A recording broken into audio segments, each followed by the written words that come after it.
Yona. Good evening, good morning, good afternoon, good time zone to all of you. Hello, hello, hello. And welcome back to another Fallout stream. Now today we're gonna be reading the manual, so not jumping the game just yet, but I'm excited to find out where things have left off. Welcome in everybody, welcome. Let me say hi to everybody first. Hi Sneo, congrats on first. Hi Darksack, hi Shido, hi Amachi, hi Zero, hi Toshi, hi Linz, hi Slipslope, and hi Alkinor.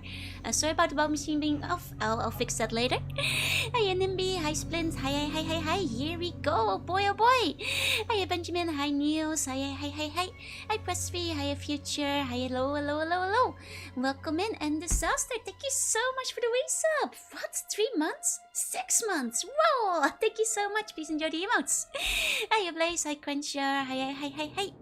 Good morning, my favorite sea rabbit, that's me. I guess rabbits are kind of like bunnies, so that works. Hi Sneo, hi Mayuch, hello. Hi Go White, hi Disaster, hi Leaf, hello.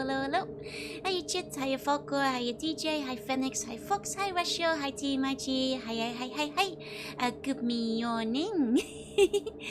Hi Big Buddha, hi B-Meat, hi Meadow, hi. Hi Luca, all the best to you as well. Hi Usamaki, oh, let me give you a meow as well, Zero. Not my favorite sea hare? Well, that's okay. As long as she's still kind of like me, I'm okay with that.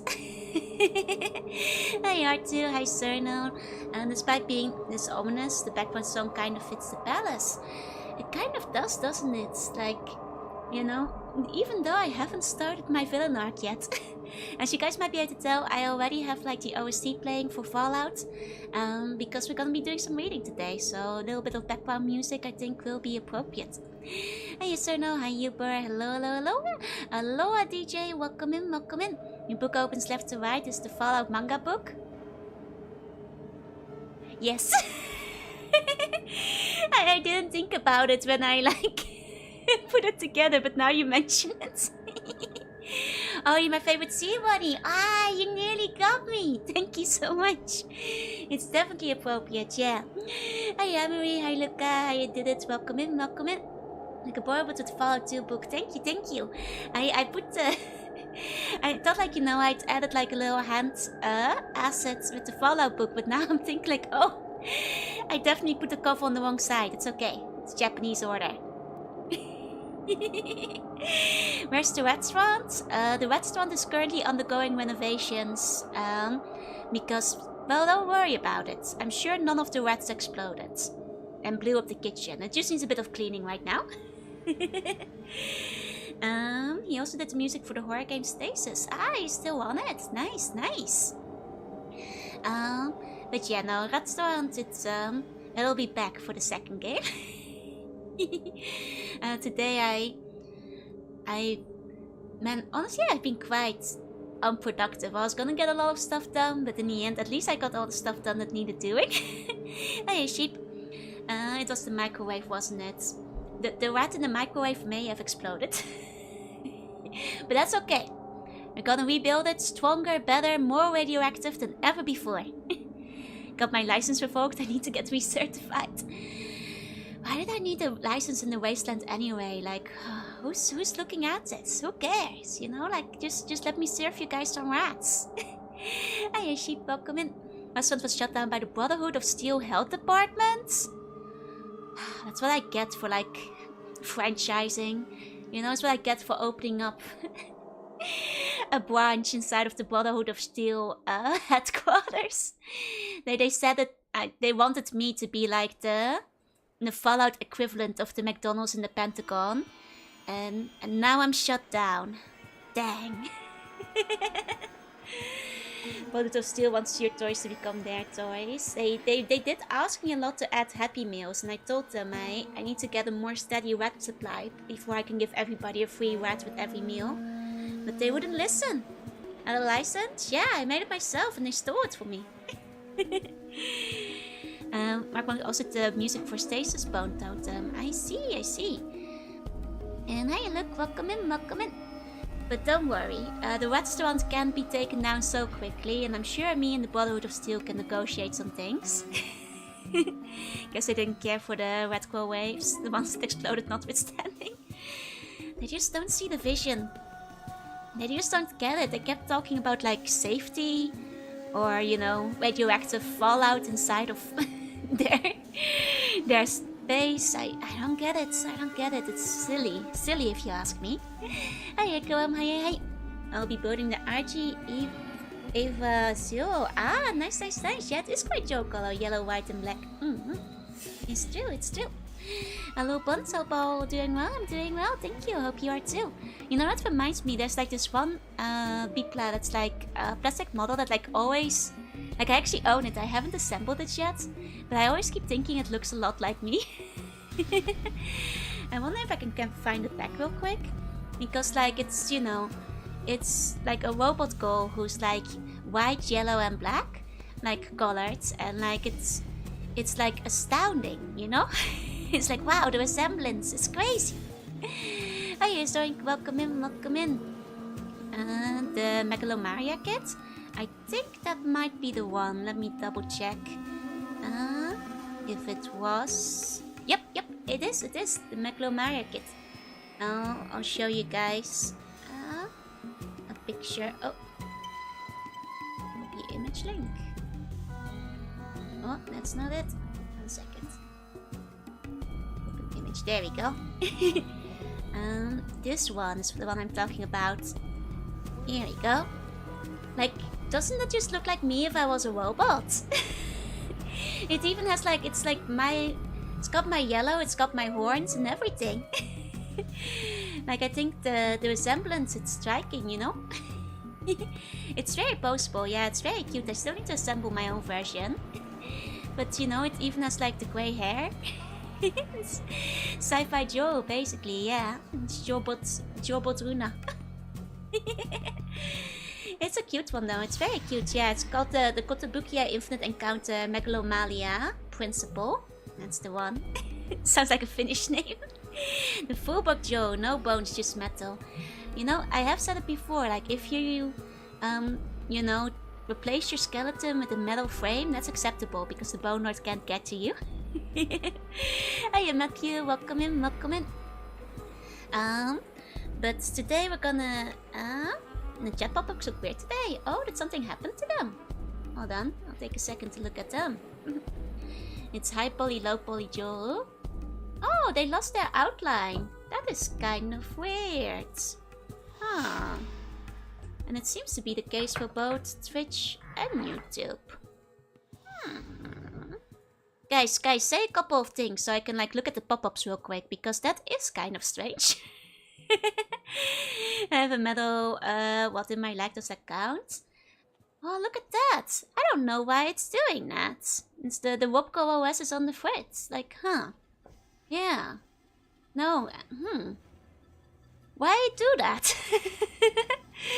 I haven't made any changes to it. Like, maybe the program I'm using for it is like kind of silly.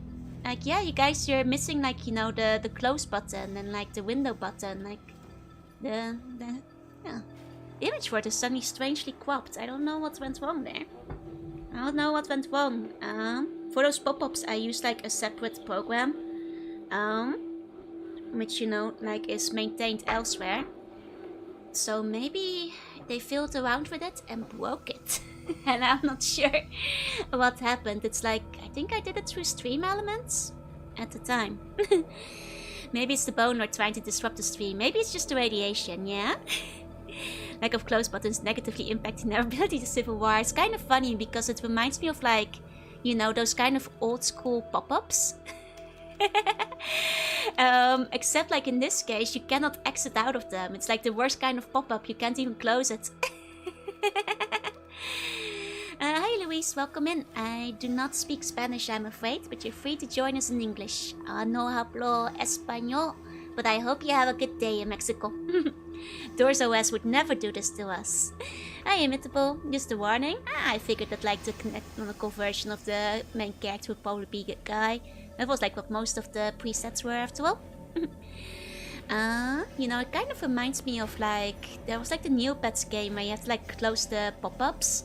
Like the one in space. Except in this one you can't. +1 tiny human to stream. Welcome in, Grub Dog. Welcome in. You know, let's catch you up to where you were. So we finished Fallout 1, and now we know that sea buns never change. After the sea slug's departure from Vault 13 and the old man overseer being eaten by the sea buns, the Rat Rat restaurant grew to become the most popular eatery in the wasteland. Despite the Brotherhood of Steel's attempt to shut down the restaurant, protests were made to keep the business open, and was eventually settled to remain open, as the decision was made to make dog meat the general manager in the sea slug's absence. And you know, that's you know what? That checks out. I'll canonize that. Are you gonna read the manual today? That's the plan, Today we are reading manually. The worst pop-ups are the ones with the fake X. Yeah, the ones that like lead you to like a page anyway. Like they're really annoying if you're playing low quality mobile games, I feel. And you have the pop-up ad and you're trying to click out of it, and the dang X like still like opens up the app store. It's like, how dare you? Wasting my time, feeling like I'm about to download a virus. Hey Wisconsin, hi Lord Floof. Hi Equipped Up, welcome in. Dog meat is normal and can be trusted with running a restaurant. Yeah, just like he can be trusted with heavy ordnance. I'm thinking that dog meat can not just run this restaurant, he can defend it from any kind of danger. Hey all chicken, welcome in, thank you for the follow. And hi Mystic and Quest and Lord Floof, welcome. Good day Joe and Co. Oh, Sappho, hi. I didn't recognize you for a second. Welcome to this side as well. Hello. I got some tea for myself today because I figured I'd maybe need to grease my throat a little bit while we're reading today. Can you defend from the health inspector? I think dog meat is very good at defending it from health inspectors, depending on what level they are. Dog meat, you know, has done a lot of kills. Solo kills as well during the playthrough. You know, if anything, I think dog meat might just be our strongest party member. How's everyone? I'm doing well. And Mint, thank you so much for the resub. Thank you. Please enjoy the emotes. Hiya Mint, welcome in. And hiya Mystic as well. Thank you for the hydrate as well. Thank you. How is everyone? I'm doing well. I hope you are too. Grub Dog, welcome in. Did you have any good grub today? I actually had some. I wound up. A friend of mine got a kebab recently, so she inspired me to like order one too. So I had a pretty good one. It also came with some orange juice and some french fries, so it's maybe not the healthiest dinner, but it was very satisfying. It was a nice big one with like not so much meat in it that it was basically all spilling out. It's like they put like 2 portions worth of meat in the kebab compared to like how much it could reasonably hold. But you know what? I'll take it because it was quite yummy. Strongest party members, probably a toss-up between Ian punching that claws into the pavement and dog meat, making whole people disappear, yeah. You know, I had a lot of hope for Katja, but she kept refusing to use my strong knife that I gave her. So I think in the end, it probably is between Ian and dog meat. You know, Tycho did pretty good, but he also had a habit of shooting me, so... But I also had a habit of shooting him, so I think that might just be a grudge. Pizza with spinach and roasted garlic onion. Ooh, that sounds yummy. I just realized I still had some leftover garlic, but I think it might have been too late for that one. If a dog can run for mayor, dog meat can run a restaurant. Exactly. If a dog can play basketball, then what can't a dog do? Sadly not. Some foods I can't eat because they're too big, like burgers. Ah, that's fair. But hey, at least you... I mean, I don't know the situation, but I hope you can at least eat yummy foods in like smaller portions then. Hey, Sandwich, welcome in. Yeah, solid mood setting with the OST. Gonna be listening to the OST today. Oh, I'm 2 inches tall. Oh, well then just make yourself a teeny tiny burger. You know, like the ones that they sell in like the little candy sets. At like the convenience in the supermarket. Just make yourself a really teeny tiny burger. In Katja's defense, she did stand up and throw a knife. That's true. She was pretty good at throwing the knives whenever she had those. Hey, Sandwich, I should be sleeping. How are you? I basically slept until nearly 1 PM today. I had an awfully lazy day. The blanket was just so comfy. We're now finally hitting like perfect temperatures to just like laze about in bed, I feel. Hey, Drury, hey. Dog meat will never betray you. Yeah. I have no experience in cooking. Fair enough, fair enough. You're gonna get yourself an artisanal tiny burger. Or just like eat a crump. Put them together. Dog meat is the ultimate doggo, the god of the good boys. I feel like, you know, I don't know much about, you know, our Vtuber. I have to assume he becomes like, you know, a bit of a legend, a bit of a hero. But honestly, I feel dog meat should be enshrined in our tale as well. Like, I feel like dog meat too should have a statue that all will bow before, because dog meat, well, by dog, he survived. He did survive, eventually. Not really of his own accord, considering how often he tried to, you know, walk through the force fields, but he did live, and that's what counts. His moral support is what pulled me through. Hey, okay. Welcome in. Like, I think he deserves it, just on account of, like, all the stuff he went through. He lived despite his best efforts. Exactly, exactly. That's what I'm thinking. So I think, you know, dog meat should get a statue, is basically what I'm saying. Good evening, Anon. Welcome in, welcome in. And how you doing? Welcome, welcome. Dog meat gets a harem after the game. I mean, dog meat kind of deserves a dog harem. That checks out. Dog meat will let people live as long as they give him pets and call him a good boy. And wear a leather jacket. My heckon is that dog meat is a god that molds the ways to his desire. I agree, kind of. The dog who lived and the dog who will keep on living. I'm sure he's immortal and never died. Ever. Ever. Well, actually, you guys kind of told me that, like, the manual has a bit of a epilogue to the first game, so I figure we'll find out what happened in the official version.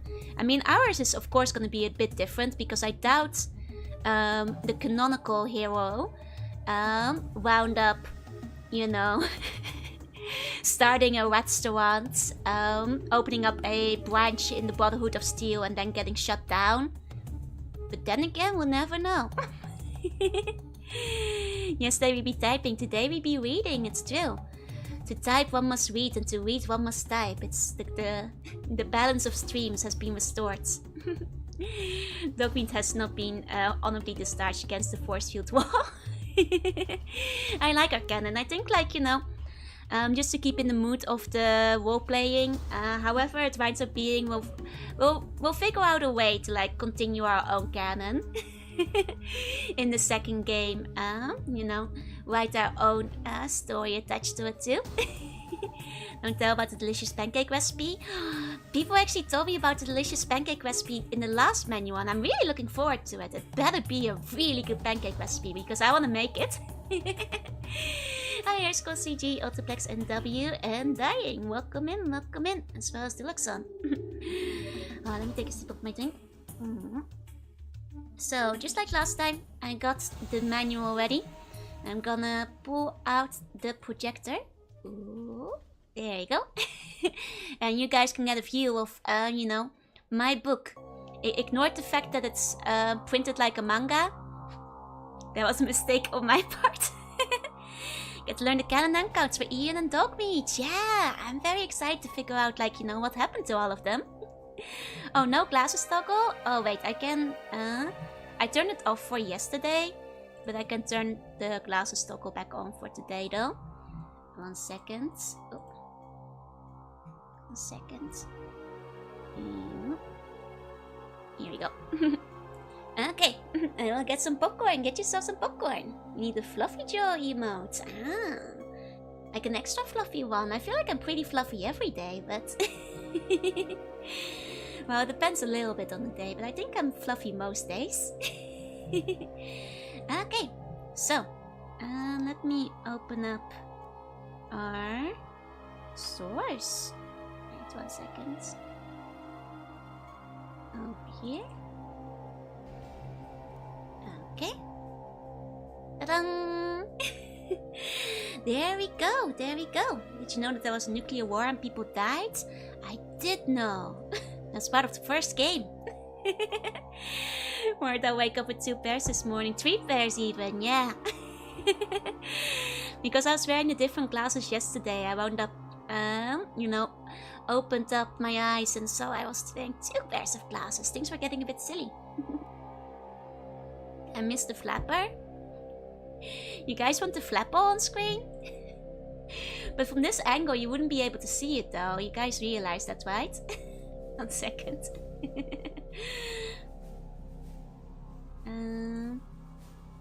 think might be this one. Hold on. Here, you guys can have a flapper. Here, it can hang out with you. And jump in to fall out, yeah? Will this satisfy you guys' need for flapper? I'll put it over here. I am again. Yeah, it's my tail. It's my tail. It's the flapper. My flapper detached. It's got it needs to go out for walkies once in a while. Okay. Is that part of Well, technically, this is actually an illegal experiment. My flapper is still attached. But this is an illegal experiment that I grew in a lab because you guys keep asking for more flappers. So I figured if I just, you know, let you guys play with a flapper of your own, you'd be more satisfied. You know, improve bun morale by 300%. The radiation is taking effect. I dipped my flapper in a pond of radioactive waste and 5 more flappers sprang out of it. Hi, well, hi Snoozing, hi Ty, and hi Captain. Welcome in, welcome in. Now in this case, maybe I should go do it like this. There we go. Okay. And there are 4 more? Yeah, who knows where the other 4 went? Can I have one? You'll have to hunt it down. The other 4 like escaped out of the window and I don't know where they ended up. I think they're just living free in the wild now. What are you? I don't think you're human. I'm a sea bunny. I'm an eldritch sea bunny creature. That's here to take your bones. Because I don't want to scare you, but there's a skeleton inside of your body and when it hatches it won't be pretty. But I can get rid of it for you. How's the bag of bones doing? Going quite well, going quite well. The radius is much improved, the scapula a little bit rougher, but other than that, pretty okay. Hi Ultra, hi Silver. About sluggish has appeared behind my back? Ah, that's just Giorgio, don't worry. Sure this isn't the flapper you cut off Joanna? Joanna is a very normal regular human. She never had a flapper to begin with, probably. You never saw her from the waist down. Oh, right, there was like the glasses redeem again, right? Second, let me put them back on. Here we go. Here we go. She has a regular normal human flapper. Exactly, just the type all you regular old humans have. Is Joanna evil Joel? Oh, that's a new one. You guys usually say I'm the evil one. The other way around.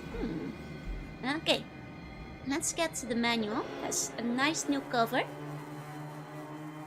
I'm guessing this will be one of our new outfits we can get in the second game. So let's see, we've got the introduction, which I think will probably be one of the most interesting parts. I suspect this will be where we get the background story and a setup for the new game. Maybe they're both evil. Joanna's pure good, Joe is pure evil. Oh, okay. And let's just go into it. Like, look, oh, it is here! The big one pancake. This is what I've been waiting for, you guys. This is what I've been waiting for. Did you check out sets? Oh, right. We can take a look at sets. Like, I guess I can look them up, like the dialogue, if we finish the manual reading quickly. Good thinking. I did have, like, something else I was thinking of Fallout related, if we wind up, like, getting through the manual very quickly, but that's a good idea, too. That's human flappers. Wear bones? There are no flappers. There's no bones in the flapper. Okay, the pancake is looking pretty good.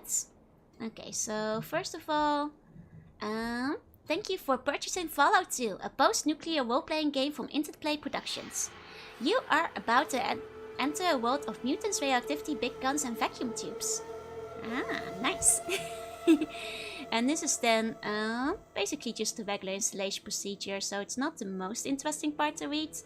So what I think we'll do is we'll just skip through that section.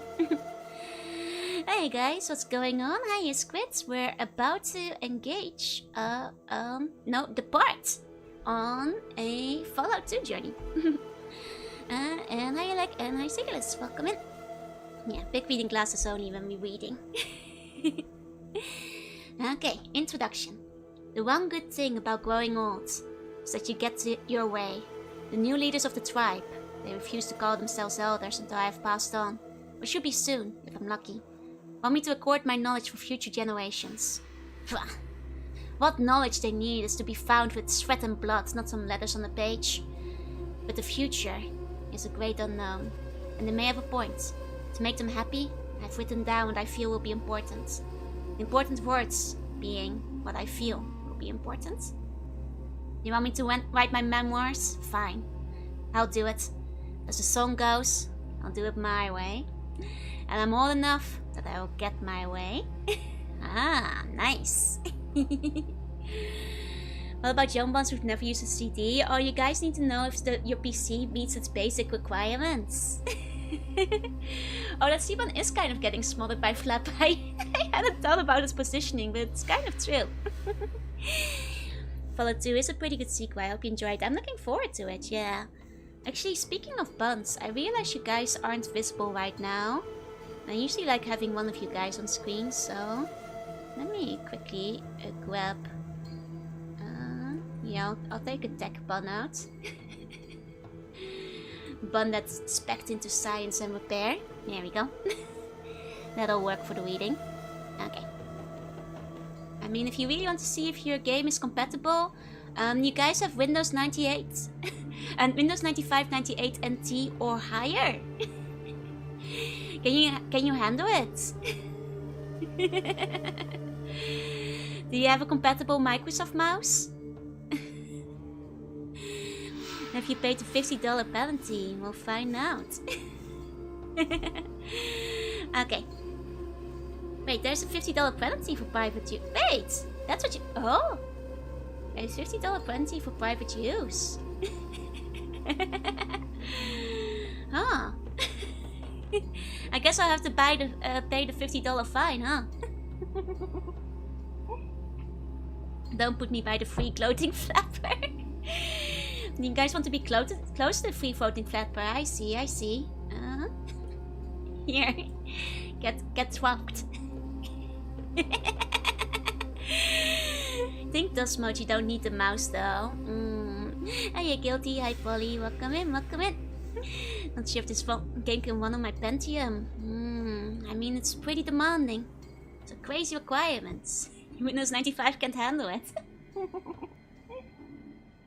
You gotta get on this crazy new thing called the XP, you guys. Want me to line with your buttons beaming away? No, that's one of the radioactive flappers. They sprung out from a radioactive pool that I fell into. Welcome in, Siren. Yeah, I finished Fallout, the first one recently, and today I'm planning to read the manual for the second. Smash something thematic while you read. Ah, exciting! Fallout 2 bun, let's go! Okay, so let's go. Notes: the war. I know little about the war, but it doesn't really matter. A lot of people died when a lot of atomic bombs went off and nearly destroyed the world. If you don't know what an atomic bomb was, then imagine the worst thing possible. Atomic bombs were worse than that. I remember how in the first manual there was like quite a few pages about like, you know, the actual scientific effects of like nuclear war and fallout. I'm guessing we'll probably not have that in the second manual because it would just be a repeat of the first one. And also because it seems like we're talking memoirs now, and of course our character isn't, you know, a pre-war scientist. But that's what that reminds me of immediately. Did I manage to talk the master into killing itself? I did actually, yep. That's the ending I got. It was extremely cool. This is the second manual? Yep. I already read the first one. before starting the first game. The vaults. Like all of the original members of the tribe, I came from the vaults. Before the war, the government of the United States, which numbered in the thousands of villages, and had many, many tribesmen per village, paid to have these huge... paid to have these huge holes dug in the mountain and huts of metal and stone built underground. There are many vaults. Some were close to cities and some far away. These vaults were to be used as a safe place in case of atomic war. As you may guess, when the war came, your ancestors made it to a vault. Vault 13 to be specific. Ah, that's interesting. I think now we're starting to see, like, that with the passage of time, you know, history becomes fuzzier if one, you know, does not have access to the historical records. Because now we're talking about, you know, thousands of villages and tribesmen. Which is a fun way, you know, to talk about it. Hey, dysfunctional, welcome in. And oh, thank you for the wait, Enigmas. I'm Joanna, I'm a sea bunny, play retro games sometimes, and today I'm reading the manual for Fallout 2. Because I finished the first game, and we're amping up for the second. Welcome, welcome. For the several generations, your ancestors and mine lived within the vault. As best as they could figure, it was too dangerous to try and leave the vault. They grew their own food, recycled their waste, read, worked, slept, had families, and even purified the necessary water within the vault. Was born in the crash. Crash? And that's how we say it in Dutch. And was raised by the community. And a robot. Oh, there was a robot. It was a good life, but all good things come to an end. About 3 generations after the war, the water purification ship the vault relied on to create the fresh water broke down. All the spare parts were missing or busted, and without the water chip, the vault was doomed. Something had to be done. The overseer gathered the healthy of us between a certain age and made us draw straws. Guess what? I drew the short one. Wouldn't be much of a story if I didn't, wouldn't it? I left the vault the next day. I got the right to put thought into how the fights might evolve. Same. Like, that's very cool. Like, it's just... It's very nice world building. It's just like, you know, the little background details. Like, it's, you know, a lot of show, not tell as well. And it just feels very natural. Oh, I hope you have a good time with Oblivion and Gimas. I hope you had fun. Let me see. So, we learned like something new here because like, we were apparently raised by a robot and I do not recall seeing one in Vault 13, which might just be, you know, a budget thing or that they weren't accounting for it yet. Or maybe I missed it, but I don't think I saw a robot when we were playing the game last time. Which is kind of cool. I mean, we did have like the big, you know, science library area that we could check out. Bethesda sometimes can't decide if the water takes 220 or 200 years ago. I mean, isn't it because the games just like take place at different points in time, right? Because this one seems to take place after the first one. And the first one already took place quite a while after the first, you know, after the bombs dropped. It was in an unseen nursery. I guess we never saw the crash. So it might just be a part of the vault we didn't have access to. That's a good point. Yeah, the bonnet ate the water chip too. So hey, I got your new water chip back. It's interesting how, despite the fact that like some people clearly wanted to go to the overworld, you know, go outside, they still had to trolls for it. To like, you know, decide who leaves. And that was still kind of seen as a punishment. Because like some of the writing in the early game like made me think that like people were very eager to leave. But it seems not quite so. The blast doing a hand-to-hand build. Nice. And hey new, welcome in. We saw a bunch of the Mr. Handy robots in the broken vault, so I guess they would be in normal vaults too, just not wandering about, I suppose. Vaults intended for specific purposes would sometimes be equipped with Mr. Handy units to help with upkeep and Miss Nanny units to help them manage the vaults. The kids, we seldom ever get to see the entirety. I suppose now I think of it, it would make sense if the vault was actually bigger than we saw it in game. Though in my mind I was like, oh, maybe it is just this small because like, you know, it would be expensive to make it bigger. But judging by the manual, like, a lot more people can be inside of the vault than we actually saw. So actually, no, that makes sense. Glow is my favorite part. Oh yeah, Fallout, like the glow part in Fallout was fantastic. Like it's so atmospheric and really nicely set up. Was it tasty? I don't know which bun ate the water chip, but It led to me being banished from the vault and having to start my own restaurant out in the wastes with the buns who, like, you know, were willing to leave me. Though then the buns ate the overseer, so in the end I guess I was allowed to go back to the vault. But it's okay. My restaurant business was more important. Most games show the vault as like treater, but realistically they would be quite large. Makes sense, makes sense. I know there was like the management game or something, right? That like later came out. I guess maybe that's how large they would be in the end. And to play board games? Oh nice, I hope you had a good time. And hi Tommy and hi Carol, welcome in. One built to an actual spec can hold like 2,000 if you cram 2 people on bed each. But the idea was 800 to 1,000. I suppose then it would make sense that there's many parts of the vault we never got to see. That makes sense, that makes sense. Okay, life on the outside. My first few days were harrowing to say the least. I fought off some giant mutant rats that were more interested in eating me than they should have been.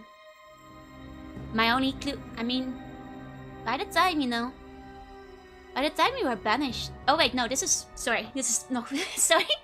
My brain got precious. Like, of course, this is the first time we go outside. Yeah, at that point the rats are actually kind of a threat. You know, by the time we're done, like, rats barely bother us, but the first time you step out, those rats can, like, dang near kill you if they overwhelm you. That is true.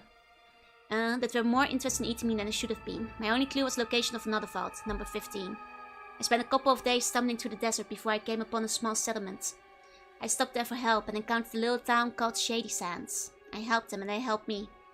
Understand that survival requires that you work together even with people you may not trust. I did earn the trust, however, of 2 prominent citizens of Shady Sands, Tandy and her father, Aradash. That is actually something I did, so far, what I did was canon. I have Final Reckoner and Swonar. So I made it my mission to cook them and eat them instead. Exactly. Supposed to help up to 1,000 people. So of course it would have to have more space. Makes sense. Oh, there's a vault advertisement that has a cross-section on hollowed out mountain. I think I vaguely remember that now, yeah? Scanview would have had more dwellers like that, like Vault 15 that we visited, which led to a settlement and raider stripes forming. I see. Start working in the Accurate 2.0 production. It's a tough one because the silhouette is very distinct, isn't it? Okay. It's not really spoilers though. They mention like, oh wait, the 1,000 thing? Oh, the stuff that comes after. Don't worry, I skimmed over that. But yeah, for people who are new here today, this is my first experience with the Fallout universe, so please keep anything that happens in Fallout 2 or the later games like a secret for now, so I can discover it myself. With their knowledge and the help of a man called Ian, I continued on my way to Vault 15. The ruins of Vault 15 to be more specific. Ravaged by the elements, scavengers and time itself, Vault 15 was no help for my people. The control room that had contained the watership was buried under tons of fallen rock and I had to move on. After a small problem with some raiders, who would continue for years to plague not only myself but the tribe, I found myself in Junktown. So if they keep plaguing the tribe as well, then I suppose in the canon ending, you do not wipe out the raider village. Because I did kill all of them. But I suppose not in canon. And did you get back in the first one for Bloody Mess? I was recommended not to go for Bloody Mess on the first go around, so that like when people do die in gruesome ways, it has better impact. Like it's more of a shock when it happens. Okay. It was honestly entirely your decision. I suppose that like, can you save the girl from the raiders? I mean, I saved the girl too, and then I murdered everybody. You know, I suppose that is, you know, that's not what... I suppose they were kinder than I was to leave the raiders alive. It was here that I learned the most important rule of all.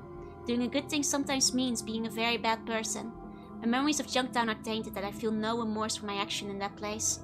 It was there that I came across a dog who adopted me and was my faithful friend from there on. I miss dog meat to this day. Aww. I do love dog meat. Dog meat is my favorite. Yeah, we had a fatal rival confrontation with the raider boss. Well, Junktown was a city of traders. traders and traitors, it did not have a water chip.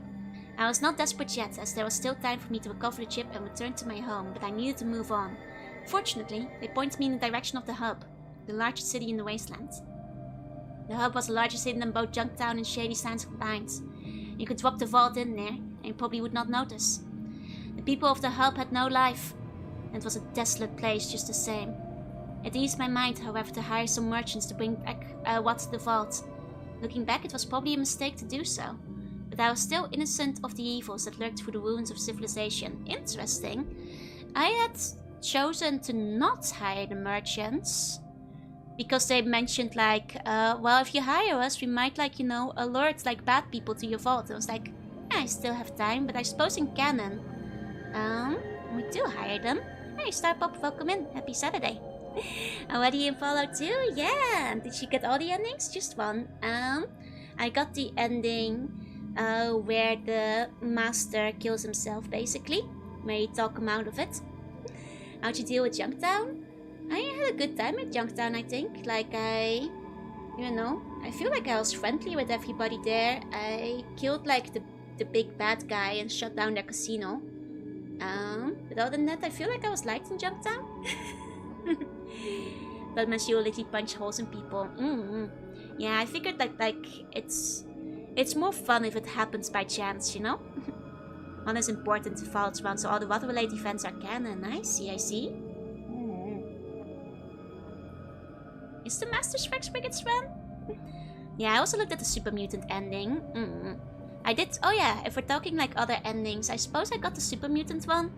The one where, like, you know, got kidnapped and gave up. If you shut down the casino or killed Killian. Yeah, I shut down the casino. I shut the casino down. He got no bones nor a slug. You know, the master didn't know how to respond to that. It's chill.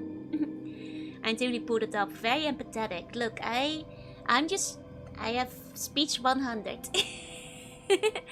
I mean, all those answers seemed the most obvious, you know? And he did want to turn everybody into a big green ogre. Yeah, I also bankrupted the casino before I shut it down. I was surprised I didn't shut it down and kill Killian. I don't kill the ones who are nice to me. If they seem like a nice, you know, guy, then like I have no incentive to kill them. Okay. So I suppose in canon you do hire the merchants. A small clue led me to the city of the ghouls, the place they called Necropolis. It was there that I encountered large mutants, armed with weapons of an unknown origin. And it's with heavy sadness that I say that Ian lost his life in the city of the dead. Oh my god, Ian dies in Necropolis! Oh my, Ian dies in Necropolis! Oh, Ian doesn't get to live. I see. Huh. February 13th, Necropolis. Oh. Dang. I mean, I probably shot him in Necropolis once, so I guess maybe that was one of the alternate timelines. Gonna try Atom RPG or the obscure Fallout Tactics. I was actually thinking of trying Tactics, because you guys said that's the one after 2. It's basically 4. Talk him down, fight him, sabotage Cathedral, and Big Green. Okay. Necropolis Track started playing when you got to the part. That's a nice coincidence indeed. Hey, Decabatic and Cerberus, welcome in. Did get toasted by that flamer, that's true. Oh yeah, there was Necropolis. I took Ian's bones. He would have still been alive if he didn't have the bones. And it was when my mutant turned him into Necropolis Tritikian, yeah. I guess, you know, that's the timeline that we avoided. But in that timeline, it's the one in the manual. I mean, so far Dogmeat is alive, but Dogmeat in our timeline at least survived. Okay. Oh wait, a super mutant burned him to death with a flamethrower. Wait, that is actually the canon ending for him. I hadn't actually read the next sentence. Oh, that's how he goes out canonically. A super mutant burned him to death with a flamethrower. The passage of time is no proof against the memory of burning flesh. His sacrifice was not in vain, as I did find the wallet chip buried beneath the city. It was with easier steps that I returned to Vault 13. Oh my god, that is the true timeline. I mean, it's all too easy to let that happen. It happened the first time I battled him. Did I finish Fallout 1? I did, Side. I did. And also, hey, Tinkong, he got toasty. Got a canon icon for him through chance on one of the timelines. That's kind of hilarious. Can't wait for me in the power armor VTuber. I mean, I did well myself in the power armor at the end of the last stream for people who haven't seen it. Let me show it off real quick. Or wait, where is it? Here. Yeah, for people who haven't seen it, I did well myself in the power armor last time. And Splint has drawn me in the power armor as well. You can see it on like some of the thumbnails too. Haven't you all Fallout stream? You're not ready for that kind of carnage. They really picked the deading points. I suppose that, like, you know, having playtested it and like having talked to people who like played the game, they probably saw like some of the things that happened the most often. They were based off what the community mostly went into and complained about in the forums. Wait, really? So I guess Ian getting toasted happened to a lot of people. That's kind of hilarious.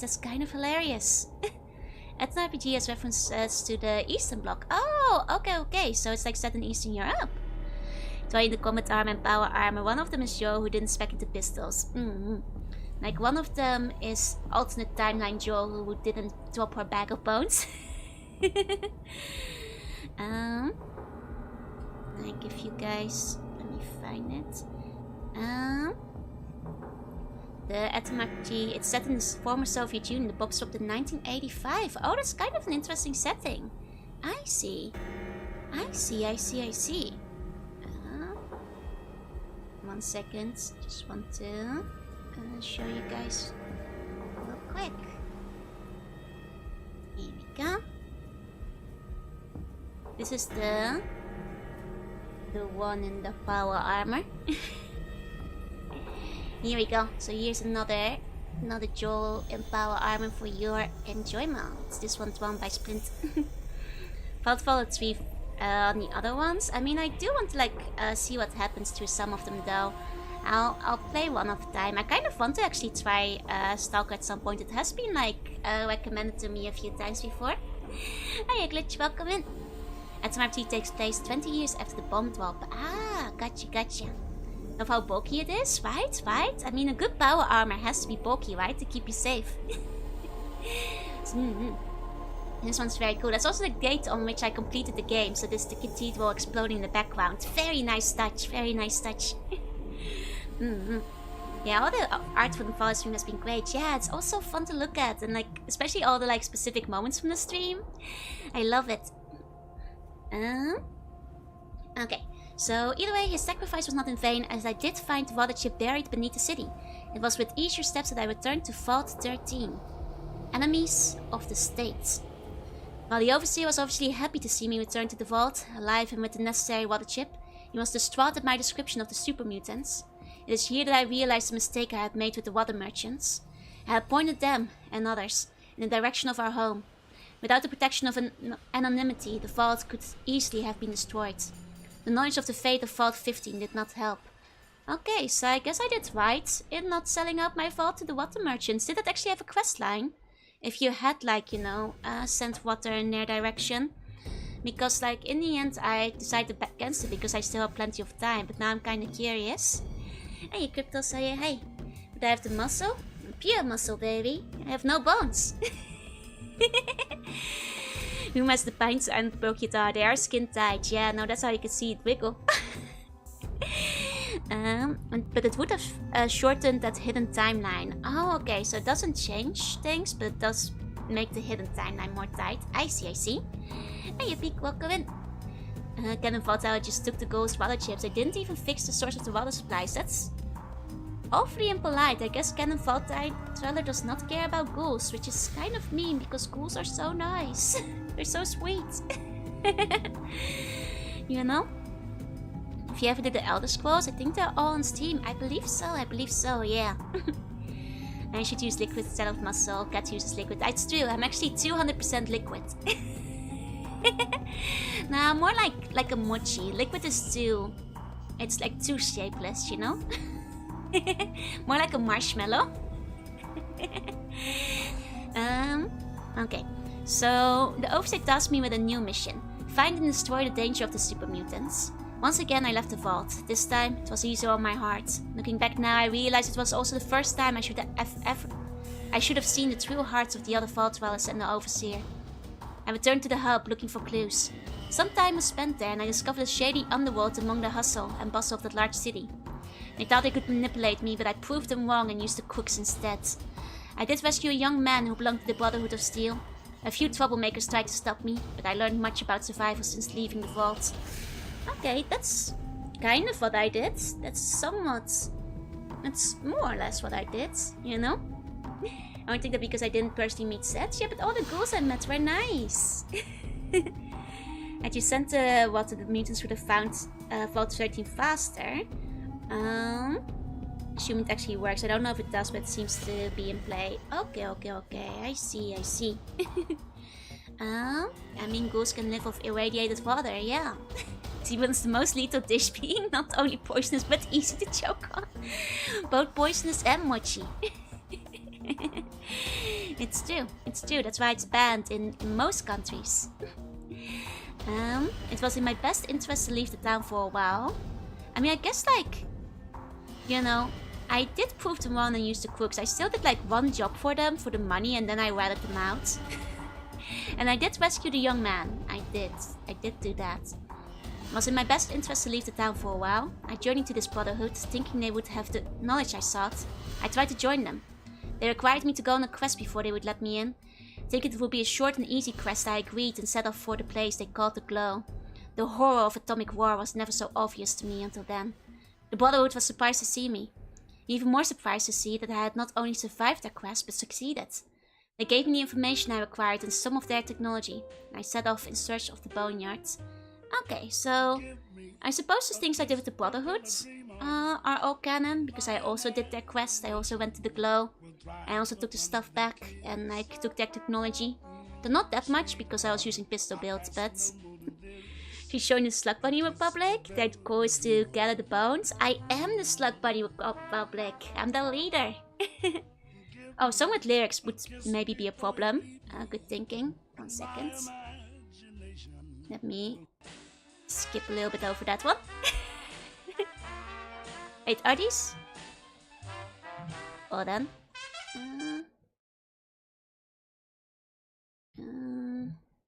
Let me grab different Fallout OSD again. 1 second. Okay. I think this should do it. I think this should be fine. Okay. Is it working? Okay. We're good. Okay. Back to the manual. And I set off in search of the Boneyards. If it was for Vault, I wouldn't have known how good the 50s songs were. Oh yeah, there's like a lot of good songs back in the 50s. And it's nice that they went for that kind of aesthetic. On my way, I took a detour and stopped by Necropolis in order to see some old friends. Unfortunately, that place was now truly the city of the dead. All the ghouls had been slaughtered. Large mutants roamed the streets. I found one survivor who told me that the mutants had attacked shortly after I had left. Before he died, the ghoul told me that the mutants were looking for pure, straying humans. And one in particular. The ghoul's description of the mutant's special target fit me perfectly. It was with a heavy heart and a cold burning on my soul that I continued on to the Boneyards. Interesting, so he does call them friends. I wonder if he did help them out then, it's just not written out. I suppose this is what happened to me too. And if like this, you know, epilogue is kind of written based on like what the players reported, I guess nobody could save Necropolis because as you guys mentioned there was like a glitch with that. I see. And hint time was supposed to be a big part of the game. Yeah, it's a shame that like it didn't quite work in the end. Emma, thank you for the follow. Welcome in. And hi General, welcome in.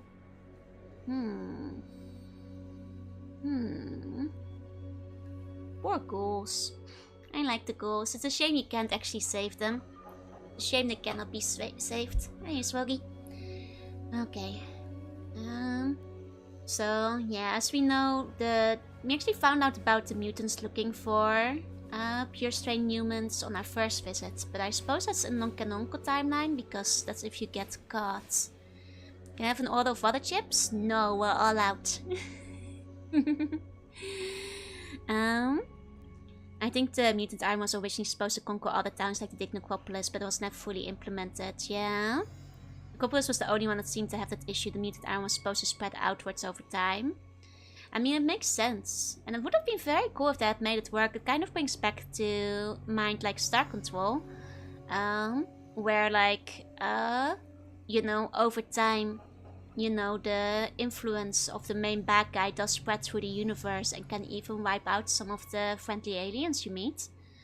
And I suppose it would have been quite similar in the sense of the mutant army spreading away from the cathedral. Is that my tail? Yeah, one of my tails mutated. I now have 5 extra tails, so I let them be free. The radiation got to it. The hub fell victim in your game as intended, but you finished the game before the other towns got overrun. That makes sense, that makes sense. I mean, in my game, the hub did actually get raided by the mutants. But I think it's because I did like one of the evil quests. Now the curse and that the price flapper is floating free. We can pretend it's a big 2.0 tail. Oh yeah! From this angle, you can just imagine I have like a really long tail. Like the right part is like all the way connected, just like on 2.0. Yeah, and then due to the time spent backtracking. Maybe it's like my mermaid tail off screen. It's a little preview for 2.0. Was one of those things you use for cleaning? No! It's my tail. The mutant raiding part is kept in some of the endings, even if it doesn't happen in the game. Oh. Oh, so it was supposed to happen in the game itself too. I see, I see. Okay, we go on to the Boneyard. The city of Los Angeles must have been the largest in the world before the war. The LA Boneyard stretched forever, and the skeletons of buildings lying in the hot sun. Not even the wind entered this dead city. I found many enemies and a few friends in the Boneyard. I killed when necessary and learned more about the nature of my true foes. Deep underground, I found an evil that was behind the mutants and their army. Within a dark and forbidden vault, where the walls dripped with human flesh and the screaming of dying echoed through the halls, I found many evil creatures and mutants. Walking among the misshapen ones, I killed one of their servants and took his clothing. Hidden from the casual searchers, I made my way to the bottom of the vault. The deeper into the vault I went, the more gruesome the journey. More and more flesh was to be found, integrated into the very walls. The worst part of it was that this flesh was still alive, and even aware of my presence. After a while, I found myself in the presence of the most hideous sight yet. I still cannot bring myself to write of this discovery. But let it be known that when I left, the beast was dead and the master of the mutant army was no more. I see. Got word another settlement needs my help. Thank you for marking the location on my map, Weston. Thank you. I think the mutant raid is what even doesn't happen. The hub got raided in your ending because of a bug. There was supposed to be a trigger for it. I see, I see. Used to be surrounded by 4+1 show of flappers. You have to hunt them down. Hey, it's up, paper. Welcome in. This approaching sprint cleaning time. The tail does look good for cleaning. Could you... I mean, if you can tame the tail for cleaning, you're allowed to use it. Sucker meats and founds are like, Johnny makes for a great meal. I mean, actually, there was like the one guy who was selling, you know, human flesh. And I blackmailed him for his earnings. Hiya, Mixie. Interesting though, because it seems that in this case, he doesn't go to the Mariposa base first. Does he? He goes to the cathedral first, I think. Whereas I went to the Mariposa base first time around. Let's go, Fallout 2. Yeah, that's right, doing. Little doodle of the Fallout the Dweller's skill. Yeah, I think like from this angle, the Master is kind of cute too. He just looks like a weird octopus. You know, and there's the eye that has like, I think the lady's voice. But like from this angle, it's just like a funny like Cthulhu man. It's more flattering on him than the look from the front. But the little vault dweller is cute here. Canonically, the master dies before you wait, Mariposa. Ah, because most people did the cathedral first. That makes sense, that makes sense. The cathedral is much closer. I was pretty close to doing the cathedral first myself, to be honest. He looks like a Dalek. I wonder if one of them inspired the other. Because now you mention it, there is some resemblance. Okay, the vats. My job was still not finished, for I still had one task remaining. The master had literally built his army one mutant at a time. Humans, preferably with little radiation damage, were to be captured and sent to the vats. There, they were dipped into something called Vev, which transformed them into these large, grotesque mutants. Wouldn't, like, the cathedral be harder than Mariposa, though? Because, like, I feel like Mariposa first, like, it fits better narratively, but also, like, it's the easier one of the two, no? In terms of enemy difficulty, well, I guess, like, it's the harder one in terms of, like, keeping Dogmeat alive, but based on how players tend to do things, I'm guessing more people found the master first due to being in the area. But the structure feels more like it's meant to be done last. Makes sense, makes sense. Master's kind of like Davos too, so who knows, who knows? Good morning, hey Necromancer, welcome in. And the cathedral is harder. Yeah, that's what I was thinking. So like, well, either way, I guess it might come down to like what people find first. In the end. Okay. I had to find these vats and put them out of action as well, lest another take the master's place and continue to build the mutant army. Fortunately, my friends at the Brotherhood had a few clues and helped me reach my goal. Invading the vats, I came across more mutants and robots. None could stand in my way. I had a mission. I had a goal. I had a really large gun. It was here that Dogmeat fell. A victim of powerful energy force fields. I miss that dog. I destroyed the vats that day and with it the mutant army. Last I heard, they splintered and disappeared into the desert. I did a couple of things different here. One, I did not have a large gun. Two, I kept that dog alive. Somehow. It was not easy. And I fought as fewer but tougher muties. I see. MT players tend to be exceptionally curious by nature. Dogmeat killed in action April 20th. But not in my timeline. Don't dip the slug bunnies in the Vev bowl. They're gonna become green and hard. I like my slug bunny soft. Don't spread this super mutant propaganda. The buns are strong enough without the Vev. You know, it's like leaving them outside like overnight, and it's like, you know, a lovely bit of cake that like, you know, toughened up, or like, you know, loaf of bread that was left in the air. Super buns don't get hard, they just get firmer. Cannons the opposite order, what feels right to do. True. Countless saves coming and prodigious use of vials. Dogmeat was able to live. I mean, honestly, it doesn't surprise me that most people had Dogmeat dying there, because it's not even the force field's fault. It's Dogmeat who loves to run inside of the force field. Like, Dogmeat can't keep himself out of it. Like, sometimes he'll just like go into it 5 times in a row. Like, that's when Dogmeat gives up on life. He tries to end it there. I was showing a friend fan art and they brought up that my symbol is quite reminiscent of the Walmart. Wait, what? Oh, it's because I saw the Walmart edit first. Okay, fair. I don't actually know what the Walmart symbol looks like, so I can't confirm or deny. Hey, Kemi, hi, suck. Dogmeat is the type of dog that goes all in, yeah. Can the super buns at least make good French toast? In that case, I'll allow it. Hi, Ekos. So many rockets, lasers, plasma bolts, minigun fire, and no ability to direct the Dogmeat's aggression, yeah?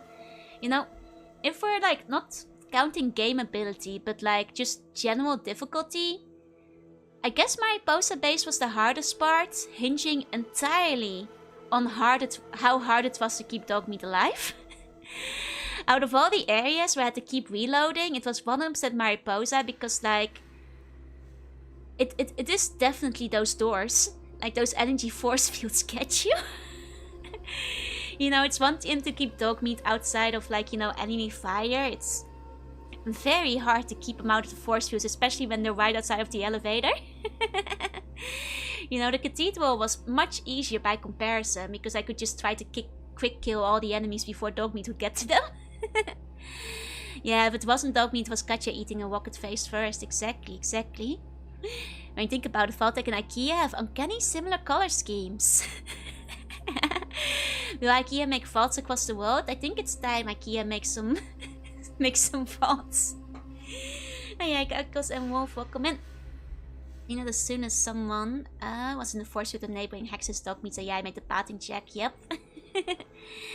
You know, Joy used to deny eating buns, but now she's awfully eager to eat them if they're topped like a confection. Look, if a bun is putting powdered sugar on its head, then it's not my fault if I eat it. You know, like, the bun should not be covering itself in delicious food if it didn't want to be eaten.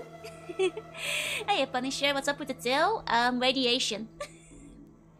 Mutation.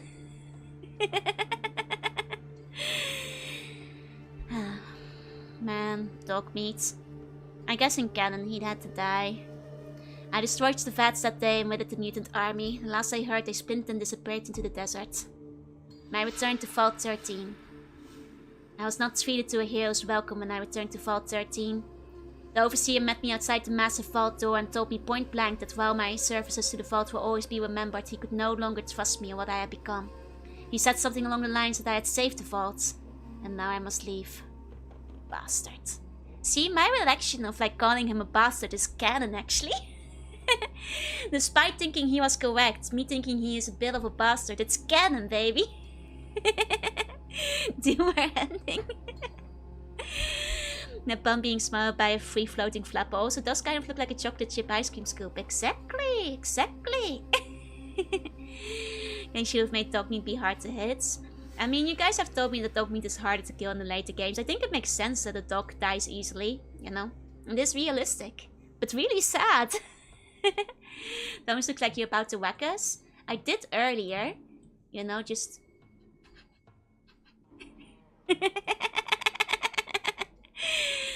What if Joe is covered in powdered sugar? Maybe have a nibble then? No, you'll die. Yeah, the Vault Dwellers reacted very poorly to that decision. That's what I'm thinking, because, like, I wouldn't be surprised if people, like, on the forums were like, oh, man.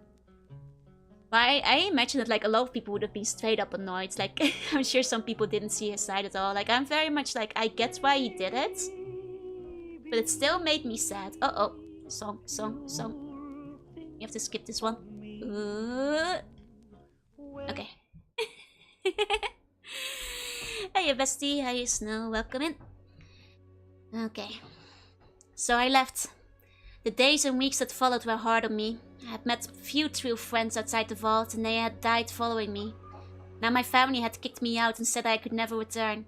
I screamed, I cried. Slowly I came to realize that the Overseer may have been correct. I changed.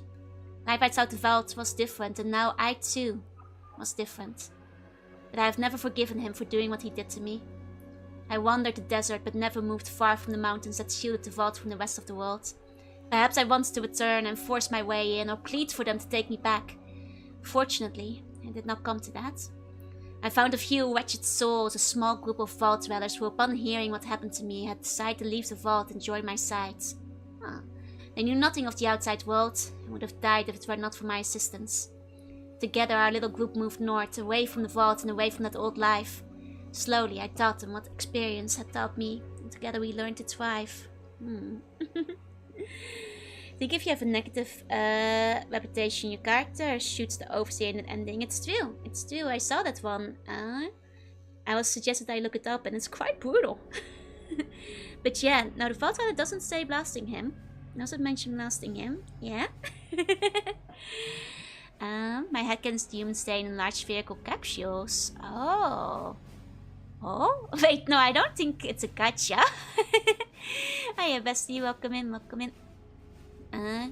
Let me see, can I pour powdered sugar on velvet bins? You know what, I'll allow it. But don't get too messy. Needs correct amount of cake on his doodle, yeah. Well, he's not wearing the power suit, you know. Here you go.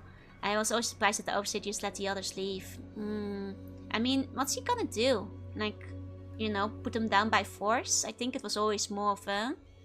Like, he didn't seem like the kind of person who, like, you know, enforced it through violence, so... So now mention of Taiko or Katja, which I guess, like, implies that the volatile never met them. That's what I was thinking too. Which makes me wonder if, like, a lot of, you know, people back in the day on the forums and stuff never met Katja or Taiko on their first playthrough. I suppose they're, like, a little bit easier to miss. Like, I'm a little bit curious because... Like a small group of Vtuber who, upon hearing that happened to me, I decided to leave the vaults and join my side. I know that this, like, probably isn't the case, but I kind of wish that, like, the one ghoul who had been sent out to get the water chip before him would join them. I'm not sure if that's like a thing. Like, that one, you know, you don't even get to say that you found the water chip, but, like, the guy who, like, had turned into a ghoul on his quest, I would kind of like to hope that, like, you know, he winds up joining their group. Vtuber 2 identity was a slug bunny. Yeah, exactly. He did say assistants and group, which implies a plural amount of people. Yeah, but they don't get mentioned. Or canonically, Taiko dies before you meet him. Wait, really? I see. I honestly want to play Fallout 1 again. You should. But I could see being missed because he's easy to miss among all the followers. Yeah, especially because she has the same sprite and everything. So, like, I kind of, like, half missed her the first time because I thought I'd already talked to her among the many sprites. I was talking about how much Taiko dies. Okay. Okay, the tribe. Over time, our ragtag group turned into a tribe. I fell in love with one of them, and we raised a family. Like all of our tribe's people. Aww, okay, so we settled down. We founded the village beyond the Great Cliff. It is a secure home thanks to our hard work. We would send scouts back towards the vault to help others who thought like ourselves, but that slowly came to an end. We no longer head in that direction. I often wonder what became of Vault 13 and the other vaults. I never had time to go exploring again. Curious. I wonder what, like, made them no longer send scouts out. I mentioned the friends, Ian and Dogmeat could have been it. Yeah, I guess, like, if Ian and Dogmeat is, like... That could be his group assistant friends, plural. Could be just them. Dagon truly does die first, distribute to Bumfather. I mean, I suppose, you know... I think that Taiko not joining is probably for the better, because he probably would have lived longer. I taught the others the skills they would need to survive and grow strong. Hunting, farming, and other skills to feed us. Engineering and science to build our homes, fighting to protect Babelzors. My love and I led the village and the tribe. The tribe grew and grew strong with our help. But all things come to an end. Our sons and daughters are now the leaders. I'm sure that the tribe will continue to grow strong under the leadership of our children. My love perished years ago, and not a day goes by that I do not think of Pat's face. I see it every time I look at our children. This journal is our legacy to them, to their children, and to the rest of the tribe. That's my story, and I'm sticking to it. So he married Pat. I wonder if it's short for something, like Patty, Patricia, something like that. Do you use emulators? Not usually, because Japan is a little bit dicey about it. Kind of hope the success of Baldur's Gate 3 leads to more games like the original Fallout. It would be nice if, you know, they went back to this kind of, like, playstyle. Patrick or Patricia, yeah. I mean, considering he had children. I'm thinking probably Patricia. Is what I'm thinking. Okay, interface. Main menu. Okay, so this is all fairly straightforward. I like to press this button to see a list of the fine people who have watched you Fallout 2. Your enjoyment is all they have thought about. Ah, cute. You know, I'm sure they worked really hard on it as well. Pressing this button will return you to your normal operating system. You will not be asked to confirm the exit when you press this button. Zap! 1 second you are playing Fallout 2, the next second you are back to work. Life just isn't fair. You have a quick leave, it seems. Yeah, I guess you can assume the opposite of your own Vault Dweller. Oh, I suppose so. So, like, if you're playing a Lady Vault Dweller... Oh, that's actually quite smart. So, even though the canonical one is a guy, if you're playing a lady, you could have assumed maybe you settled down with a Patrick. True, true. So, I had fun writing the manual, right? Oh, yeah, thank you so much for the resub. Thank you. Please enjoy the emotes. Likely fate to allow for either gender, though it does seem to assume the Vault Dweller was a dude. Yeah, sorry, I have to cough. Voice a little dry. Yeah, because like all the illustrations are like a little dude. Okay. Non-post-apocalyptic poker Brian. Let me take a sip of my drink real quick. Okay. Will be after tactics? Most likely. Note, you can bypass a movie in Fallout 2 by pressing the spacebar or the escape key. You should not do this until you have viewed the movie at least once. Important information and the background story is often conveyed via a movie. Besides, they look good. I do like that. Hey, Mango, welcome in. Okay. So, the character will be your alter ego and follow your commands and pay for the consequences of those actions. Obviously, your character is the single most important facet of the game. You should spend some time deciding what kind of character you want to play. I mean, we'll actually have to start thinking about that, yeah. If we're, gonna change up what kind of build we're going for. Some Sunsweat Sarsaparilla. Oh, we'll be able to find some. Look at the prototype for the original one. Oh, that would be fun if I could find it. Okay, so just like in the last game, it seems like we have 2 ways to get a character. We have the pre-generated one and the new character. Go immediately to the character creation screen. Do not start the game until you are done there. This basically gives you complete control of your character, but at the cost of little more time before you begin playing. Some players like to investigate the game a little with a pre-generated character and then restart and create their own. That's interesting because like actually in the previous manual they actually suggest for the tutorial grabbing one of the pre-generated ones, trying out the gameplay and then making your own as well. And this is probably the most emotionally satisfying way to select a character. Nuka-Cola? I did find some Nuka-Cola in the last game, yeah. 2-handed sniper characters. I suppose, as things are going better, I don't need to have the one-handed perk anymore. I can try a different perk this time.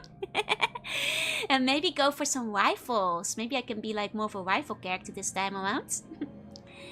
And A Tale of Two Wastelands. Ooh, fun.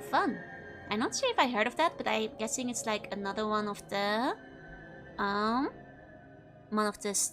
spin-offs or okay. Select characters once. Okay. It's straightforward. Pre-generated characters. If you don't want to spend a lot of time at the beginning of the game before you get to play, then start here. Pick one of the 3 pre-generated characters and hop right into the action. Some players will want to experience the game for a little while before creating their own, others will want to see the game to completion using any characters. These 3 characters are all capable of finishing the Fallout 2 adventure. Pick the character you like and start playing immediately. Okay, so we have some new ones. But I suppose that as our character is quite old now, and he has children and stuff, I suppose it's kind of the next generation, which is kind of fun. I wonder if any of them are like canonically related directly to some of the pre-generated characters from the first game.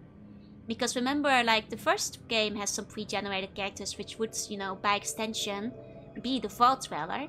So, like, I wonder if any of these, like, are a canonical, like, direct descendant. Like, for example, this Jitsa girl, I think reminds me a bit of, like, the lady in the first game. I wonder if she's, like, connected to that one, officially speaking, In Fallout 4 they had to change the bottle shape. Ah, because of the trademark? Makes sense. Narc is a good name, yeah. Mingan Chitsa Narc. I think we're getting like another case of like, more post-society and how humanity's changing. As well as their sense of like naming. They're not optimized, but they're there. I never cared for them. Nah, I'll be playing my own. But I will, be seeing who they are, because I'll just like assume that all of them live in the vault at least. We can pretend they're like somewhere in the background, like in the last game. Hey, Zippy and Zack, welcome in, welcome in. Okay, Mingen. Mingen's whisper, soft tread, and acquisitive fingers have always aided his natural curiosity. Several years ago, the tribe decided that Mingen's talents would be best used on someone else. Since then, Mingen has been the tribe's most accomplished scout. However, the tents of nearby tribes provide little challenge these days. It's time to scout further afield. Mingen is a thief character. A place I would like to sneak around and liberate items from other characters should select Mingen. Okay, so that's our, thief character. In the first game, I think that was the lady who was in the list. Did the selectable female Vault Dweller in Vault 1 have a Russian name? I think she did actually, yeah. Narg is the most North American game name to ever American? Yeah. It stands for, Narg. N-A-R-G. North American Rat Guy. It's an acronym. Oh, they look like a rocket ship. That's kind of neat. Narv? No, Narg. Okay, and then we have, the pre-made lady was Natalia Dubrovsky. Chitsa has always been able to convince others to do things her way. Her winning personality and stunning good looks have often caused others to underestimate the tribe's best trader. In the course of her frequent journeys, Chitsa has learned to deal with the perils of traveling the waste. Now the tribe needs help and new paths to beckon to Chitsa. Chitsa is a diplomat character. If you'd like to talk to people and win the most information from them without having to resort to violence all the time, then you should select Chitsa. Okay, I think in the first game it was a guy who had like the high talking stats, so I guess like this is our diplomat for this one. And then the final one we had in the first game was like a strength build character. So I'm wondering if that's the if that's Narg. Narg's exceptional physique, yup, has made him one of the best hunters in the tribe. Narg's first and usually only impulse is to crush anything he can't figure out. Narg has become quite adept at crushing and slicing and dicing. Narg would like to prove his worthiness to lead the tribe and he will let nothing stand in his way. Narg is a barbarian fighter. If you want to cast the most damage, select Narg. Okay, so it's basically the same 3 pre-made setups, though of course with different characters. Was the daughter of a Soviet ambassador too. Yeah, Chitsa is the analog to Albert Kohl. Don't fight by Max Stone, coordinated to Narg. It seems they all have like, one person that they're like analog to, somewhat. Hey, Smanly, hey. Oh, there's a GC Doom project for Fallout 2. Oh, how far are they along with it? That sounds kind of cool. And actually something like Pinky in the Brain. Yeah, the renders are neat. It's kind of fun that they all have like their own render as well.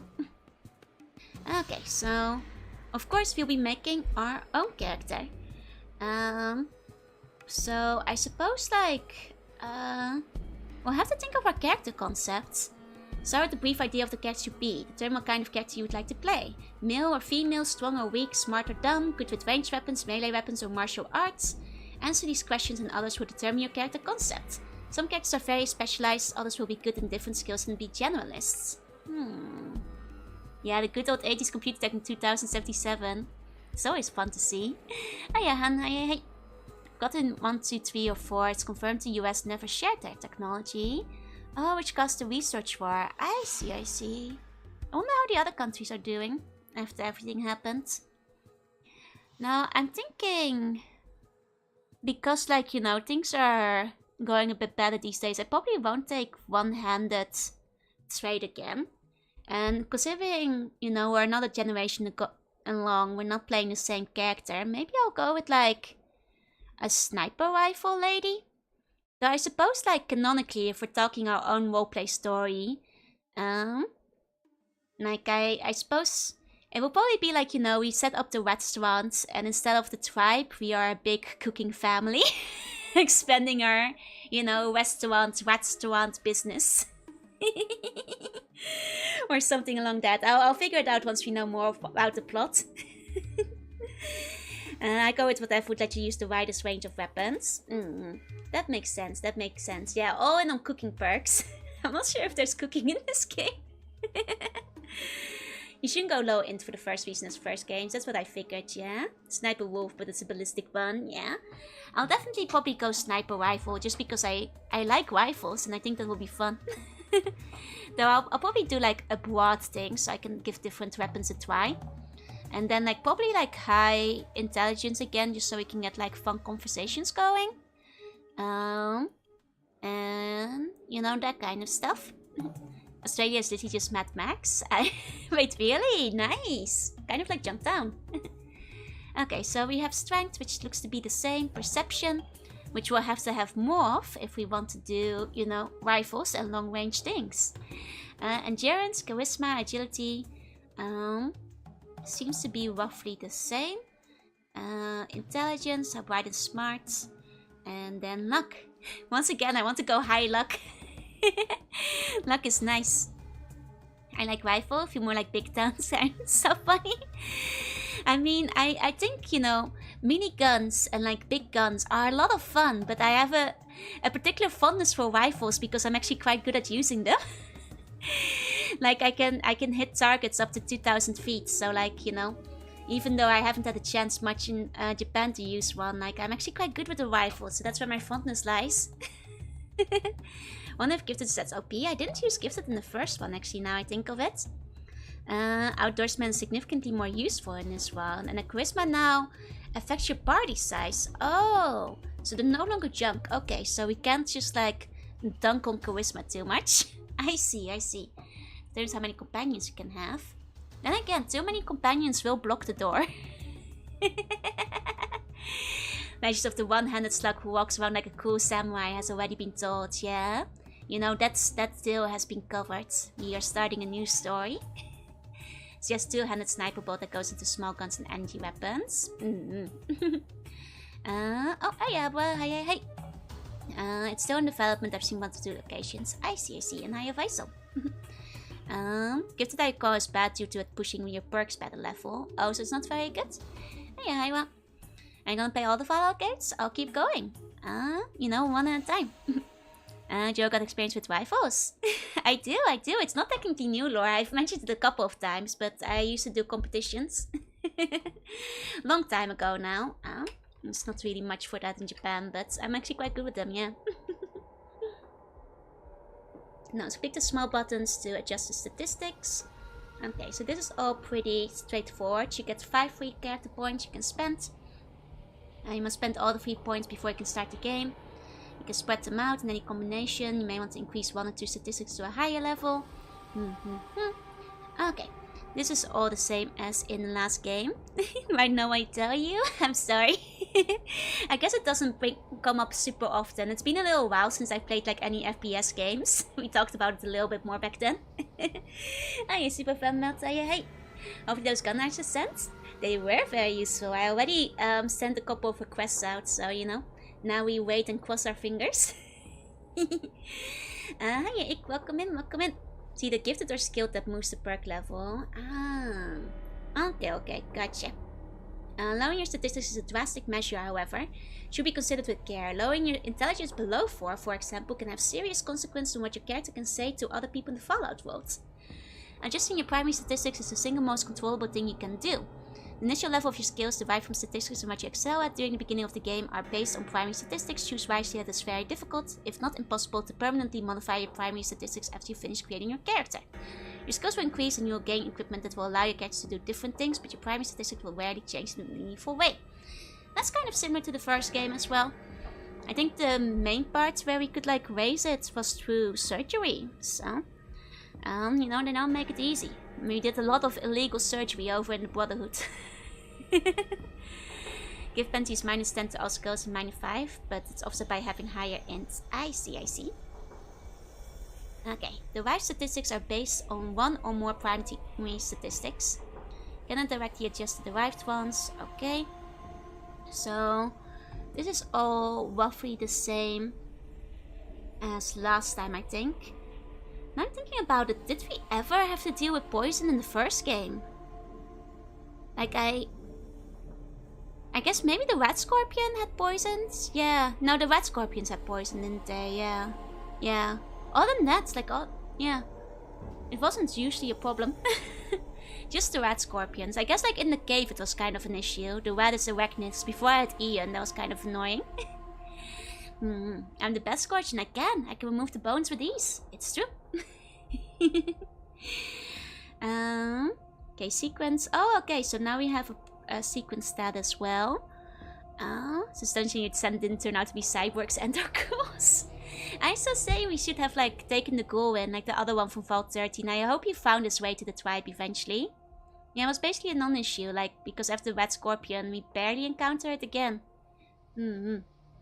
Okay. So traits are the characters that define just exactly who your character is. Okay, they're optional. Okay. So, these are so far, the same as the ones we saw last time. Uh-oh. DMCA.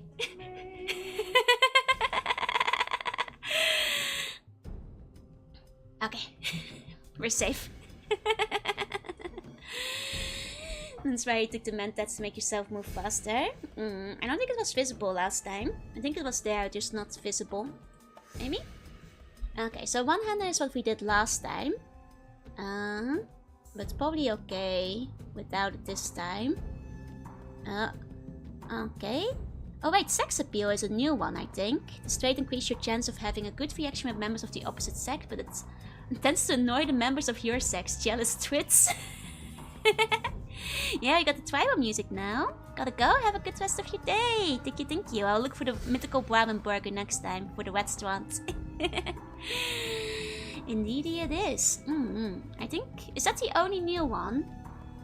Kamikaze was still there last time, right? I think the rest all seem to be from like the last one. It's almost identical to the first, mainly the development process being like 9 months of quants had something to do with it, yeah? Jinx build is the best one. Sounds like it would be so hard though.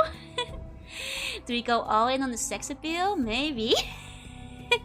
Oh, but then the ladies are gonna hate me. I got the bun done. Nice.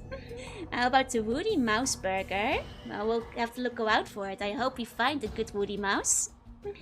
Say the devs did a decent job at making Fallout 2 into what they had. If they only took like 9 months, that's ridiculously short. Like in terms of like development time. Hold on, I saw the bun. I saw the bun, it's pretty good. I'll show it off. 1 second. It's a pretty good bun we got over here. Here we go. That's very good. Hey, Wintoki, welcome in. Finesse and heavy-handed are good. Okay. It's like with sex appeals to the people you're shooting when they get back to your 2 frost states.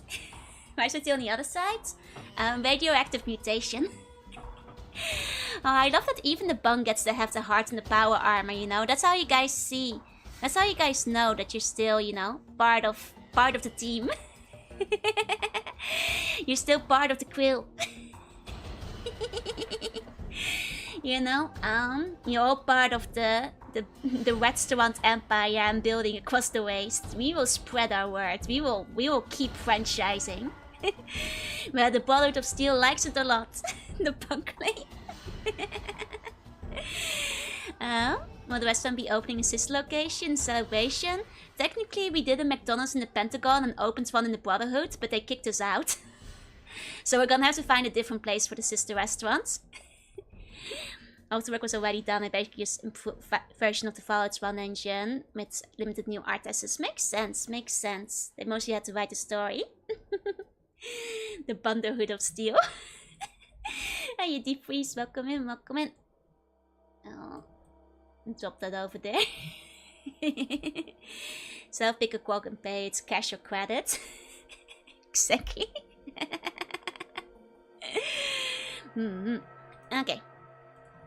So, not sure which ones I'll go for next, because I think I took Good Natured last time, and Good Natured was kind of nice, but I now realize that First Aid and Doctor are kind of pointless. Like, I'm not sure First Aid and Doctor are better in Fallout 2, but there are so many, you know, stim packs that there was no point in using them and like just wasting time on them, you know? And there's no background one included. I saw. But I'll be using that if I pop it in the thumbnail. Forget the Enclave and the Brotherhood. If we teamed up with Vivi, we could be the bunker mates. Oh, that's a good pun. Oh, Ice Finesse and Heavy-Handed. Let me check Heavy-Handed. It's more damage in melee and hand-to-hand combat. Oh, but if I'm gonna be like sniper rifling, then... Then I'm not sure if like Heavy-Handed will be as useful. Though Finesse seems useful because like if I'm going like high in on luck, then having the extra critical hits will be practical as well. You know? You can come up to the stat requirements, take the perk and keep it after your stats go back down. Oh, I see, I see. Gifted and small frame. And it's quite a small frame last time, I think. Because my endurance was low, but... Okay. I mean, I'll see which I'll go for. I'll see which ones I go for. First aid might help more early game here, and the buff up melee might be helpful early on. And then when you get the rifle. I see. I mean, I guess being able to melee could be useful. I don't think I meleeed at all, except for like my lucky batter against the the raider leader. The first time around, because my melee was so terrible. Finesse Energy is really good with luck. That's what I'm thinking. Okay, it's quite difficult at the start. I see. Okay, still astonishing she beat him through actual dumb luck. And on like the final hits, like right before I died too. It was crazy. There are a few fun side lanes that rely on unarmed skill too. Okay, so it might be best to, invest in melee this time then. Okay. Sniper archetype where they get close to you and they think they won, but then they catch hands, yeah? This is why we need to bring back bayonets. High luck, high agility, and high perception. Best part of the old Fallout games. It's so nice when you get like the really lucky shot. It's satisfying. Has the game started yet? Not today. Today we're looking through the manual. And then I'll be starting the game next week. But I like to take my time, when this much effort has been put in the manual to actually take a proper look at it. If you're going for a sniper, I'm gonna make low endurance. Maybe a little bit low. I think I was on a 4 in the last game as well. So if I need to dump some of my stuff somewhere, it might be endurance. But I'll see. It's something I'll still have a couple of days to think about after all. Okay, then we have the tag skills, just like in the last one. So, I suppose... Okay, these seem to be roughly the same as last time. I'll probably put one back in speech again, because speech was quite useful. Speech was quite good. And then... maybe I should put some stuff into big guns. I guess you can increase big guns and energy weapons whenever you find them. So maybe starting out with speech and small guns is a good idea. And then for a third one, maybe sneak. Or something like that, perhaps. I really never read them before. I love a good manual. It was always the most exciting part of getting a new game, reading it before starting it, or in my case, reading it as my mom is doing whatever socializing she has to do. And I sit in a chair and read it by myself. Hey, Sangu, hey. Yeah, the core stuff is almost identical. A suggestion is science. I suppose science is pretty practical because you wind up needing it here and there. Sniper rifles are small guns? Wait, they call it small guns. No. Surely not. Surely not. I love the manual for Tiberian Sun, RTS that came around the same time as these games. I kind of miss the days when manuals would just casually be over 100 pages long. Or when we had manuals at all. I kind of want to make my own manual. Looking at all the cool Mega Man forms in the manual, right? That reminds me, I should see if I can still get an order in on the Kickstarter of the hand-drawn Mega Man guide that came out recently. Small guns governs pistols and rifles. Oh, so the big ones is flamers, miniguns, and other heavy weaponry. I see. Remember physical copy games? Me too. Bring me back. I can still buy physical sometimes, but I feel manuals are a lost art. Most games released these days, if they have a manual at all, half the time... Well, half the time they don't have a manual, but when they do, it's really short, or like even more disappointingly, just like a single page with like buttons on it. Or even worse, a QR code to the website where they have the manual. Like how? If you're gonna do that, then don't waste the paper.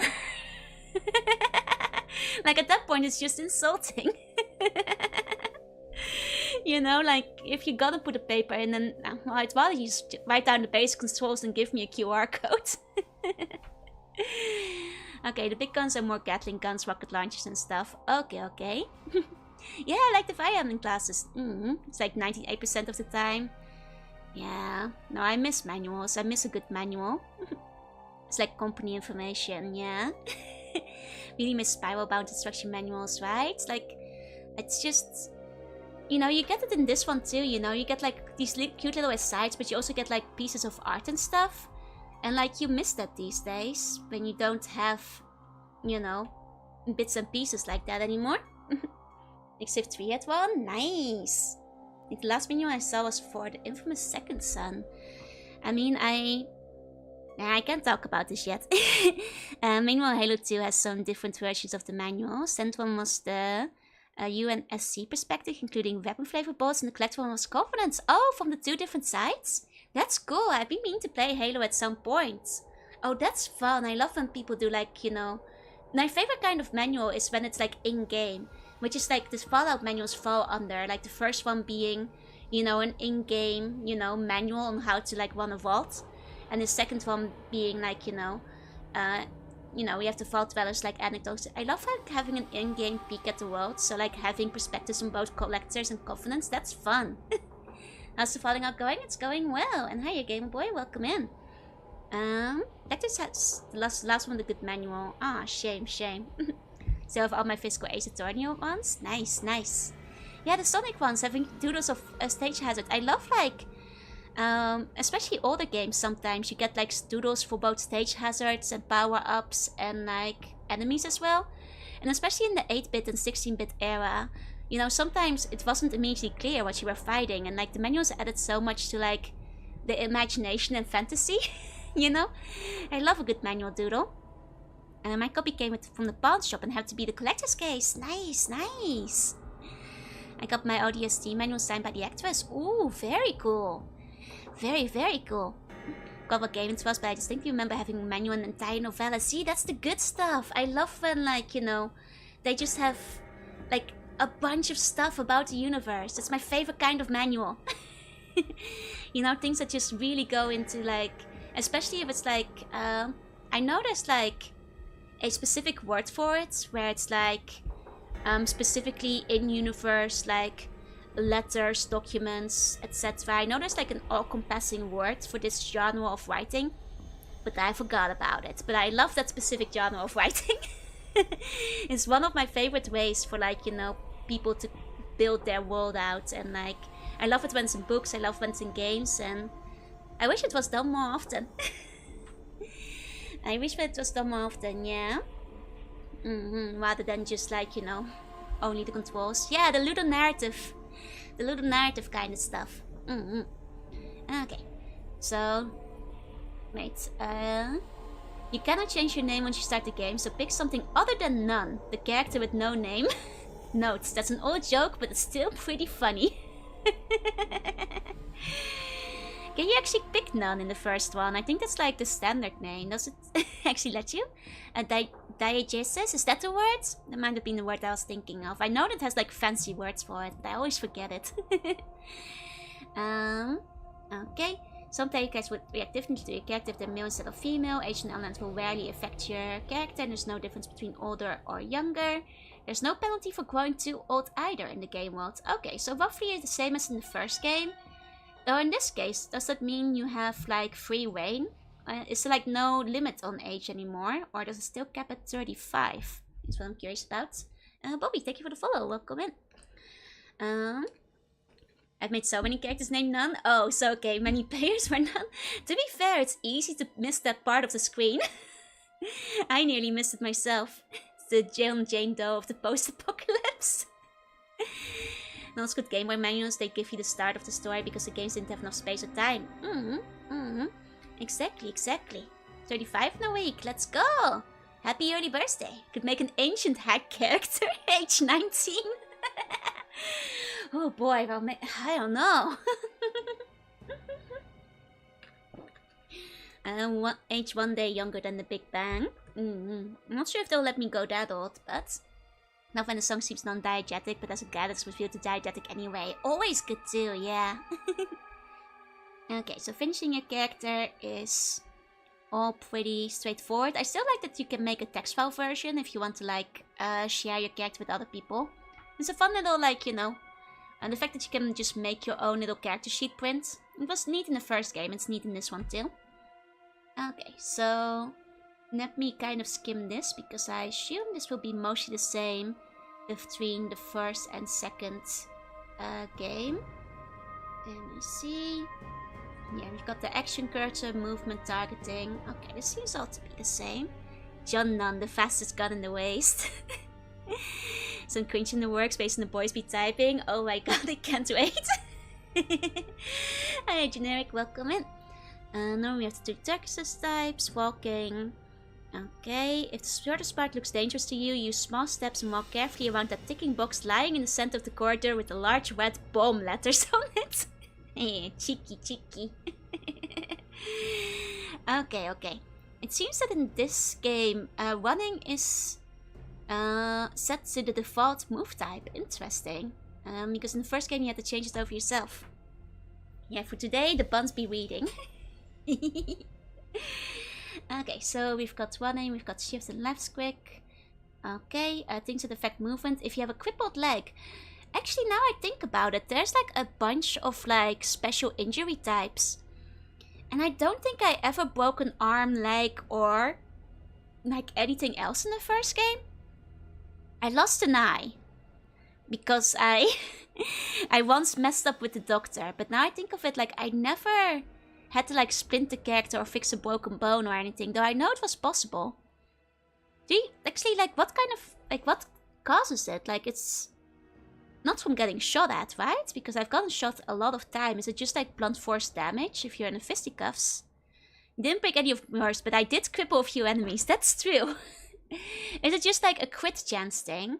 Where if you get crit, you can like wind up, you know, getting something broken? It's just very rare. I see. I mean, it's very interesting. Like, it's fun that it like affects certain stats and movement and stuff. It's just flavor text. You can recover from your eyes getting taken out. Wait, really? Oh, that's actually kind of curious because I don't mind you telling me, but like, how would you have recovered from your eye being removed if you had like, if I hadn't reloaded? You know, if I hadn't reloaded that one time. Yeah, I mostly just got the radioactive poisoning and forfeit in the eye. Like, is there just like a different doctor or surgeon who can put your eye back in? I don't think you can. Oh, but people are telling me you can. Because the Doc Morbid event was a story event without any oh, wait, you can't. Oh, man. That's a tough one because your perception is 1. I feel like you kind of just like kneecap your 1 at that point. Or you can just use the doctor skill to repair your broken eye. Maybe think of the perception implant that can nullify the perception loss. Maybe in that way. Okay. Oh, okay, you can recover from eye damage in battle, but not from the doctor. Okay, so it's mostly just like having the perception implants to kind of work against it. I see. Well, it's a good thing I reloaded that one time then, because as cool as like the Tunibio eye patches, I think that would have made damage, like combat really hard. Okay, we've got the cursor, actions, examine. Let me see if there's anything interesting written here. I think this is all roughly the same. Oh! Some skills will not work on the targeted object or person. Trying to lockpick a screaming mad ganger is pretty silly. You guys are telling me you can't lockpick a human. I can't lockpick a bun? Who needs aim when you have luck? Exactly, that's true. Okay, you know, that's fair.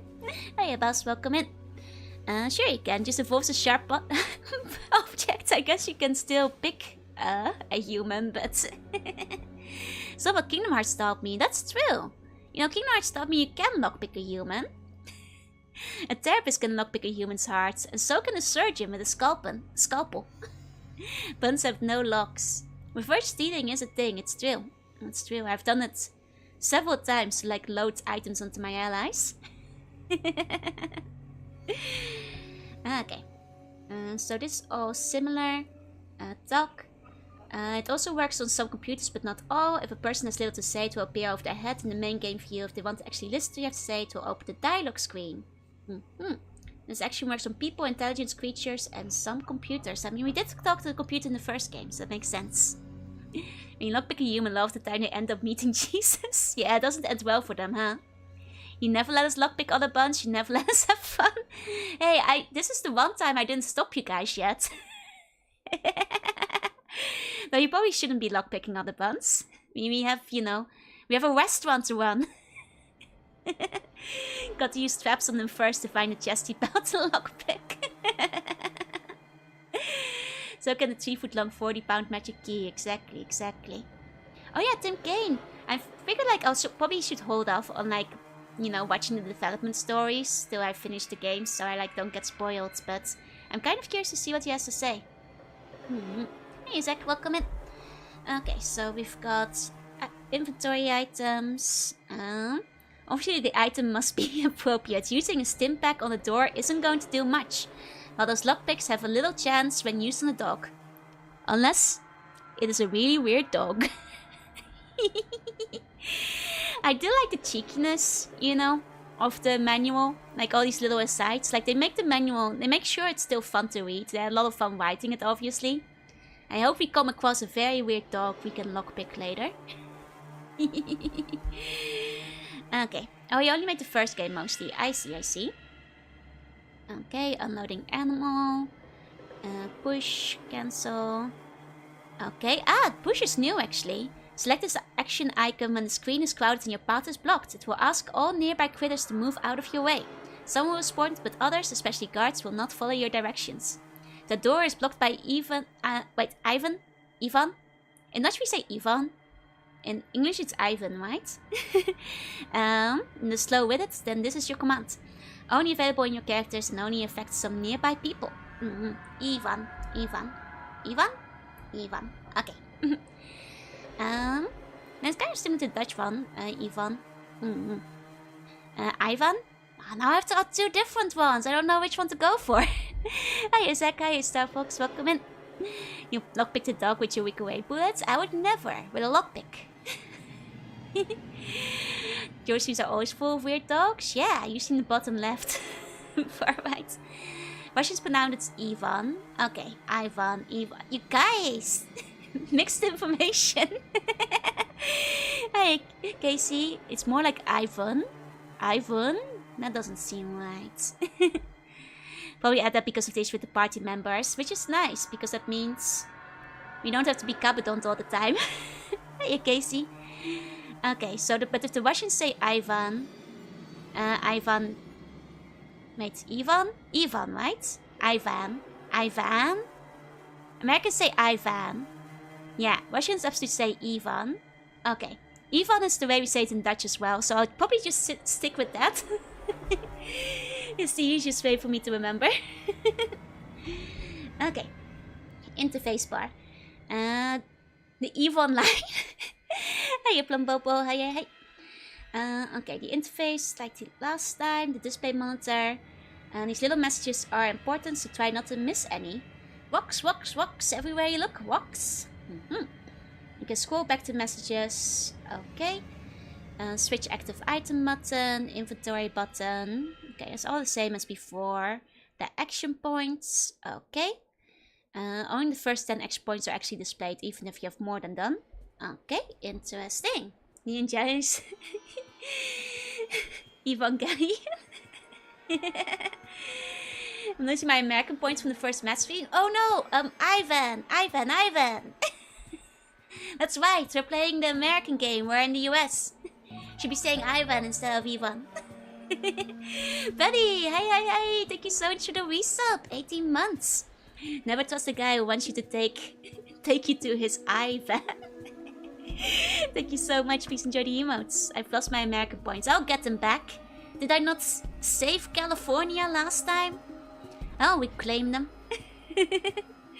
Oh, it's 2 different sounds in Russian. I see, I see. Gotcha, gotcha. Okay, so we got exits. Active item button. Okay. Okay, some weapons also make targeted shots. Okay, the targeted shots are quite nice. We like using those. When you set into, I'm not gonna lead it yet, no spoilers. Plus you can use it as a pun name for characters with lots of eyes or a big eye. Too.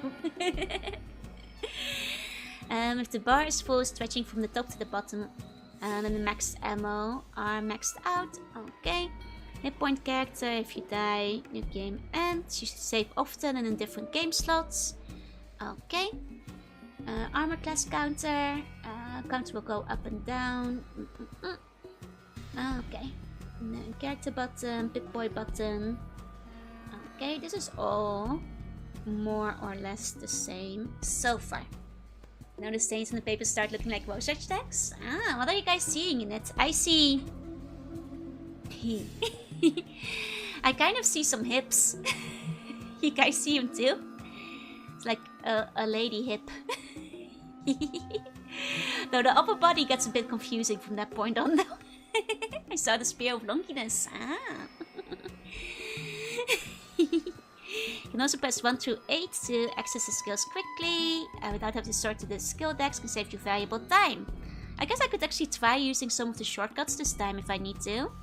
Get your mind out of the lady hips. She does need to eat a little bit more. That's this part ain't healthy.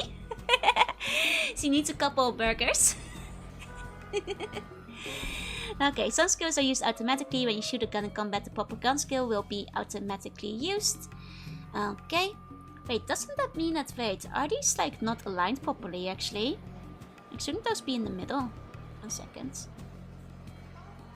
This seems more right, right? Like they should be... Should they be connected like this? They should probably be connected like this actually. Did mind you of the shortcuts last time? You did. But when you did, I wasn't able to use my other hand, so... Back then they were pointless, but now I should be able to use the other hand again. Okay.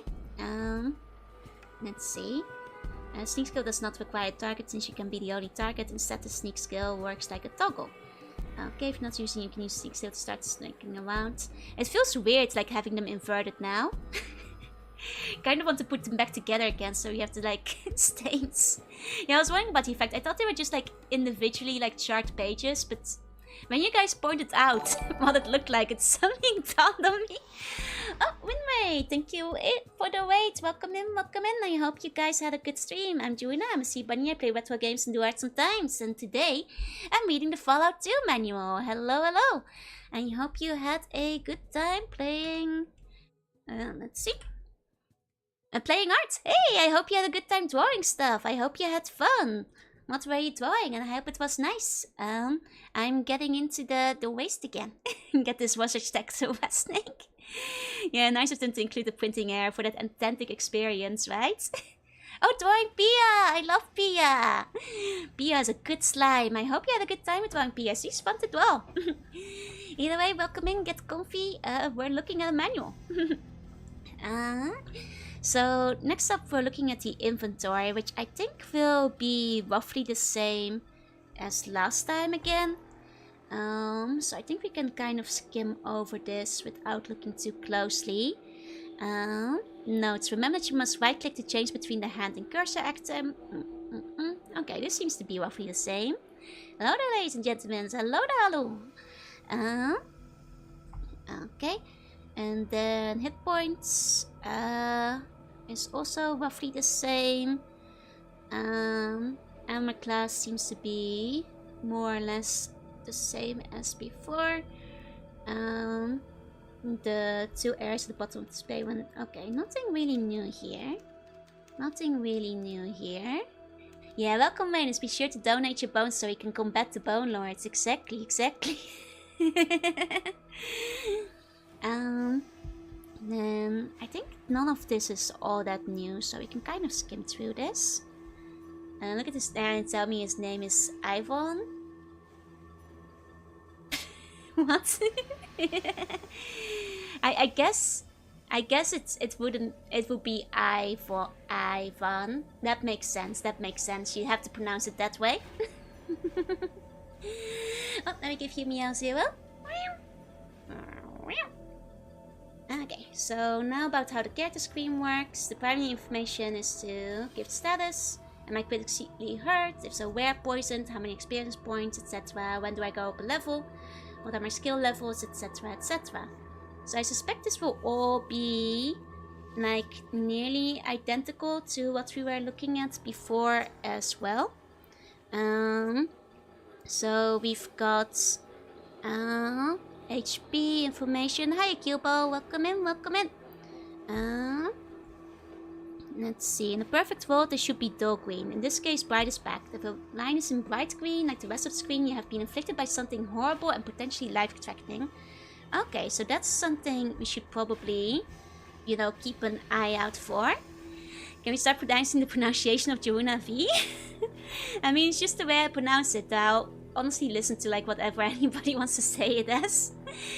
Hi Ewan, welcome in, welcome in. Oh, right, to take the power armor again. Okay, poisons. We kind of do, at least with the 5. Yeah, I guess like the V is a problem because it's not Jaruna 5. It's not Jaruna 5. You know, it's a V. It's a V. Okay, poison. That means you have been poisoned by rattlesnakes, giant scorpions from hell, or iguana on a stick that has gone bad from sitting out in the sun too long. Note that this is dangerous but not necessarily fatal. Poison does damage over time. The more poison that you have been infected with, the longer you would take damage. Fortunately, as the poison starts to wear off, it takes longer. What happened to Juana 4? There is no Juana 1 through 4. They are not missing, they are not eaten, they're not dead. They have nothing. It's the V does not stand for 5. It stands for Victory Gundam. I'm reading it as Yarro Noir 15. Oh, that's the wrongest way so far. We did not eat them. We did not eat them. No, it just stands for good old Victory Gundam. Don't worry, it's Yaruna Victory Gundam. Yep, that's right. 1 and 4 have not been taken by the Bone Lords. The former Empire has, but Yaruna is a Gundam? Yes. Why do you think Mega Joro exists? Victory was my favorite. Excellent, excellent. Does it really? It doesn't, no.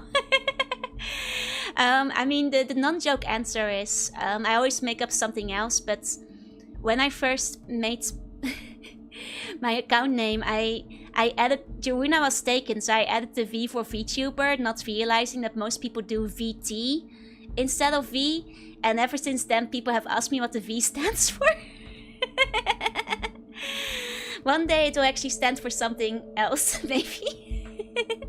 Jaruna 6 is my Oshi. Still waiting for 6? Well, 6 is not coming out of the dungeon. I shall never be supplanted from the throne. Think it was something like that? Yeah, it is. Hey, Johan. Hi. Yeah, V is like a less common version. I understood it immediately. Yeah, it's actually V for Vendetta. Jaruna Vendetta. So not for VTuber, it stands for VTuber. That's actually what it stands for, yeah. Jaruna was taken, okay? That's all. 3-6? The 6-year-old will never leave the jail.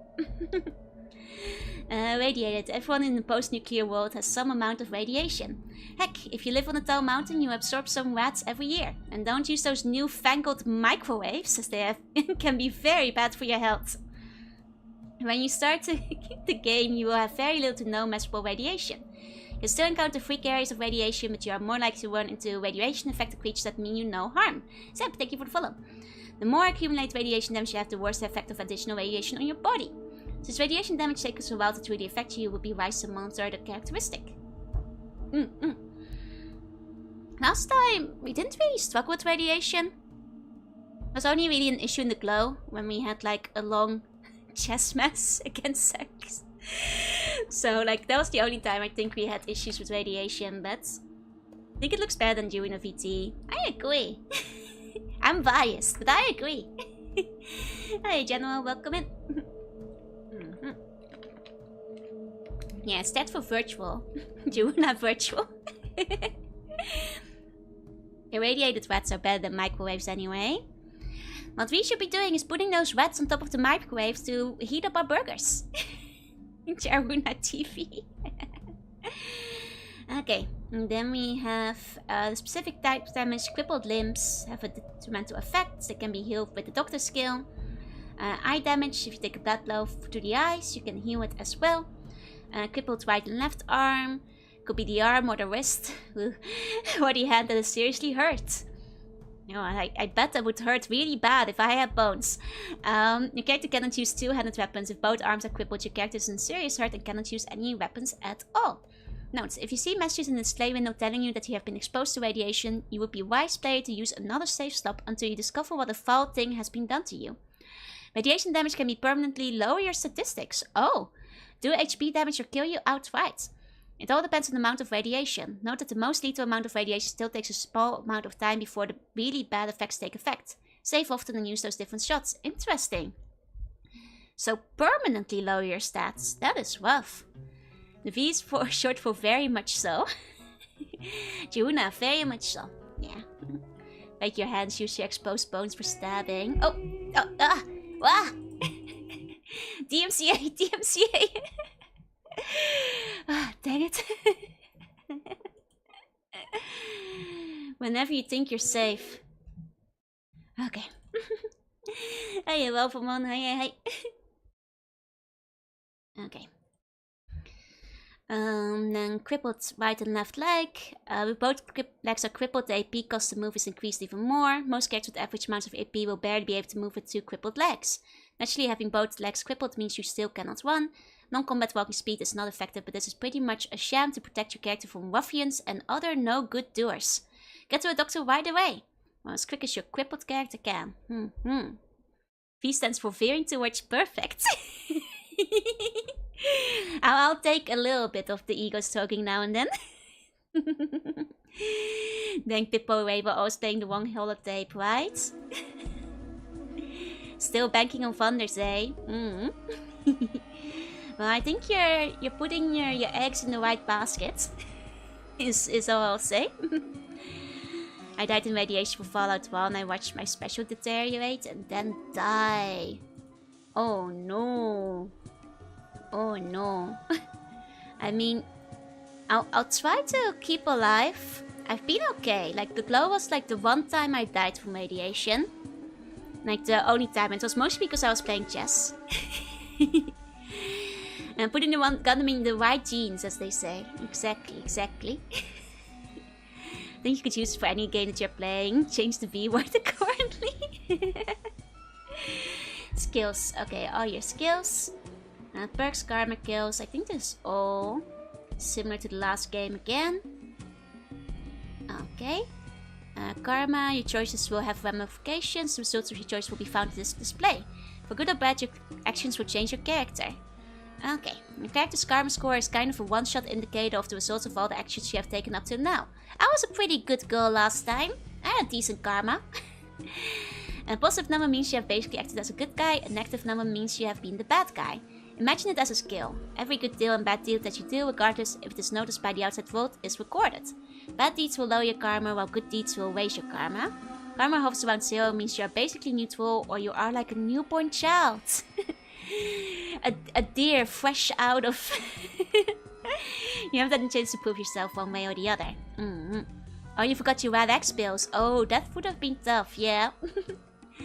How is this different from the last manual? So like the... especially the prologue has been a big major change. There have been like some small changes to like the gameplay. But a lot of the regular gameplay stuff is fairly similar. Karma has more effect in this one. They seem to put a lot more emphasis in this one on it. Running Joe was about as good as Link. Save the Lank, but any loot that's not bolted down. Hey. what's a little bit of whatever you left on your bookshelf as a tribute to the hero of the waste. I think I'm allowed to eat your books in exchange for killing the super mutants. It's only fair. Like the mechanic actually makes radiation more threatening. And the close where I found out Violet had addictions, and you can get addicted to Rad-X. Ooh. I was lucky that I didn't get addicted to the Rad-X in the end. Okay, reputation is also a measure of your deeds, but only if other people witness your actions. Each location will think of you differently, but some locations can hear about your deeds from one town or the other, and will thusly be modified by your reputation in other towns. Positive reputation is good, a negative one is bad, and one that's close to 0 is neutral. And it's possible to have a really good reputation in one town and have a really low karma. In this case, you are a stinker, and no one knows about you yet. It is also possible to have a poor rep and good karma. You do good things, but no one has noticed. Your character can earn special reputations for doing actions that are really spectacular, either good or bad. Special reputations will modify what people think of you. Okay, so this seems to be new. I don't think we had special reputations in the last playthrough. Waterways, what you get addicted to. Oh, you did on just 2 doses? Oof. Helpful did get walked out, in which case they don't need those items anymore. Exactly. Exactly. And it's not that bad, actually. It will go away after a while. It's like real life. You could do this, nobody notice. I'm feeling like, ah, man. Sounds like in this game I have to make sure all the good things are done in front of the NPCs, so they know that I'm like a really good slug. And they are more inclined to give me their special items and stuff. You know, and won't like arrest me if I rummage through their bookshelves and take like whatever they had standing on top of it. Okay, kills is numbers of critters you have slain in battles. Okay. Well, this does not serve this does serve no real purpose, since you gain experience points for each kill, and that's recorded in a different location. It does serve as an excellent tool for bragging rights. Ah. Okay. Don't let your left hand know what your right hand is doing in this game. No, we gotta make sure all the NPC knows about how cool we are. Otherwise, you know, they're not gonna come to our restaurants. Remember, our current like roleplay level is we're gonna have to like franchise in the second game. So if we don't, you know, spread the word, nobody's gonna come over and eat our rats. So, you know, it's marketing 101. We have to make sure they find out. The hands are gonna be in cahoots this time. Exactly. This card will update to show you more detailed information. Okay, those is a cute picture depicting the chosen characteristic in action. Sometimes cute is not the proper word to be used. I can't wait to see. I wonder if it's gonna be the same illustrations as last time, or if they'll have updated them. I guess some of them will be new. Yeah, we need to spread brochures. We need to make like some flyers. Like some flyers to hand out. Okay, we've got print, cancel done. I still love that you can make your own, like print your own character sheets. Like, how cool is that? It's all for the mindshare of our customers. Yeah, it's, you know, we have to make sure the NPCs see our good deeds for the sake of brand recognition. Oh, the holy Wobgoy Pip-Boy. It's gotten holy now. One of the most holy artifacts to be found in the Fallout 2 world is the Wobgo Pip-Boy 2000. This personal information processor is highly sought after since the few functioning units remain. While your character does not start off with this wonderful device, one of the first quests will be to retrieve it. The Pip-Boy, as it is commonly called, is a handy device that you wear on your wrist. It stores information automatically for you like a personal secretary, and also includes a clock and calendar function for keeping track of time. Use the buttons on the left hand of screen to the functions. Okay. So we once again have our clock and calendar, which also allows us to set an alarm. Okay, we have the timer to go advance quickly. Okay, it's still until morning 6 instead of 8. I wonder if now the morning actually starts at 6 instead of 8. Can't wait for the nuclear fallout. I want a Pip-Boy.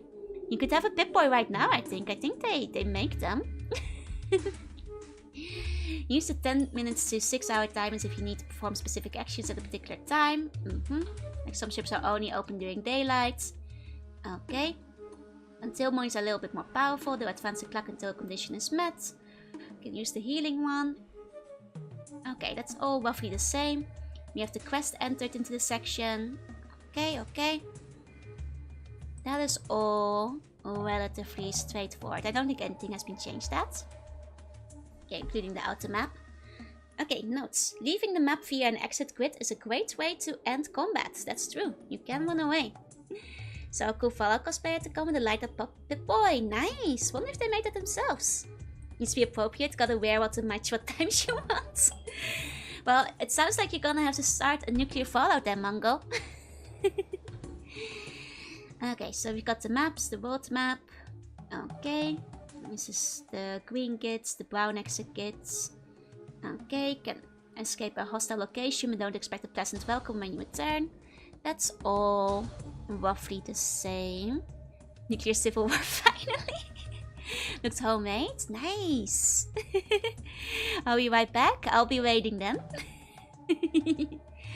Okay, we have the map display. This all seems... Oh, actually the map Oh no, the map is still the same. The map is still the same. Okay, so we still have the green circle system. Sun and moon for the current time.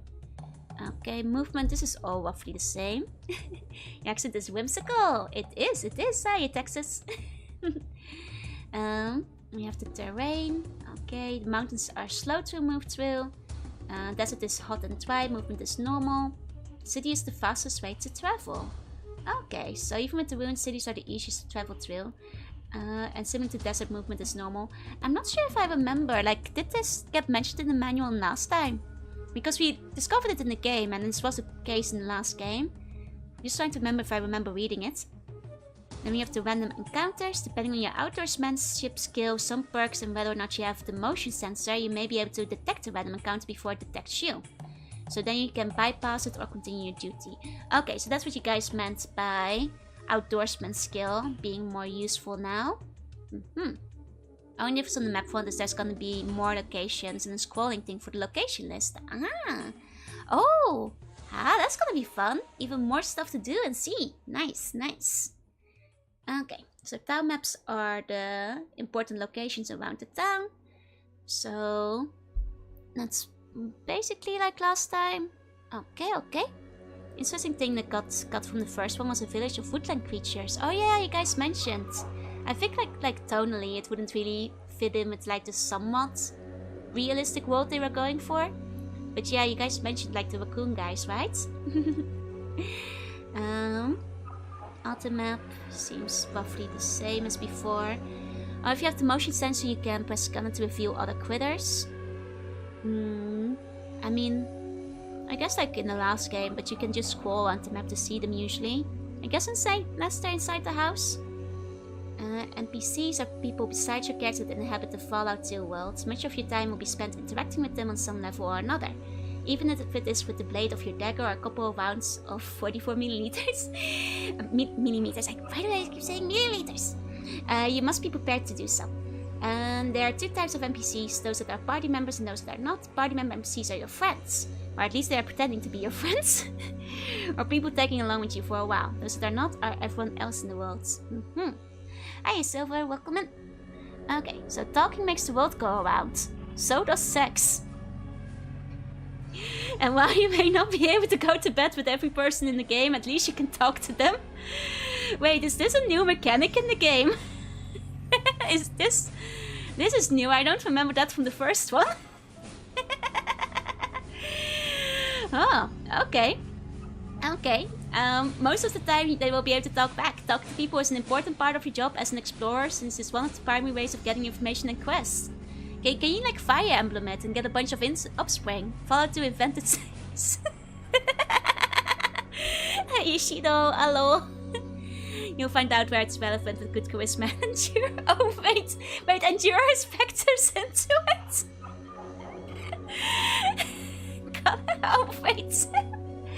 Wait, I mean if this is like a Fire Emblem situation where we can get our descendants, you know, that's different though. Okay. Hey Deviants, welcome in. To talk to a person, use the command cursor and then talk action. Talk action is default. Okay, if you're in the middle of combat and trying to blow them away, don't expect them to start a little chat about the weather at that point. Some NPCs will also start a conversation with you when you get close enough to them. Okay. The harem, let's go. I'll find out. Oh god, I'm excited and scared. Yeah, endurance won't fit into the build. I was considering dumpstatting it. Oh, okay. Okay. If an NPC doesn't have a head, that is not to say they are not important. They have just been decapitated. And if an NPC does have a head, that doesn't make them critical to the game. Oh. I know, it's probably just for the talking heads is what they mean. Are you having second thoughts? No, I'm excited. I'm excited to see what, you know, what surprises will, you know, await us. Don't need them, you know, as long as, you know, I don't get banned across all streaming platforms. Nah, I don't think it's that kind of game. I think it should be fine. Don't need HP when you kill everything in one shot. If an NPC has very little to say to you and they don't really want to hear what you have to say anyway, they will just chat with you. Line of dialogue will appear over their head in the main game view. Most of the time it's something as simple as hello. But sometimes those sneaky game designers will put a hey, you better not move or I will shoot you type of line in there. It's true.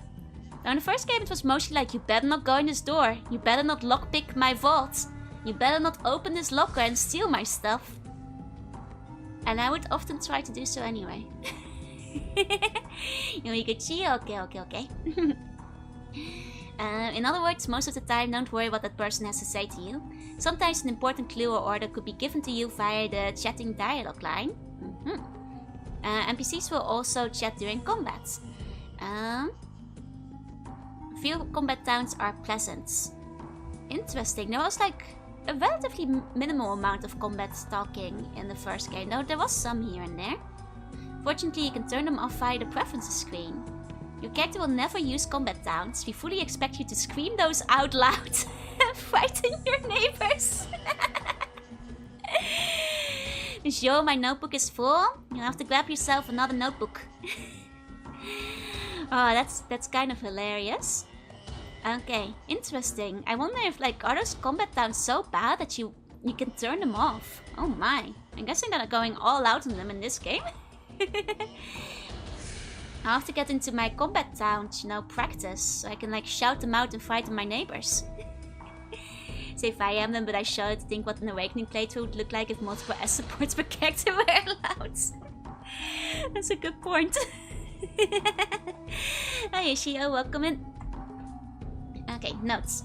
Characters with a high intelligence will have more options to select from and talking to NPCs. Something to think about. Yeah, we'll probably want high intelligence again. I like, you know, having dialogue. They don't make cool menus anymore. No, not often. The bars can be a bit offensive. Oh my. Okay. Shameful returning to the previous palace after getting evicted from the new one for yelling combat towns after dark. Yeah, I feel it will be more immersive to keep them on, you know? It will make you want to shoot them more. Yeah, like the child character from Parity thing is fun. I like when games kind of do have a next generation you can influence. The army optimizing people would pursue frightens me. Oh, people get crazy with it. Okay, when NPCs do have something to say, you can respond to their comments and ask questions. Okay, you will get a view of the NPC and see what he or she has to say and get a chance to respond to them. Okay, some NPCs are special and you will see a close-up of their head. Others are not so special and you will just see a shot of this character just standing around in the game view. If an NPC does have a head, watch their facial expressions. They will give you a clue as to how the NPC really feels about your character. That didn't really play much into the game in the first one. I wonder if it will play more in the second one. And dialogue will appear below their portrait or picture if the text of what they have to say is too big to fit the screen at once. Only a small portion will be displayed. Okay. And you have more things to say. There's intelligence, skills you excel at. Okay. What else your character has done or talked to will also modify the options. NPCs will react differently to different lines. If your character says something stupid or inappropriate, some NPCs will get upset and others will just get on with their lives. Since having high intelligence means that you can get more options, you can choose between simple grunts and well-spoken diatribes against capitalistic warmongers. Okay, and intelligence of 3 or less means your character can only grunt and will be unable to converse like a sentient being. NPCs will have a hard time understanding characters with super low int. Best song? Very good song now. They did say it last time, but you know, it's the second game, so I wonder if they would have, you know, expanded upon it compared to last time. Okay. Some of the lines are questionable and can make the NPC respond one way or another. Those lines usually have some sort of characteristic role associated with them. Usually speech, but occasionally another skill or a statistic. The most common use of speech is to lie to an NPC. Oh, is this the first game? I think I've seen it in like screenshots and stuff. And like fan art. Is this the first game where they start adding in like which role you're using next to the dialogue to show you what stats you're utilizing? Because that's kind of the way they're making it sound. If this is where they're starting it. Because in the first game, like, you know, they were rolling and stuff in the background, but it wasn't like, you know, made very explicit. There's an occasionally funny thing that happens when you meet other low-int characters, but those interactions are too few and far between to be worth in the first one. Fair. I think you need a perk for that. Okay, okay. Hey Chief, welcome in. Okay. Conversation is longer, it can be printed on one screen, you can look back on it. For your programmers out there, it gets sent to Devno. Okay. The only way to complete the X conversation is like getting through the end. Okay. Yeah, so welcome in, welcome in. Then we go to barter. It's usually used with non-party member NPCs only. NPCs that believe in you enough to join your cause and use your party use a slightly different method of creating goods. Oh, they changed the trading for your party members. Interesting. I'm curious to see what that is about, but we'll get there soon enough. Hey, Azul. Hey. Okay. Let's see. The bar skill will modify the worth of items to give it more value. Okay, it seems like we still can't haggle back and forth, I think. So it kind of still works as in the first game, I'm pretty sure. Yeah, no need to steal from my followers anymore. Yeah, and it seems like they improved the party member controls and also the fact that you can push them. I'll wait to do a cute with you. Uh-oh. Okay, take the inventories. Not all trade is done by pure barter. Some of the towns are printing money again. Oh. Money makes a great way to store lots of value, since it's very lightweight and takes up no real room in your inventory. When you have the chance, convert your heavy loot into portable cash. Oh, wait. We're no longer dealing in caps. Oh. Must be awfully hard to get, like, you know, a wasteland society to start trusting in, like, valuta again, no? Man, my bottle caps. I put all my pension into the bottle caps. The followers are much better as well. They also properly heal and won't shoot through you. Oh man, that's an improvement. Especially the last one. Okay. You can press the offer button if the NPC it says the goods will be added. Okay. Remember what the challenge said about not getting attached to your caps in Fallout 1? I can see why now. Even though our Vault Dweller had, like, collected so much.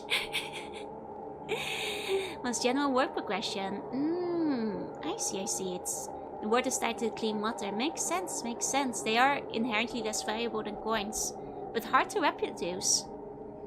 Which, well, I guess good money is like hard to reproduce too. But I wonder like how many people have the means to properly check money for realness in the post-apocalypse though. Wow. Either way, Space Round in hand is this crummy manual with no paper scraps. We have to make do, you know? There are many things that will determine the total value of your goods. Obviously your barter skill. Okay, your reputation as well. And also personal reactions. If you offer a really poor trade, it may actually insult the NPC and lower their opinion of the character. Oh wait, so you can give a counter offer now. I see. You should remember to keep your NPCs well stocked up on stimpaks, ammo and other perishables. Interesting. Just order clean water online, you'll be a billionaire within minutes. You know, you guys were saying, you know, this is when you have to start hoarding caps now. So you can get rich quick. The bottle cap is used because there's a set amount to exist. Yeah, that's what I was thinking. Like, you know, if they're printing money now, the one thing I wonder about if, like, do they have the means to properly test, you know, the validity of money if anybody else were to put in a competing money printing system? Because, you know, money forgers, I think, can actually do that with like fairly primitive materials. So, like, if people are counterprinting a forgery, do they have the means to, like, you know, test for that in the wastelands? That's why I'm saying the bottle caps might be the safer valuta. They're harder to reproduce, harder to make comparatively, you know. Harder to make comparatively. But that's what I'm thinking. Yeah, the closest practical approximation to coins. Oh, there's a quest about bottle cap counterfeiting. Ah. Like, may forever on the hiss with a well-timed I'm cute. Can forever be in the heart. True. You know, fair. You learn about the money thing once you complete the tutorial. Fair enough. Okay, it's possible to have other people join your character. You may talk them into it, solve a quest, pay them money, or otherwise convince them. Benefits of additional party members are many. They will assist you in combat to some degree. Okay. They are also not a target, meaning that combat will be a tiny bit safer for you. That is what they, one of the services they provide, yeah. You cannot control them directly, you can give them order before combat starts. Okay. So that's fairly similar to last time. The limited but then a wandering slug comes across an overturned Nuka-Cola truck and launches inflation through the roof. I did find the truck last time and I was so rich. Breaking news, Cap Bearing says we should stick with caps. Look, just because I'm a cap billionaire has nothing to do with me saying it's a more valid system of currency.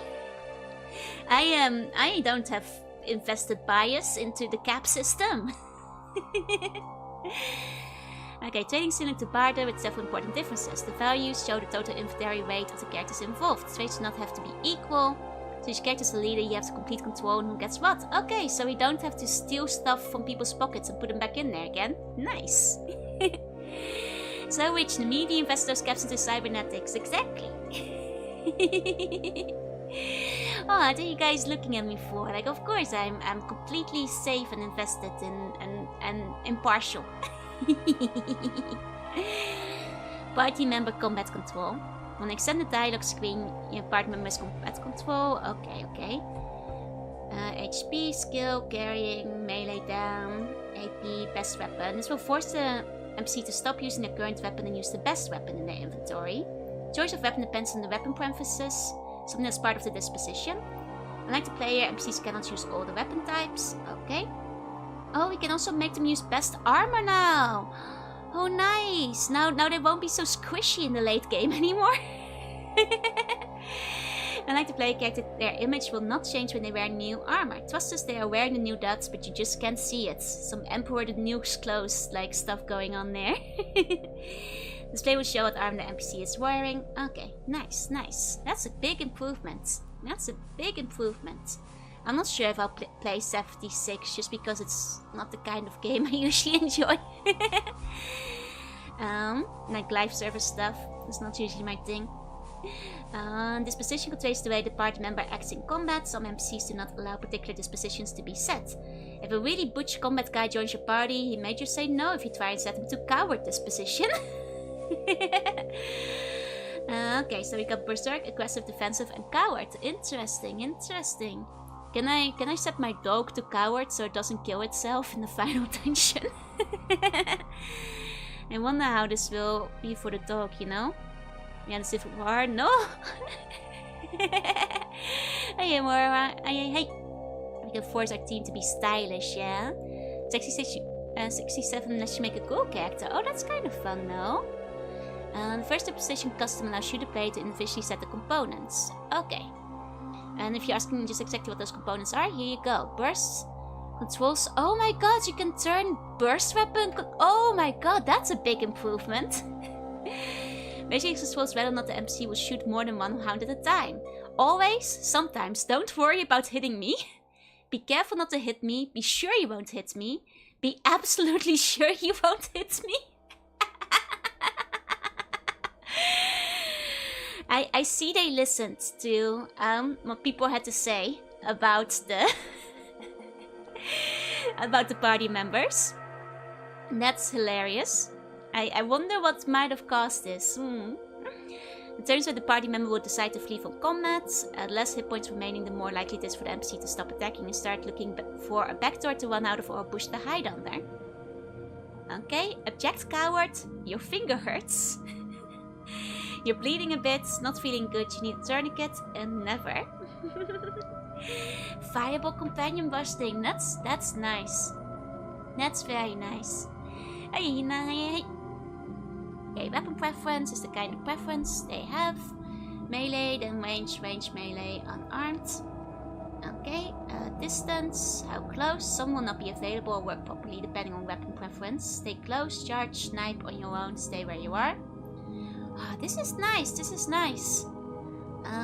attack who? Whoever is attacking me. The strongest, the weakest, whoever you want, whoever is closest. Nice. And hiya cookie. Then can use. Oh, how often they use camps? This doesn't allow the use of any camp, while the two stimcats only allow the use of stimcats. NPCs can only use camps that they have in their inventory, so you have the ultimate control of what they can and can't use. And clean, stimpaks, any camp, summertime, any camp, anytime. Oh, I'm not sure if you should make your allies get addicted though.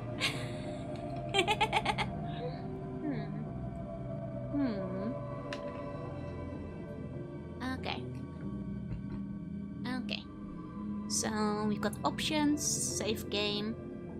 Saving your game is a good idea, especially if you're in a dangerous area, if you get a bad feeling about what is just around the corner. Yeah. Their addictives will be on your wallet. Yeah, I don't know if I want to turn my companions into junkies. Or buy the loyalties. Like, that's I'm not sure how I feel about that. Okay. Yeah, you see. Each shot will say empty just to prove our point that they are empty. I like the cheeky writing of the manual, it's cute. Okay. Become a drug kingpin and make your parents become clients by force? No, that's evil. Evil people do that. No, not the dog. Oh, mechanically they can't get addicted? Oh, thank God. Note, there's a philosophy about saving games. Some people say that you should have one save game filed and you should rarely save it. These people believe that this increases the danger of playing the game and is thus more dramatic. Others claim that you should be able to save before every combat, be able to replay every action and have unlimited saves. Since the Fallout 2 development team is pretty nice, we tend to lead towards the latter. You are allowed to save up to 10 save games using slots and pretty much any time. Should you save every few steps? Well, it's up to you. We do highly suggest that you use multiple slots when you save. Start with 1, then 2, then 3, and so on. Only slot again when you have gone through all 10 slots. This way, if something really bad happens to your character's save games, you have a fairly recent backup of the game and won't lose much progress. But the frequency of your game saving and how you play the game is entirely in your hands. Why I say King Pan? I was thinking you were thinking of like King Penguins. Dog moo? No, don't dog moo. Oh, the ambience is a bit loud. I'll turn it down a little bit. Okay, hold on. Bring the mic a bit closer too. If it's a little bit quiet today. Oh yeah, it does seem to be a little bit quieter than usual. Hold on. It's strange. How... Is this better? I'm not sure. Odd. Is that your tilt tip? Yeah. Remember to save lots because the classic Fallout and it will crash. It probably will crash as well. Okay, then we have the preferences. One of the settings will be the default settings, which is set back at the Fallout factory by well-trained professionals. Don't worry, however, they won't get obsessed if you decide to deviate from the norm and change the default setting. Okay, so we'll probably just play on normal again, just like last time. Oh, it's interesting that you can go back between the difficulty with no penalty or reward. That's interesting. Maybe it was a bit too loud. That's fair. Thank you for pointing it out. Like, I can never really hear what you guys are hearing, so I appreciate when you guys bring it up. And then difficulty. Maybe all the components have negative modifier. Okay, so the difficulties are roughly the same. Combat taunts. Get tired of the little quotes that non-players say to combat, you can turn it off. Okay, combat messages for bows versus brief.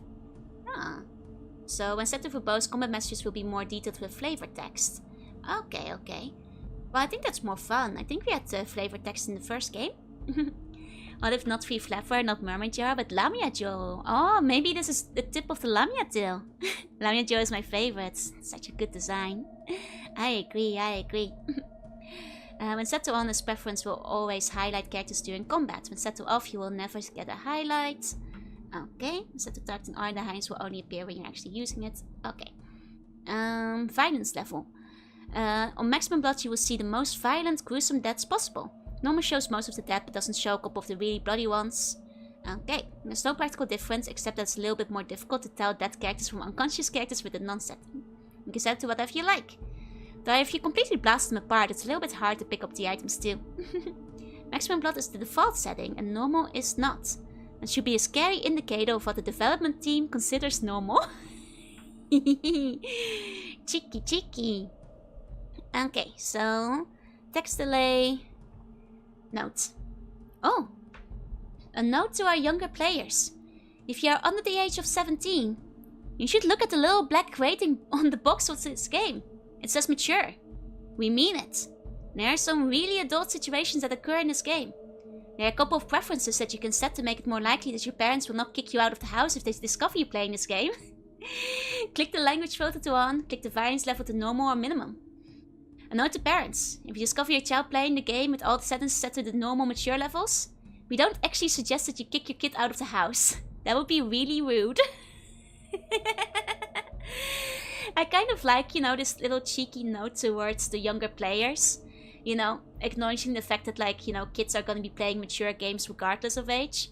And also, like, trying to help them prevent getting into trouble with their parents. That's fun.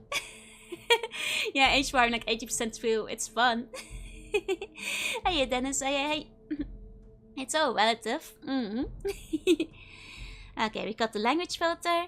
Oh, it will censor the naughty language. I see. This manual is using a language filter. Okay, we've got running, which is now set. Okay. Shift click is run. Okay, master audio stuff. Okay. Here we go. I like the little illustration there. Brightness slider. Okay, brightness levels. Okay, mouse sensitivity, item highlights, subtitles. Okay. This is all pretty straightforward. Whoa! Oh god.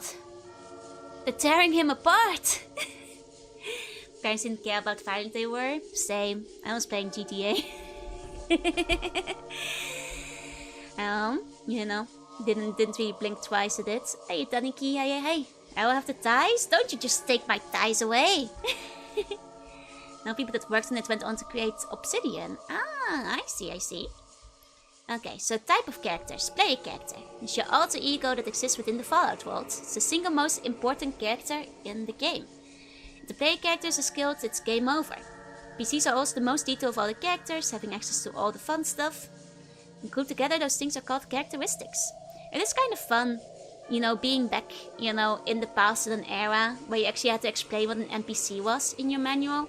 Because, you know, you couldn't take for granted that people knew what NPCs were yet. Violence was fine, but I wouldn't be allowed to play games with F-bombs. Fair enough. I think you would have reacted to this part of the manual when you were a child. Honestly, I was pretty indifferent to, like, things that, like, would normally scar other kids. Like, a lot of, you know, despite being terrified by gremlins, a lot of the usual, you know, childhood trauma things that people always mention did not affect me at all. Like, I wasn't, you know, I just glossed over the part in Pinocchio that, like, everybody says scared them. Like, all the body horror things in, like, Disney movies, like the Pinocchio bits and, like, Dumbo with the elephants. Like, those things didn't affect me at all. So I think, like, this I'd just be like, oh, neat. They're assembling the character doll. You know? Good morning. Hi, Objective. Hi. Thought the arm coming down was a guy holding a rapier. I can kind of see it. If you, like, kind of glance at it sideways. And we're hanging about games so old that I had to print a story in the manual. Oh, there's many of those, yeah. Because I bought when I went to college was New Vegas. Oh, didn't get into it super much. Did you avoid horror games? No, you guys. I guess I should, like, explain it once in a while. But I don't hate horror. I actually like horror quite a bit. Like, I like horror manga, I like horror stories. I'm just really bad at jump scares. And I get really high stress during chase sequences. Like, if I'm put in the horror myself, like, I start freaking out too much. So I can't play horror games because, like, jump scares really get me really badly.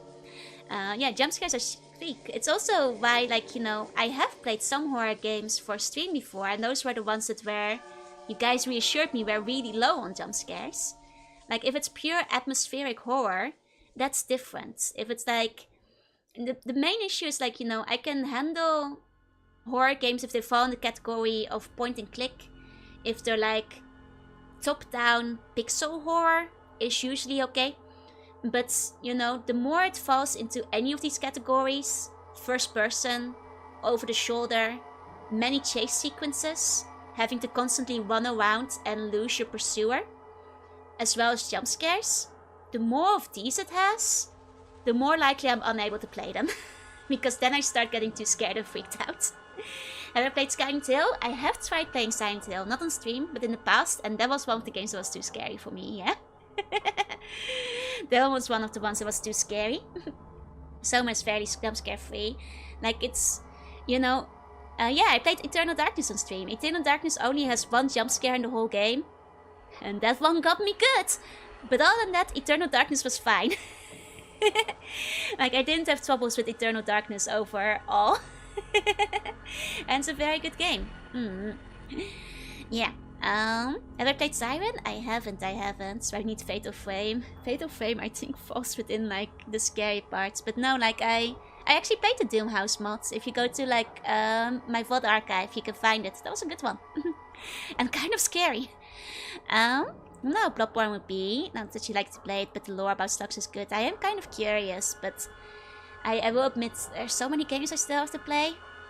But yeah, getting surprised and scared is the same thing. It's too cheap. Yeah, no, like, I actually really quite like, you know, a good, like, I actually like a good horror story. I like, you know, a lot of spooky things. I think, like, body horror and stuff can be quite fascinating as well. System Shock is a game I'd like to play. The problem I have is that, like, most modern horror games kind of descend from Amnesia, pun not intended.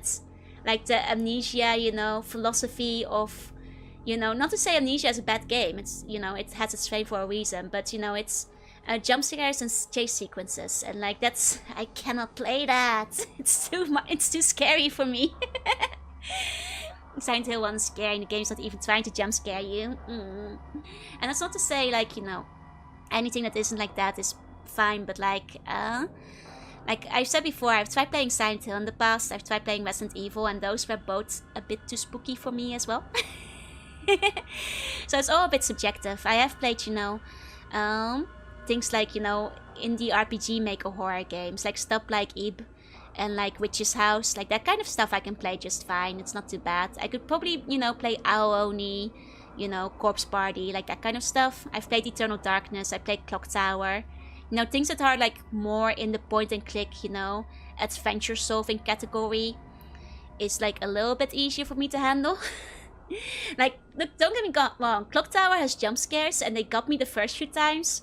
But Clock Tower also, like, kind of usually announces when the person starts chasing you, and it does it so often that they become less scary and more like, oh god, this guy is back again? Jeez, okay, let me find where I have to, like, get rid of him. You know? What if Body or Eldritch Joy fan art? I mean, I'd love to see it. Yeah, the OG Amnesia is the best. I have watched playthroughs of it, you know, back in the day. Amnesia is one of those games that, oh my god, I could definitely not play it. It has, like, everything that, like, scares me. But, you know. When you snake the head, the flapper is extra snake-like. It is. The old one's very clunky and rough-like. I have heard it's pretty good, though. Scratch is a creepy point-and-click horror. Yeah, I actually played that one. I think the VODs for that are still on the YouTube channel, too. Which also had a jump scare. Even though you guys promised me there were no jump scares in Scratches. Sneaky. It got me real good, the one jump scare that's like in Scratches. Mr. Manhunt is hunting and hiding most of the time? No, that's the opposite. I don't like running and hiding. It's too stressful. My heart goes too doki doki in a bad way. The sketch, if we have the technology. Clock Tower rules, dupe man's distance to short. No, Clock Tower is amazing. But it's honestly not that scary, which is, you know, why I was able to play it. No point, it's not a jump scare game. It's like... See, there's... Oh, there's one area, there's a bunch of jump scares. I see. But yeah, so like, you know, I guess that's the thing. Like, I don't... like mind horror at all. I actually love horror. Like I love a good horror movie. I love a good horror manga. I used to like read a lot of like horror novels. I used to read a lot of Stephen King's, a lot of like horror books and stuff. Movies I get a bit nervous with, but if I watch them during daytime when it's light out, I'm usually okay with movies. Once again, it's a jump scare problem. I startle really badly with jump scares. Can we lie about one jump scare per recommended game as a tweet? If that's the only jump scare in the game, I'll allow it. You can fight back, but they're strong and beat you by numbers 10 to 1. Yeah, no, that sounds too 12%. That sounds too hard. Well, can't you one's like obscure or something? I mean, I can Google what like obscure looks like. Obscure PS2. Like I can go by the screenshots. Okay, from the screenshots alone, that looks like something that might be too spoopy for me. Because it seems a little bit Resident Evil Silent Hill-esque. But it's hard to say, like, you know, without looking up a bit more footage. Use a flapper to bait in innocent puns. Feeding package, huh? It's a usual high school camp. Obscure 2 is the good first one, I think. Oh, okay. But yeah, no, like, there are like some horror games I've considered, but most of them are like more in the point and click and like RPG categories than they are in like, you know, the action chase sequence types. Yeah, Pajama Sam, for example. Very scary. Darkness Within, the battles are hard. Oh, see, Darkness Within would work. I've played Alone in the Dark already, and I might play some of the other Alone in the Darks eventually. Oh, Obscure 2 can be played with 2 people. I see. Interesting. Now Screenshot of Obscure is the last game listed on the total list of Steam games. Ah, I see. Oh, it's on Steam as well. Interesting. That makes it extra obscure. But yeah, so I guess that's the long and short of me and horror as a category. I actually quite like it. I'm just too scared to play it on stream. At least a good section of horror games. Like I'll just freeze up and not get anywhere is what I'm afraid of. Hey, Kafo, welcome in. It's possible for a player to find NPCs that will join the PC. They are called party members. Since they are a member of your party or a group of characters, they will follow your character around and you will have a small amount of control over their actions, as compared to regular NPCs. Critters. This term is sometimes used to describe an NPC, usually a non-intelligent animal or monster, but it can include any NPC. Okay. So I guess like dog meat would fall under critters. Hey, Panamat, hey. There are 2 types of statistics, primary and secondary. Primary statistics are set during character creation and will rarely change during the course of the game. Secondary statistics are applied from the primary one. Okay. This is kind of similar to what we read earlier. Hey Lord Peace, welcome in. Notes. A note about dice rolls. Dice? In a computer role-playing game? Well, Fallout 2 is a true back-to-basics role-playing game. These games were originally played, and still are, at a table with paper, pencil and dice. Fallout 2 stays true to these origins. Some parts of the manual will refer to rolls. In this case, Fallout 2 is rolling against one of your characteristics with virtual dice. There are 2 types of rolls, checks and results. Checks are rolls against your characteristics, usually to see if you can accomplish a particular task, like shooting someone in the back. If the computer rolls below your characteristic, a statistic or skill, then you succeed. If the computer rolls above the characteristic, you fail. The computer will roll dice that are appropriate to the characteristic, and there can be modifiers. There's always a chance of failure regardless of how high the characteristic. There's not always a chance for success, especially if you have a particularly low characteristic. Results are random numbers that are generated when you succeed or fail at a task. A result may be the damage, amount of damage done by a firearm, how much damage you take, how many hit points you heal. Fallout 2 will handle all of this for you. We are telling you this so you have a better idea of what is happening under the hood. In addition, a strong understanding of probabilities will help you succeed when you play the game. Okay. And dice roll is my only weakness. I mean, it's one like, you know, they're explaining it once again. It's one of those things that, you know, in the early days of, like, you know, RPGs becoming more popular, you know, it's one that they go over, like, the actual mechanics of the game, you know? Which is kind of interesting. Okay, so we've got perception, endurance, charisma. Okay. This all seems to be roughly, well, what we already read about earlier, so... nothing too interesting new here. I need to take a college statistics course to understand Fallout. Okay, you have hit points, armor class, action points, carry weight, melee damage, like all of that is melee, sorry. I keep thinking of like Monkey Island, Melee Island, Malay. So always a chance of failure, yep. Well, back to the wheel of the super mountain blowing itself up with its own rocket launcher. Hey, here's going, welcome in. Okay, this is kind of a repeat of everything we've already seen. So we can kind of skip over that. Yeah, there are dice in this game. Okay, skills are the abilities of your character. This, once again, seems to be more or less what we already read earlier. So, oh, this is something new here. Item 1 is for punch attacks. Item 2 covers using your feet. Don't ask, it involves some weird yoga practice. Your character starts by just being able to punch and kick, but there are more unarmed techniques than that. Oh, so they've kind of expanded on unarmed this time. Interesting. Interesting. Making list some eye-glazing equations for probability of certain things. I'm not surprised. Like, I assume that like all the math for this game is probably quite documented. Okay. It's possible to throw a weapon and have it land right at your feet. If it's a knife, no big deal. If it's a grenade, that's a really big deal. The maximum distance a weapon can be thrown is based on your character's strength. Companion in this game is weird. It's not like Fallout 1 where you have 2 or 3 or 4 with 4 charisma. Yeah, I heard it's charisma based in this game, how many companions you can have. Yeah, most people use guns, that's what you guys were saying, but I also heard melee is better in this game than in the first one. Okay, first aid is all fairly straightforward. Note, you can actually use the steal skill to plant items on the target. Just drag from your character's inventory to theirs. They get a chance to notice what you're doing, of course. It works just like a normal steal, but in reverse. Ah, they actually make note of it in the manual. Okay. If successful, all critters will have their perception halved when trying to notice you. Okay. And it's still the same as before. For charisma, you can have 2 human companions, only 5 is 2 humans and a dog. Ah, I see. So you don't want to dunk on the charisma this time, because otherwise we won't be able to have a dog. Gotcha.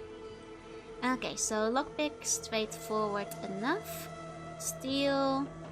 The facing object of the character compared to your character standing right in front of the target is a bad idea when you're trying to steal their stuff.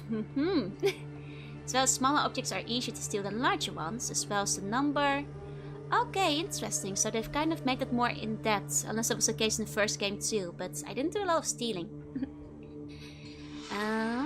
But so are all the other combat skills. I see. Okay, we've got the traps for, well, all the kind of trap stuff. Okay. Then science is only used in 2 different ways. Active use is mostly used on computers and high-tech pieces of equipment.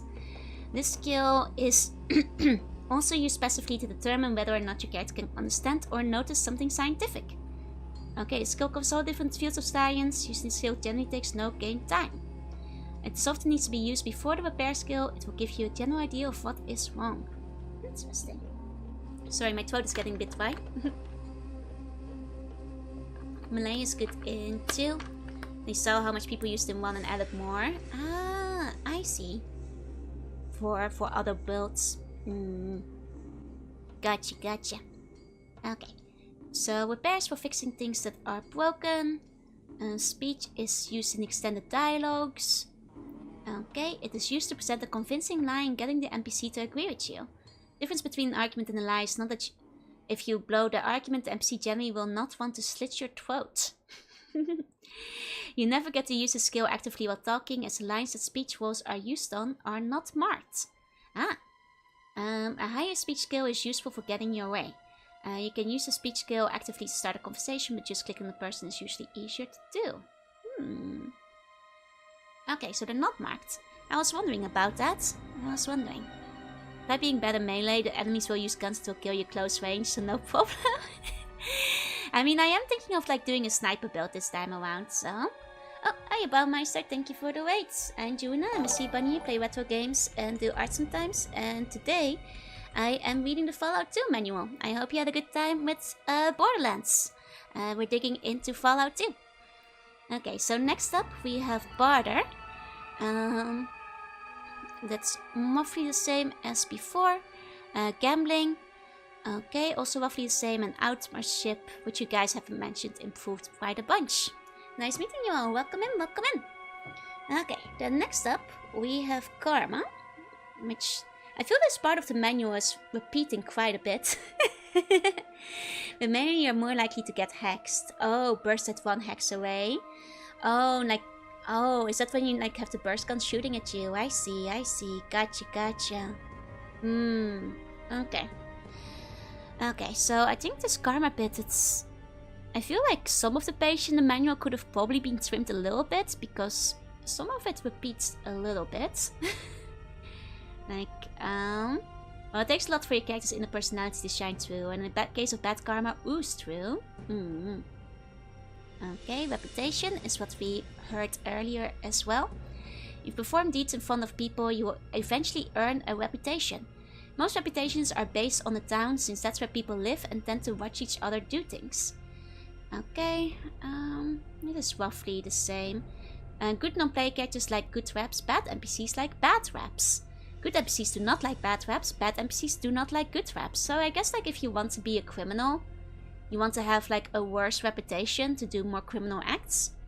I wonder if that means in this game if you have like more divergent options in terms of quest lines. Because in the first game I mostly just remember like being part of like the, you know, you could do some work for the crime syndicate in the hub. I wonder if there's more in here. Sniper with a companion? Yeah, that's what I'm thinking. Reading manual first and then playing the game? Oh no, I just like reading the manual.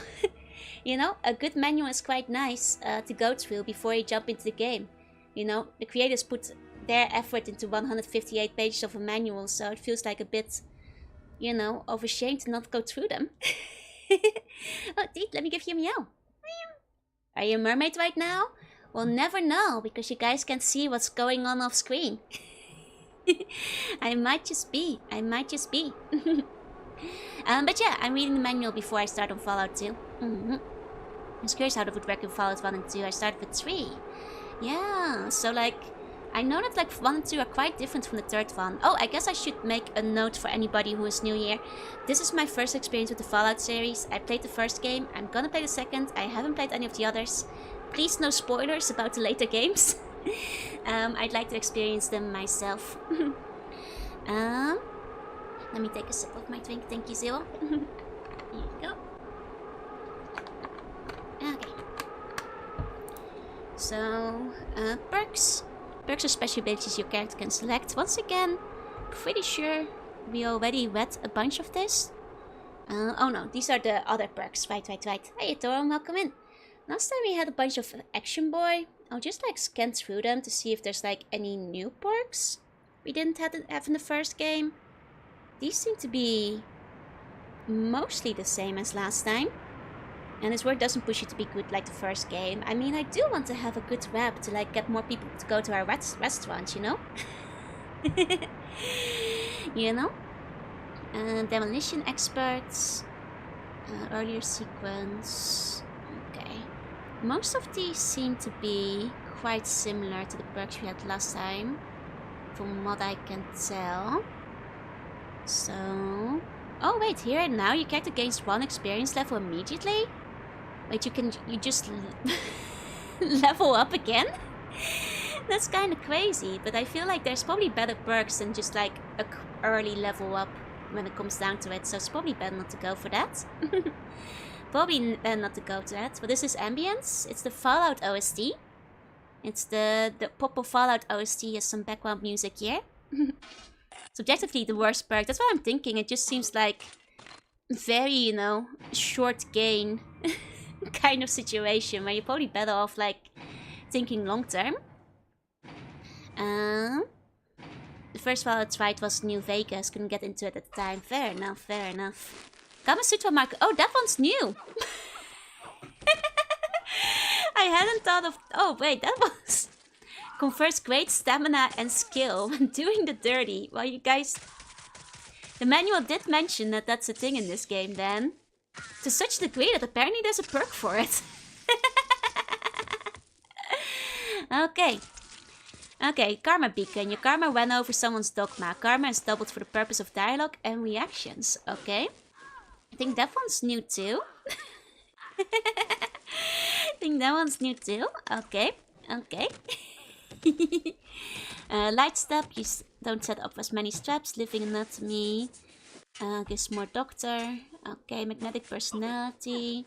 Medic. More criticals. Mr. Fix-It. Mutate. Okay, these are pretty similar. Sounds of Bond Civil War. It's apparently this is still the OST. Wait, which part of the OST is this? Oh, this is the SFX part of the OST.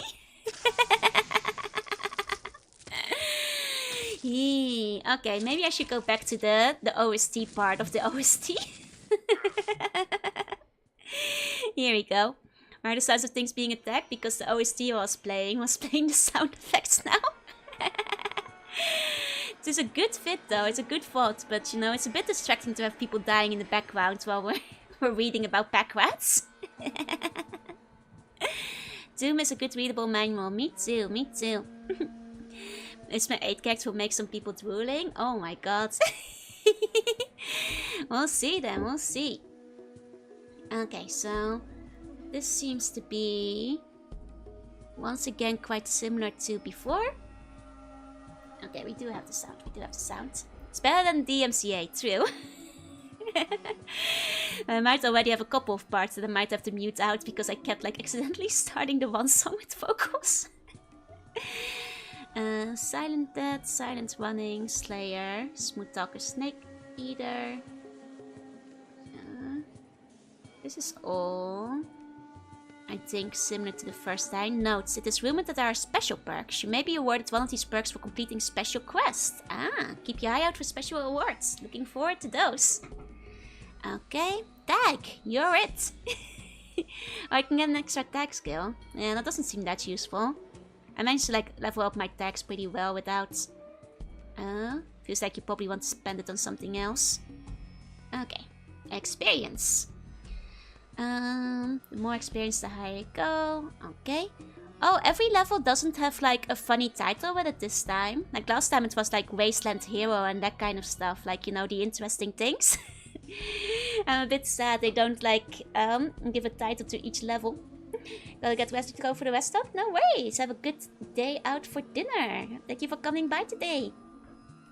Okay, hit points, skill points. You always set your desks at 10.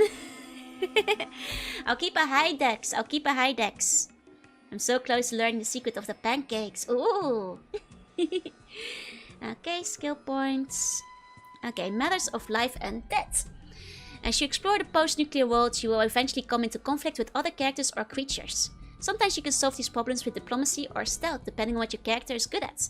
Sometimes it's going to come down to who has the bigger gun and who can use it better. Combat in Fallout 2 is turn-based. Okay, this is all fairly similar as the last game, or perhaps identical. What we should do with an unreasonable enemy? Yeah, violence, of course. I'm currently stuck at the den with Intelligent One. Oh no, you might have to reroll. You might have to reroll. You need to learn if the pancakes are good or not. I'll probably try cooking them. Not on stream, I don't have that kind of setup. But I might actually try making the pancakes off stream. There are a couple of stellar perks for shooters in the sequel. Okay, nice. Can be used if you really need to massively increase skill. Fair. Oh, it applies retroactively. Oh, that kind of changes things. That's fair. 1 second, I have to cough, so I'll quickly mute.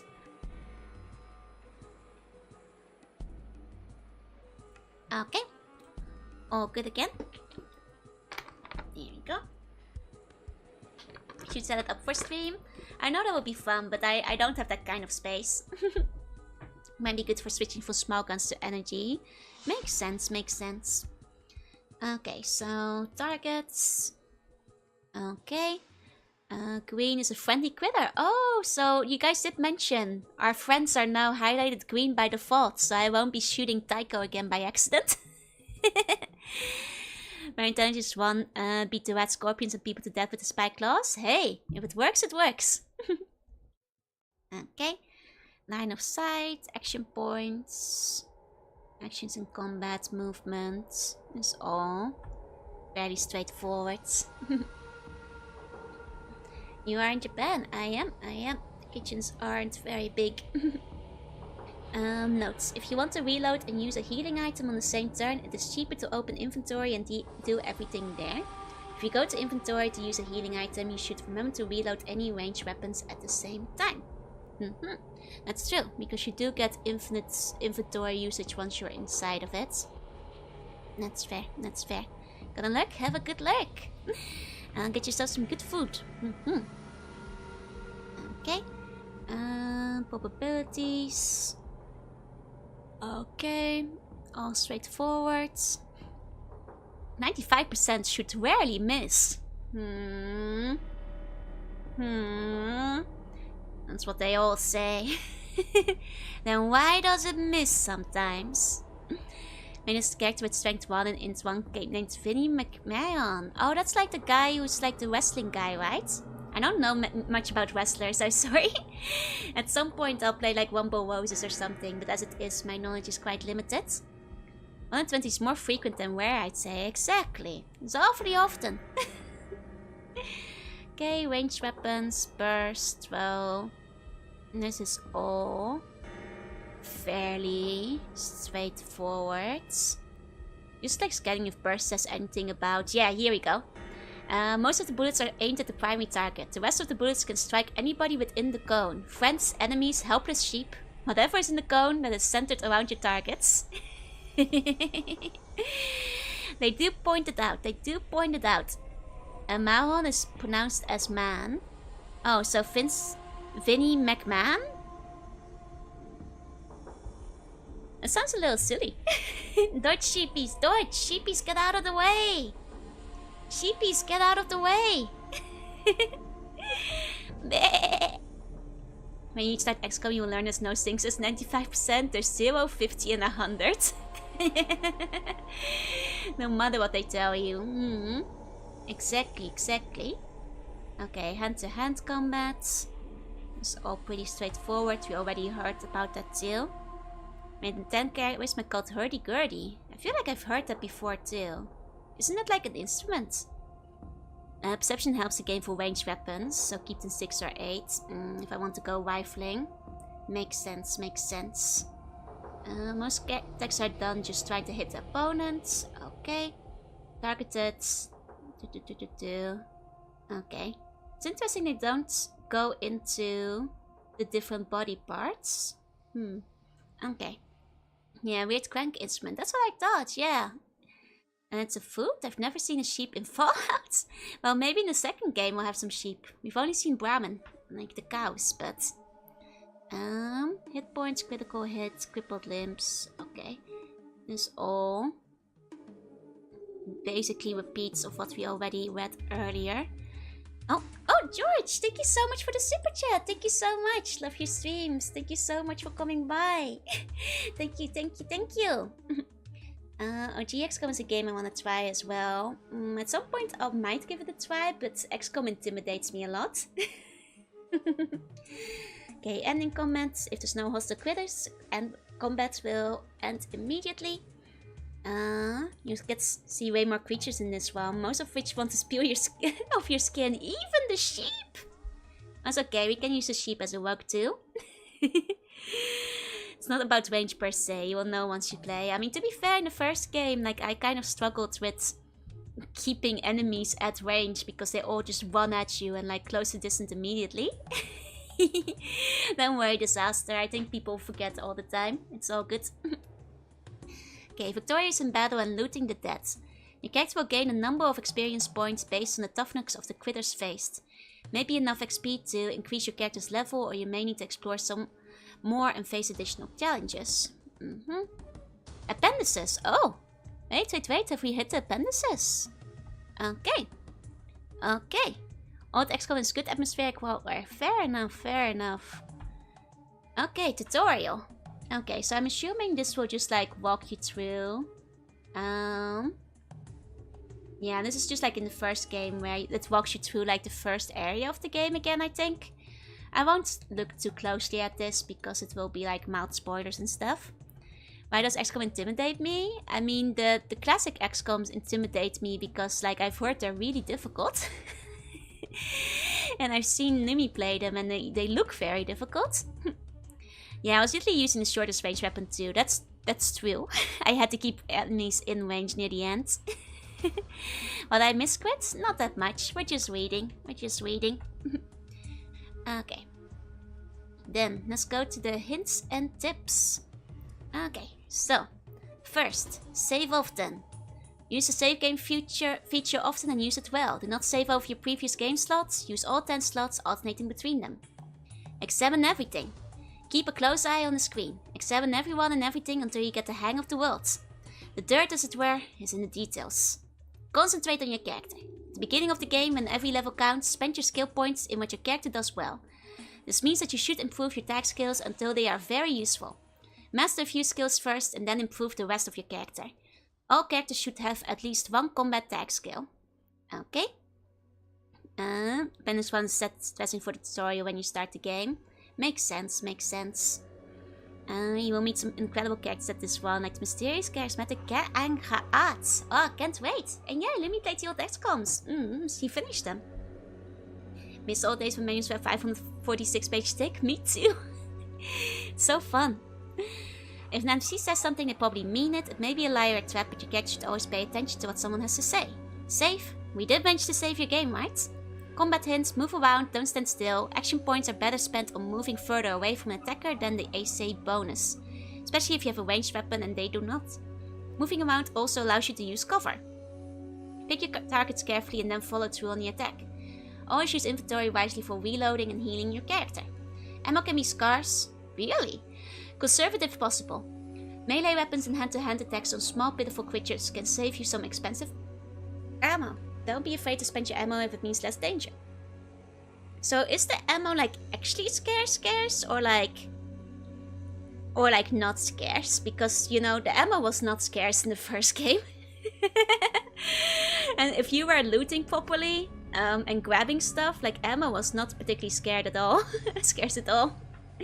Oh, it's pronounced Rat King. Ah, I see. The manual isn't as thick as the Samuinio. What's the point, right? There you go, I know. Welcome in.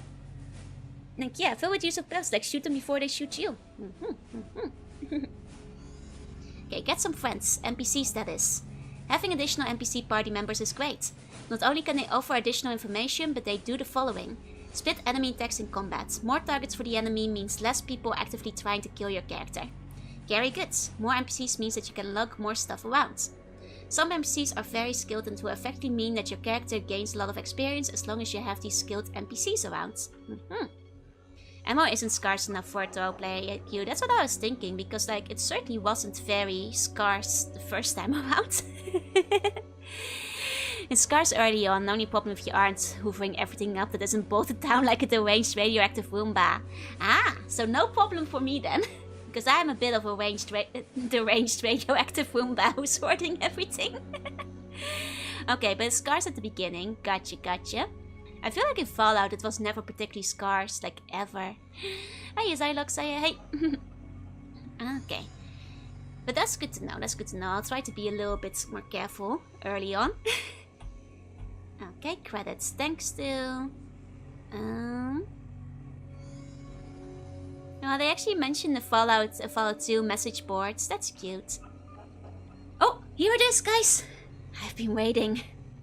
The pancake. The pancake. Also, this is an interesting looking screenshot. That looks awfully unbombed. It's a very clean house. That's what I'm saying. Awfully unbombed, that one. Sorry, I got distracted from the pancake, but it's a suspicious screen stuff. Very interesting. Peculiar, even. I want to draw the range radioactive Roomba with the flapper.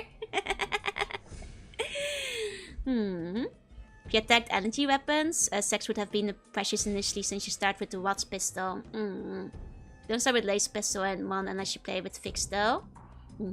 Fair, fair, fair. 4x, my goodness. Pancake's so good it reverses the damages of the war with cream and jam, yeah. Okay, so it's quite simple. We have 1/3 cup butter, 4 eggs, 1 cup milk, and 1 cup flour. You know, they do say it's a big one, so that has to be a big pancake. Getting sleepy again? Oh, sleep tight, or sleep bunny dreams. We'll make some pancakes over here. Okay, so in the blender, whip 1 egg for 1 minute. Gradually add milk, then flour while the blender is on. I don't actually own a blender. I'd have to hand blend it, I guess. After adding milk and flour, continue blending for 30 seconds. Melt butter. Like, who has a blender in the apocalypse? None of these guys have a blender in the wasteland. You're not fooling me. Or maybe in the vault. Pour melted butter into the soufflé dish or a round high dish, then add mixture to dish. Bake 425 degrees for 20 to 25 minutes until fluffy and golden brown and firm. Pancake will fall apart after being removed from the oven. Should it fall apart after being removed from the oven? Serve with fresh strawberries, powdered sugar, lemon syrup, cinnamon, and anything else you desire. Makes approximately 8 servings. We did have a toaster in New Vegas. True. Hiya, kada, hiya, hi. Get a chainsaw hand and be really careful, and then you have a blender. You pour the mix in the pit with the dead claw, yeah. And oh, you did. Considering they had access to fusion reactions, I think a blender would exist. Yeah, but those are all broken. You know? I assure I'm doing well. I'm doing well. Will fall apart. Something doesn't seem right. Yeah, no, I'm not sure if the pancake's supposed to fall apart. Just throw it in the rat pit for 5 minutes. Get a chainsaw hand. Pit it with the dead claw. You know, those are all good suggestions. Those are all good suggestions. To substitute the blender. If you had to eat the 100 unblended rats, you'd respect a good blender in the wasteland. Okay. Oh, we can also get carrion kebabs. Oh, so this is, you know, to help us cook our rats. Okay, lemon juice, salad oil, 3 cloves of garlic, ground cumin, boned leg of lamb, medium-sized green, red, yellow bell peppers, stemmed, seed, and cut. Okay. Oh, actually, this looks pretty good. Oh, this actually sounds kind of yummy. Different, equal portions of lamb, slightly apart on 6 slender skewers. That actually sounds kind of yummy. And they tell you how to use the quickie skill. Yeah, they actually have a reference sheet that you can print out and keep near you, I guess. Which would be kind of nice. Small guns get you more starting ammo. Unarmed, some small knuckle dusters. Oh. Okay, so small... Oh, that's good. Maybe I should grab a small guns. Trade in that case then. I see. Oh, and George, thank you so much for another super chat. Thank you. I have a pretty pressing question. How do you get my eyes like that? It's like teal and emerald. I'll zoom in a little bit if you guys want to see the eyes close up. Oh.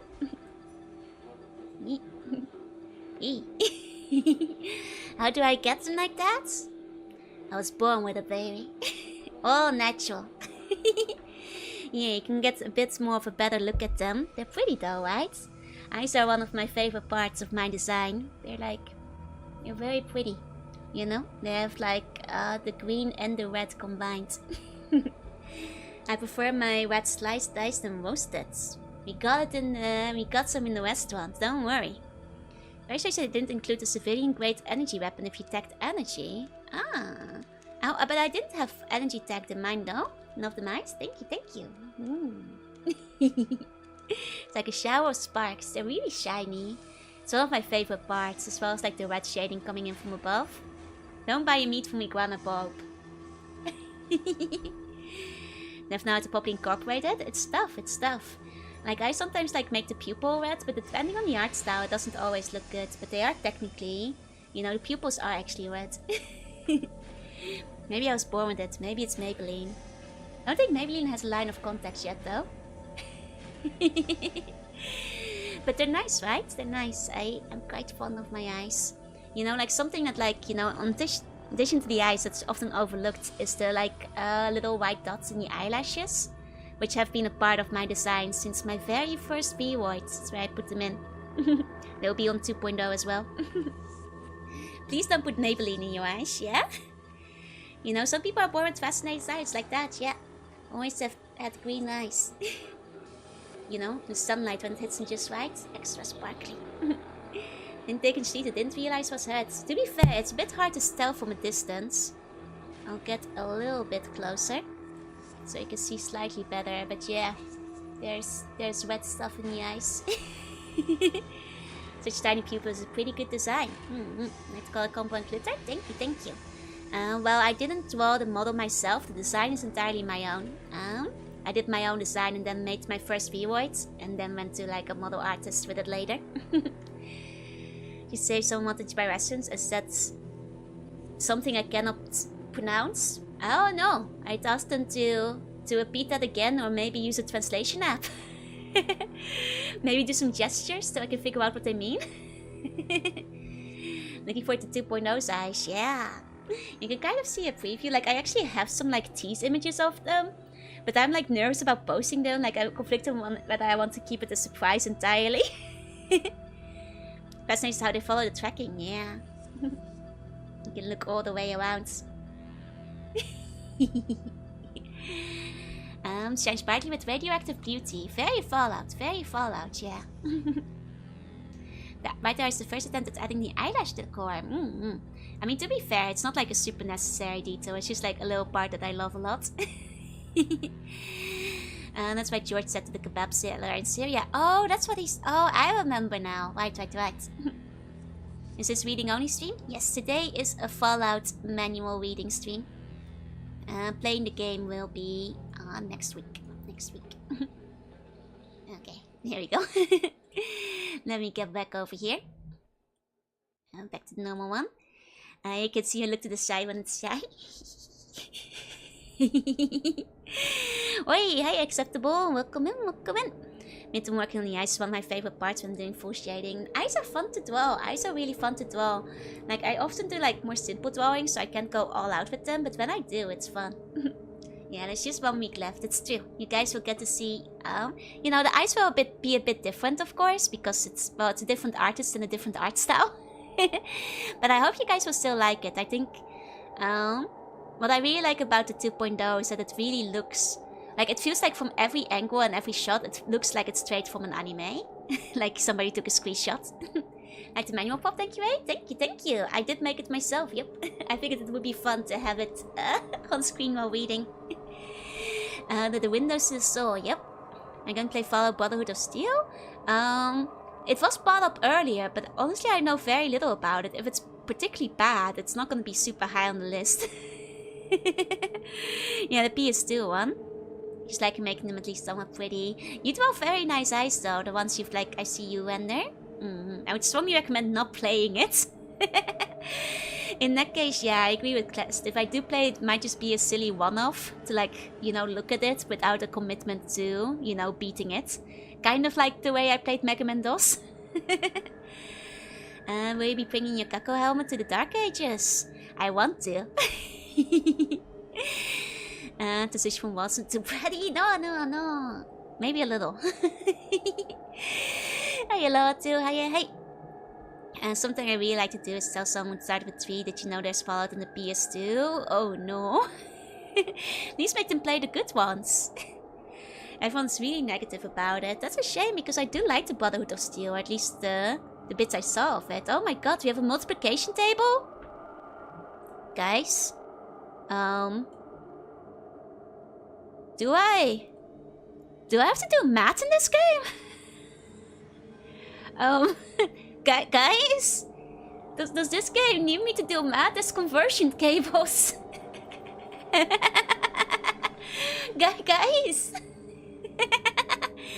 I have been out of high school for a little while here. There's conversion cables. There's uh-oh. I'm mildly terrified. Need a PhD to figure out the math in this one. Oh no. Oh no. Oh no. Oh no, the Lamia expression was broken. No. I'll hide it again. I had to readjust after zooming in. Looks like the back of a composition notebook. Will this be on the test? Oh dear. Is this on the test? Handwritten into a composition notebook. Actually, wait, is it handwritten to a composition notebook? That's kind of funny. Is that the lore? Is that the background here? The base game to make a CRPG with the action game looks very rough. Oh, for Brotherhood. I see. I see. 6 months. Yeah, just like, what was her name? Akie? We've reached the more academic portion of the study session. Gary had 3 more mutated flappers. No, the other ones ran away. Fallout Tactics Likeway is probably better for a one-off unless it really grabs you. That's fair. Maybe give it a try for a one-off without commitment, yeah? You can only play 2 if you know how to solve integrals. Bring the Fallout manual to St. Just it's my good luck charm. Yeah, it's like, teacher, if I finish the task quickly, can I read my Fallout manual? It's like, yes, I'm in. Yeah, the white one for the exam is so pristine. Strangely pristine. Oh god, there's more conversion tables. Wait, what does it mean? Am I gonna need all of these? That's a lot of conversions. Do I need to know that 8 quarts is 1 peck?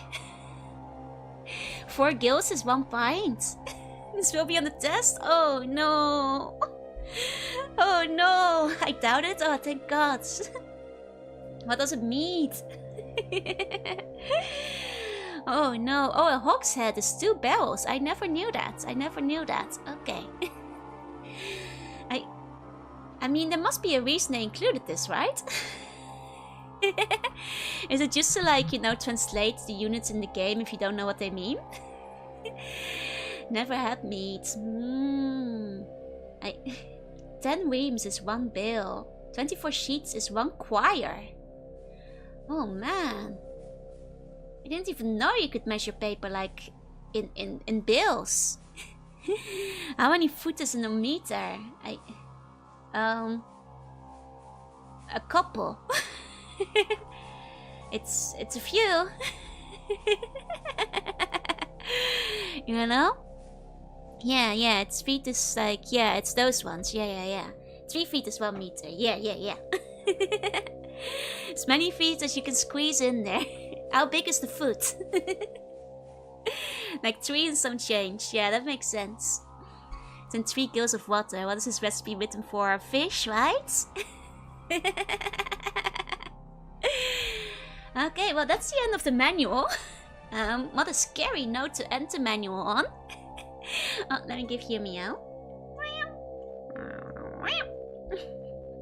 Maybe the inverse. No, I think it's 3 feet to a meter. I think that makes sense. I think feet was about 30 centimeters something-ish. I think.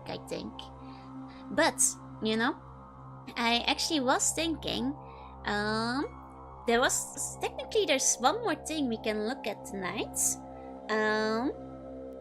Which is not quite manual related, but kind of adjacent. Thank you for teaching us text anxiety. Over 100 pages, yeah, 157. 12 hurdy-gurdies. But for the other thing, we have to go to the other screen. Hold on. Oh, oops. Oopsie. That wasn't supposed to be there. 3 feet 1 yard is an ever so slightly short than a meter. Okay. So constant hurdy-gurdy or part of hurdy-gurdy? That's a good question.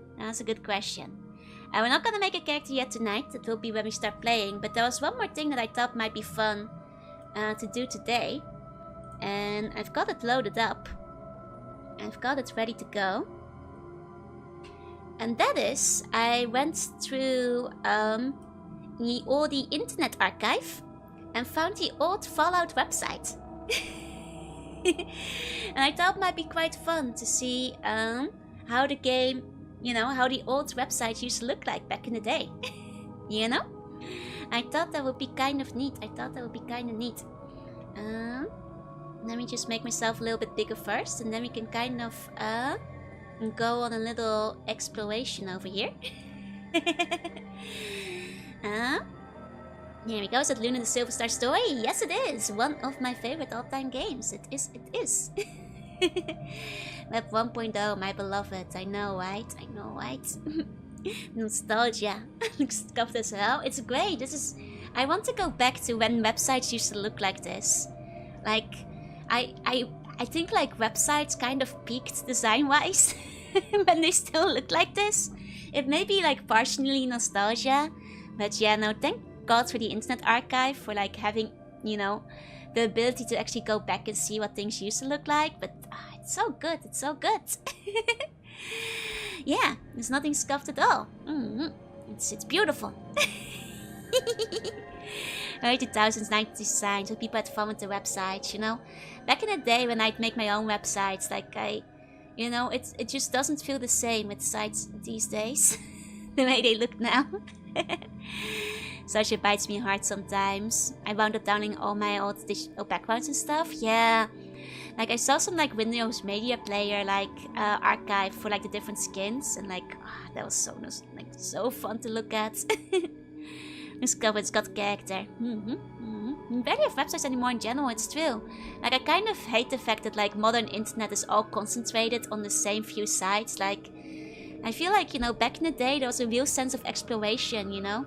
You'd click from one site to another, like other, you know, sites would like link each other with like the little you know, link, you know, thumbnail images, and like you like go on a little quest, you explore. Like the internet was an adventure. There were so many forums. There were so many fan sites. There's, you know, it's still whimsy. Cave Diver website, my beloved. Yeah. Miss forum primacy. Me too. I loved forums. Like I used to be part of so many forums back in the day, especially like gaming forums and such. Gaming anime forums. Like I like shed a little tear when like the Netherlands primary like anime and manga and gaming discussion forum shut down because nobody was using it anymore, and I was like, oh, that's the end of an era, man. That's the end of an era. Maybe it took longer than I thought, but it's also because it was enjoyable. Yeah. I don't want to rush it because it's a fun manual. My first experience with online with BBS systems. It's okay, Deet. Love was old. It's all good. My manual was Bay 12. It's still around. Wonder how tuny my signature was? Oh, you know I was making my own ones with a legitimate copy of Photoshop to like make my very, very tuny, like all my favorite anime characters combined together with my own art. All the sparkles and fancy text and you know, I miss forum signatures. Forum signatures were fun. You know, you may call them like cringe, but you know, that's when we were still alive. We still lived back then. We weren't afraid. Break my back searching for the old tunes, right? Yeah, I miss old style internet forums. Started participating on Usenet news groups. Yeah, like I still remember like web circles and stuff, and like you know, like when websites had like guest books. And like, because I had my own websites and stuff, you know, they weren't good, but like getting a new like comment in your guest book and then like leaving a comment on the other person's website was just a lot of fun as well. Still participating on a few. Nice. Just need to buy that old form and make your watches use and revive it. It's completely gone. I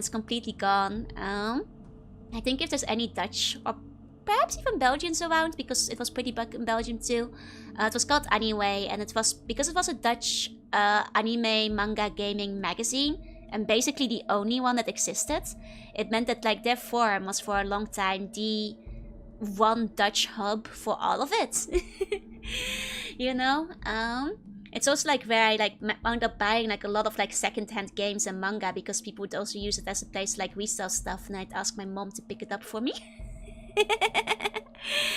Guest books for me, you could still kind of trust spam bots not to abuse any submittable form. Yeah. Can you pop a manual? I went through that phase too. Signature took up a third of the page. You know, I remember forums eventually would always have to like put a limit to how long a signature was allowed to be, so people wouldn't abuse it. Still some anime copies, yeah. I've had an anime membership like non-stop, uninterrupted, I think since 2005. And anime, like as a magazine, only shut down like I think it was last year or the year before, with the final like volume. And like I was really sad. Like I know magazines are kind of like dead these days, but like, man, end of an era. Like it's hard to, you know, truly explain like how big a deal it was in the Netherlands. That because the Netherlands wasn't a country that was getting much translated. We weren't getting like manga the same way France or England or America was. So like it was the thing and like the only thing. So, you know, I feel like not a single like Dutch like interested person like didn't know about it.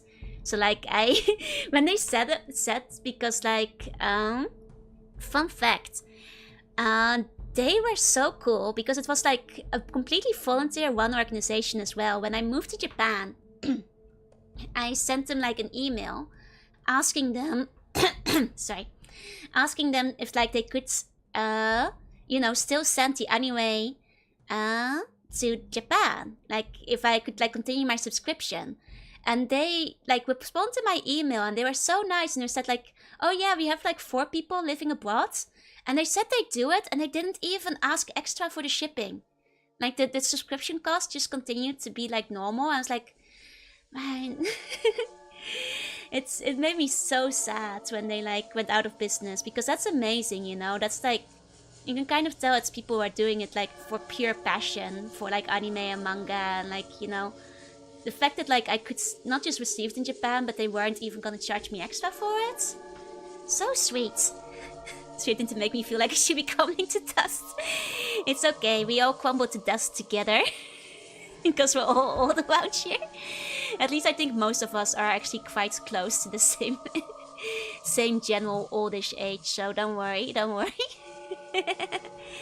Seen that back in the day, and the Netherlands was one of the top countries with the internet. Yeah, the Netherlands actually did adopt pretty quickly. It's true, it's true.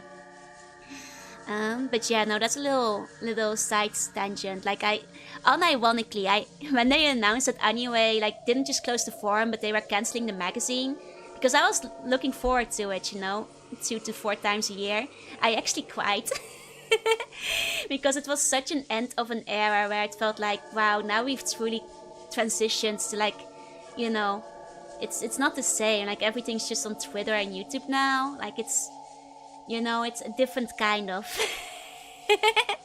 thing, you know, to not have the magazine anymore. It was a very strong part, I feel, of like Dutch culture. We're all hags around here. Netherlands would have a big circulation of both German, French and English publications. Those all we had access to back in the day, especially the English ones were sold at like American Book Center. But the German, French ones you'd have to cross the border and get it from there, because the Dutch publishing houses like never really picked up in a big way. So, you know, it was hard to get things. Which meant that like, you know, because, you know, Anyway was the only hub for that back in the Netherlands, going back like decades. It was also like the one forum that everybody hung out on. It's a male version of a hag. I guess like some, I don't know actually. Have you got the wallet chip? I did. Did you see the Gundam motorcycle suits? I haven't yet. A geezer, that's fair. A Hagrid. Is Nederlandia the same as Dutch? Yes. Netherlands is, Dutch is what you call people from the Netherlands. Mm-hmm. Well, okay, that's a big tangent inspired by seeing old website design. Let's actually look at like the Fallout website now, because it looks really cool. And as you can see, the Fallout 2 website is up too. So this specific snapshot is from July 10th, 1998. So at this point, Fallout 2 had already been released, I believe. Or at least announced. Either way, they have their website up already. May the 4th be with us. Okay, hold on. Okay, sorry, just double checking that the OST is still playing properly. So, we have so many things we can look at. We can look at the vaults, the mutants, meet the Fallout development team. That's cheeky. Some dirt, frequently asked questions, strategy, files, radiation, links, and feedback. And look at, oh, see, this is the good stuff. You guys see this? This is what it's all about, you know, mismatched awards that could be rendered out by any website, and it would just be a PNG that you could like stamp on your website. This is the good shit. Like I used to, like on my website, I actually would like hand out arbitrary awards to like my personal game of the year. Back in the day, and I would also like hand out arbitrary awards to just like, you know, my seal of approval. Like it's, and none of them match, and that's what's so important. It's like fine wine, perfectly aged for me. It's a work of passion then, yeah. It's hard to imagine now. That good taste once, exactly. Ah, that's fun. And look, the Wasteland web ring. You want to join the Wasteland web ring? Can we? Can we? For gamers, mutants. Look at that. You can submit your site to the Wasteland web ring. Few file styles will be accepted. That's cool. That's cool. And speaking of old webpages, you never remember how fast it all feels when you have webpages that aren't made entirely of images and swaths of JavaScript, right? And the poetry, art, and writing sharing sites. Yeah, no, like my site was... I mean, I would like painstakingly go through all my games and like list the facts from them. So I would like, for example, for Pokemon and Digimon, I had listed them all by number, as well as where to find them, their individual stats, and I had copied these from both gaming magazines as well as the games themselves. And I did the same for Metabots, like listing out every bit of all the parts and stuff. So I just made like a kind of early wiki kind of page for all the games I liked.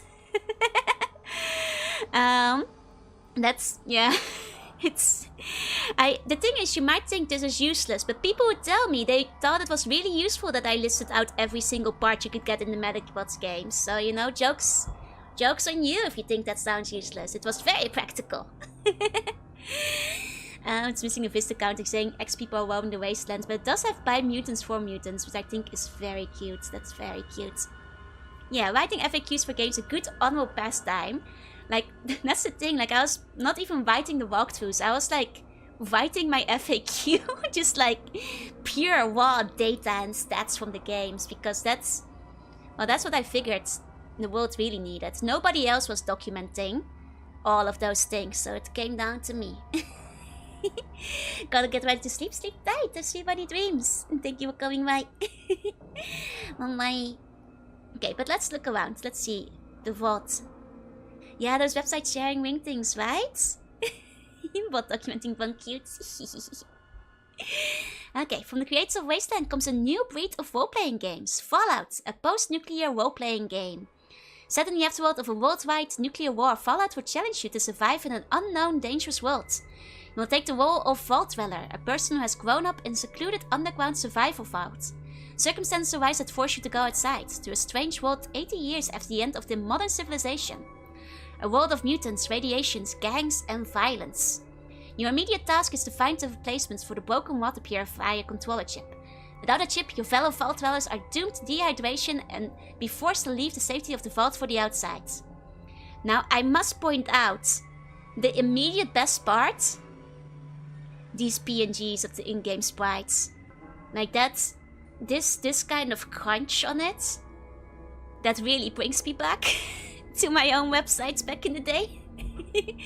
Because I had a lot of low quality PNGs of games in the background of my website.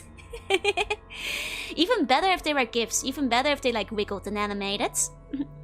And there should be GIFs, right? Like, Mockley is actually GIFs instead of PNGs. That's actually a good point. Because like I had so many like animated GIFs like going around. Both from games that I wrote about and didn't write about. Some of them were just there for vibe. Because I liked them. It was hard to find images back then. Yeah, I had like a big source stack that I like all like saved into the folder so I could like update my pages with them. Yeah, it's 98, it's probably a GIF. That's a good point, that's a good point. PNGs were quite heavy. And this gave me composure to seek Fallout merch of all things. Can you, like looking at these, this just makes me think like wouldn't these like actually convert into like really nice tabletop figures? You know, they're already hex based. Hi Zen, hi. Was your signal one of the annoying ones with multiple GIFs? No, mine was actually really classy. It had like some of those really nice banners with the swirly text on it. The JPEGs exist back then? BMPs wouldn't have been transparent. BMPs were common and very heavy, but they wouldn't have been transparent. PNG was developed when some company claimed to own a patent on the compression used in the GIF format. Ah, I see. Makes sense. JPEGs definitely existed. BMP was like the default state of saving your image, which I remember distinctly because I would draw my own art for the Neopets art contests. And sometimes for my own website. And that's when I learned that BMPs are like way heavier than JPEGs. And I'd, you know, learn to like, you know, actually the Neopets art contest didn't accept BMPs at all. So basically to get under like the maximum item image limit, you'd have to like submit as a JPEG usually. You know, and I was drawing everything in MS Paint, so those weren't high res. JPEG can give away the primary image forwards for internet use. Yeah, like I would actually sometimes save as GIF, but because of the way that like GIF did the compression, I basically usually had to save at both and then see which form of compression I hated the least compared to the BMP file. The line-by-line loading of the bitmap, yeah. Neopets flashbang wasn't expected. Always expect Neopets flashbang when you're watching my stream. Morning, hi Don, hi. Not those weird arts on Neopets people do around tragedies. The old days. You know, JPEGs could do transparency, that would be indecent enough. I mean, GIFs definitely could as well. It was a big thing with MS Paint and Windows XP supporting the save format other than BMP. Exactly. As you gain experience roughly from combat, your character grows as you determine. No classes here. Combat in Fallout is a tactical turn-based. You can take as much time as you need to make decisions. Choose from different attacks, with a variety of weapons and attack skills. Weapons include shotguns, flamers, chain guns, rocket launchers, sledgehammers, brass knuckles, and more. I think it's always really interesting to like reflect on the way like a game was advertised in the past, you know? You get like a nice little blurb about the plot, but also like an introduction of the system. Like I especially quite like how they mention the no classes here. You know, because I assumed that like at the time this was not super common yet. Which is kinda cool. It's kinda cool. Paint Shop Pro? Nah, I wasn't that kind of rich. Now the nice thing is that it's available for DOS, baby! As well as Windows 95, Mac, and on CD-ROM. Like, I guess it's the box, which is honestly a nice box. It looks like we've got, is that Killian on the back? I mean, makes sense it needs to be a big box, because the manual is over 100 pages, so you need to, you know, leave room for the manual. Yeah, most RPGs were D&D based at that point. That makes sense. And it's, people associate role-playing characters with Dungeons & Dragons, which is very character class based. Makes sense, it's O'Neill. You'll find fancy when the main thing was voice acting. Yeah, when they'd advertised that quite heavily. The PSP5 had a demo that was pretty much full function for a reason. Okay, these with adult teams. Yeah, 17 plus. Okay. Intended for mature audiences only. We mean it. You know, one thing I've really liked about Fallout throughout, both the first and second game, just like from the manuals and stuff as well, it's just like how the devs are like, it has that like kind of cheekiness to it. The kind of cheekiness I just associate with like a lot of early internet as well. That's the art of the big box. Even Doom was D&D based. Wait, really? Oh? Mason of the DSIB was developed, yeah. Okay, then let's check the team. Next tab. Here we go. Mutants! It's cute that they call themselves the mutants. Killian's so handsome, they chose him to be the face in the box. I mean, probably better Killian than the Overseer. Even though the Overseer is the first one you meet. Gotta go now, have a good rest of your day, thank you for coming by. Wonder if that wasteland game they talk about is also possible to get everywhere today. That's a good question. That's a good question. The muties. Hi, we're the people who made Fallout. We like what we did and thought you might be interested in us. The space is mostly for our family and friends. Want to know more about Fallout? You might want to look around. Thanks for stopping by and checking our work. Team Fallout. Look, this is just... Isn't that just cute? You know, we get the team picture, everybody's signature.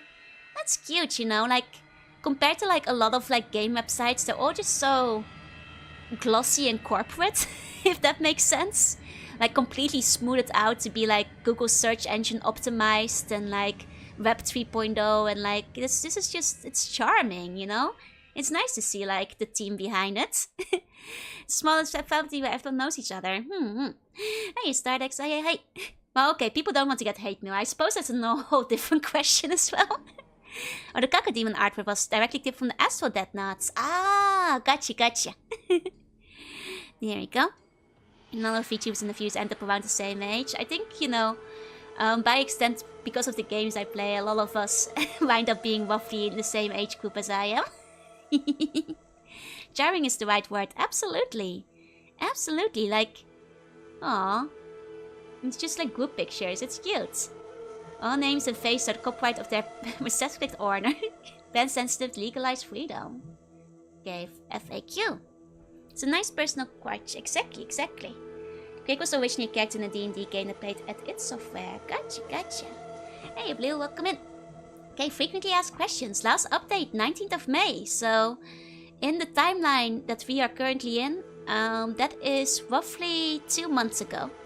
2 months ago for the website here, which is interesting, which means they kept updating it, the FAQ, quite frequently, I think, even after release. Okay, the system requirements are all pretty straightforward. You need a good 60 megs of RAM, though. Do you guys have at least 60 megs of RAM? Was even existing when they were doing this website. Dang. I mean, I suppose that might actually be true for a couple of you guys, yeah. Now I think about it, I'm gonna turn to dust. When will the patch be available? Okay, the patch is available now. Download it from the file page. Ah, that's the latest update. Interesting. Please correctly install the patch. You have to read installation instructions. If you don't, it's possible to incorrectly install it and it will crash your game. You don't need that now, do you? Might need to upgrade. Could just download more. Yeah, just download some extra RAM, you guys. 20 back then. Not bad. But you wouldn't have been able to run it anyway? Aww. Help, I need some hints. Where can I go? Oh, there's a strategy page. Oh, interesting. We'll hit that next. You can also ask for hints in the feedback message boards. So the question and answers that are already posted there. Nice. You can also get the strategy guides. On Brady books. Oh, I've seen some Brady book strategy guides before. Does the game work on your 386? I mean, check your requirements. Do you think it will? Got the door OS, so we Gucci? Let's go. There you go. And yeah, Splint, I agree. I think that's what it comes down to. Speaking of patches, I want to tell you about patching 2 before the stream is over. Oh, right. You guys did mention to patch it so that like the quests properly work, right? Fair. Patch it on the Fallout soundtrack. I think it's fantastic. It's some really good ambient music. Like, just really good. Should I have constrictions for manually installing it? What changes from the demo in the final? We have made some major changes to the engine based on feedback from the demo. Here's a brief list. Unload ammo from guns, changed APs, skill cursor, faster combat, stealing and sneak adjusted. Looting now loots all creatures in a hex. Font size. Oh wait, you can loot multiple creatures in one go. Font size are larger, better padding, critters in the way of range attack, crippled lips of gripper, effect unconscious creatures. There are more locations, critters and items. Also, S3 Verge cards perform much faster than the final release version. You only have severe slowdown. It was located on the 486. Oh, okay, so you mean the Pentium PC. Gotcha. Hey, Marcia, hey! Start reading the Bible. Well, we're not reading the Fallout Bible yet. You guys advised me to wait, I think, after the second game before reading that one. And the thing about Windows NT 4 was that it had a rather bad support for DirectX. Fair. And how come it won't install? There's some reports of bad CD-ROMs. We have tracked this down and we believe it's an incompatibility between some CD-ROM devices and the format of the production CD. We're looking for a solution. One way to check if the bad CD is attempted to install it on another machine. Some possible solutions that have partly worked is disable the read. Okay, blah blah blah. It's nice that they address installation issues. Hey, Shikoti, hey. Something else made on the whole conversation earlier about all the web designs? Let's go! How can I install on Windows NT? Okay, so it's nice that they have a whole how-to path for that as well, because that's, you kind of want the step-by-step. The critter dots. Back then games weren't really patched at all, you just got to fresh install this if anything. So it's really nice that they actually made a patch and made it, readily available for people to check out. Yeah, back when this wouldn't have been dummy-proof obvious. Some kids haven't even seen Blu-rays nowadays. I suppose that era is kind of gone. Oh, I see. Splint. I'll show it.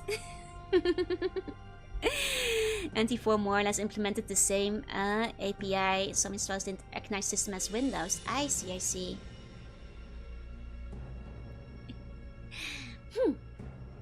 Well, if it's affectionate, I'll take it. I may be old. Maybe.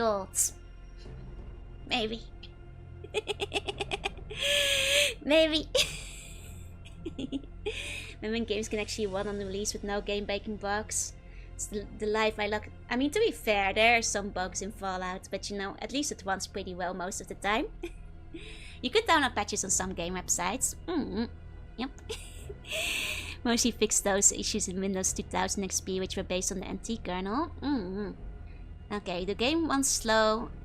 Wait, do I lose all feature presence in all the install sizes? Only difference is the load times. You can play the game without the CD-ROM if you do the humongous install. Okay. Makes sense. Game runs slowly or crashing awfully, which are the known bugs. Oh, I love reading bugs. Okay, multiple NPCs appear on screen, save data corrupted. Error messages in dialogue. Hub button merchants give money instead of take. See, this is why I love error. This is why I love bugs. Yes, water merchants, give me your money. Stealthboard turns into a Geiger counter. Errors in the gunrunner's boneyard. Some adventure dialogue, diving potions, and radiation potions may cause stat problems. Nice. How's the pancake recipe? Pretty good, actually. Pretty good. Ancient, even in sea slug years. Yep. Paid by the watermen just to take their water. Yeah. It doesn't even require the CD at all, so no CD copy protection. The dead noises are coming. Yeah, maybe I should go back to actual sounds again. Here we go. There we go. Once that the games didn't have pain making bugs, it was more that fixing them was such a pain, people just lived with it and learned to navigate around it. I mean, though, to be fair, at least there was more of an effort made sometimes to make sure it worked better, but that's not to say games released bugless. There are still bugs. See the Internet Historian Fallout documentary to see the Fallout of the series. But won't there be spoilers for the series? I think I should hold off on that for a while. Blowing up the pancakes with your mind. The fog is there. One day we'll load up the stream and my snack of the week is the Fallout pancakes. That's what I want. Okay, what is this about a time limit? Does the game end when you get the water chip? There's a time limit in the game for the water chip. You must recover it in 150 days. Most people have found out this is ample time and there are even ways to increasing the limit. The game does not end when the water chip is returned. There's another time limit, but there are ways around the shell. The time limit is 500 days. 400 if you use the water up merchants. But the patch removes the second time limit. Interesting. Interesting. Okay, so that's the concrete time limit we have. I see. It's interesting that they patched it out. Huh. Just making fun of Todd and Bethesda? Fair, it just works. I'll take 2 liters of water, thanks. Here you are, $200. Okay, so it actually decreased the time limit by 100 days. That's quite a lot. Okay, probably due to the complaints. Fair, though I feel like the game gave me quite a lot of time to finish, but... was probably left over from when the mutant I was supposed to conquer the map 1 town at a time. Ah, maybe because that didn't work so well. That's why they removed it then. I see. The RMS is subtle reference to Gmod, very forward thinking these days. I'm sorry. It was infamously buggy on release. Oh. One of the game ends just a 5-second cutscene of a glider flying around. Gotcha. Didn't make much sense with that stuff mostly removed. Fair. I want to know what of the location. Part of the game is quest to find the water chip. Here's some clues. It's in the vault. Can be used to provide a city with water. So look for a large city that is self-sufficient. Many people will tell you to stay away from the vault you're looking for. You can also get more hints on the strategy pages. Now time limit is 13 years. It's impossible to hit when playing normally. Still, it felt like plenty of time, really. Stats are changing. Why is this happening? You use a chem, radiation poisoning, or you're wearing powerful armor. Inventory is annoying. Can you help? They also recommend using a container. To be fair, at some point I considered, you know, putting all my stuff in containers to sort it properly. But then I was like, I'll just put the big stack list and deal with it. You know, in the end, I just dealt with it. That's the hitting time. Buying the water extended your more pressing time window. I see. That makes throws from muted to follow. Have you ever done big guns in one of these games? I've only played Fallout once. And I did small guns because I was one-handed. So not yet. You could move these games in one games and they still fit, right? How do I give items to party members? What can they use? Can use barter, but the best way is to steal from them! Oh my god, they acknowledge it! Yeah, you do. I did use 3 containers named Ian, Tycho, and Katja. You can use items on MC to give it to them, but the best way is to steal from them. When you steal from them, they will not care what items you give or take. NPCs will use ammo for their guns, and stim if they fall below, they can't use armor. It's so funny that, like, I mean, it's obviously intentional because they don't mind if you steal from them, but it's still so funny to see it all written out that, like, you know, the devs are just saying, like, you know, the best way to give and take items from your party members is to just steal. It's hilarious. You steal some ammo and medkits into their inventory, yeah. Can you email new stuff? Yeah, newsletters. I remember when newsletters were still fun and not just inbox spam. There's also a page. You know, you actually have to go out of the way to like sign up for it. Okay. So let me. Oh, look, the Brahmin. Oh god, he's about to shoot him. No! Wait, I think we already. Oh no, I think one of the heads exploded. I was wondering what the rose petals were. That's blood. That's blood. Poor Brahmin. Why would you shoot him like that? Poor cow. Okay, strategy. Hints and tips for Fallout players. Oh, wait, is this like a full strategy guide? 5 mutants, 4 mutants. It's so great, right? It's on every page. Yeah, newsletters are just ads nowadays. It's boring. And the party members were an extremely late edition, so they probably didn't have time to build a proper trading interface. Makes sense. Okay, best thing is get better equipment. Best thing is to go to Vault 15. Okay, so it's like a whole strategy guide. They're telling you to like where to find all the stuff. You'll find threads where you can find the leather jacket. Interesting. It's kind of fun for like, you know, the devs to host their like own strategy guide on their website, you know? Most pedals is a romantic description of the core. It's a hidden joke mechanic in modern file games where you can tip ramens by crouching. Wait, that's... Do not tip the Brahmins. Naughty, naughty. 5 mutants, 4 mutants. For unity. Combat can be quick. You have the weapons ready, have a couple of spare action points. Often better to run away instead of converting action points. Take cover. Heal yourself by opening inventory. Reload your gun while you're there. Don't stand between one of your friendly NPCs and his target. Especially if you've armed your friends with burst weapons. I like the separate shot of all the weapons too. Tipping cows is a real thing. I know.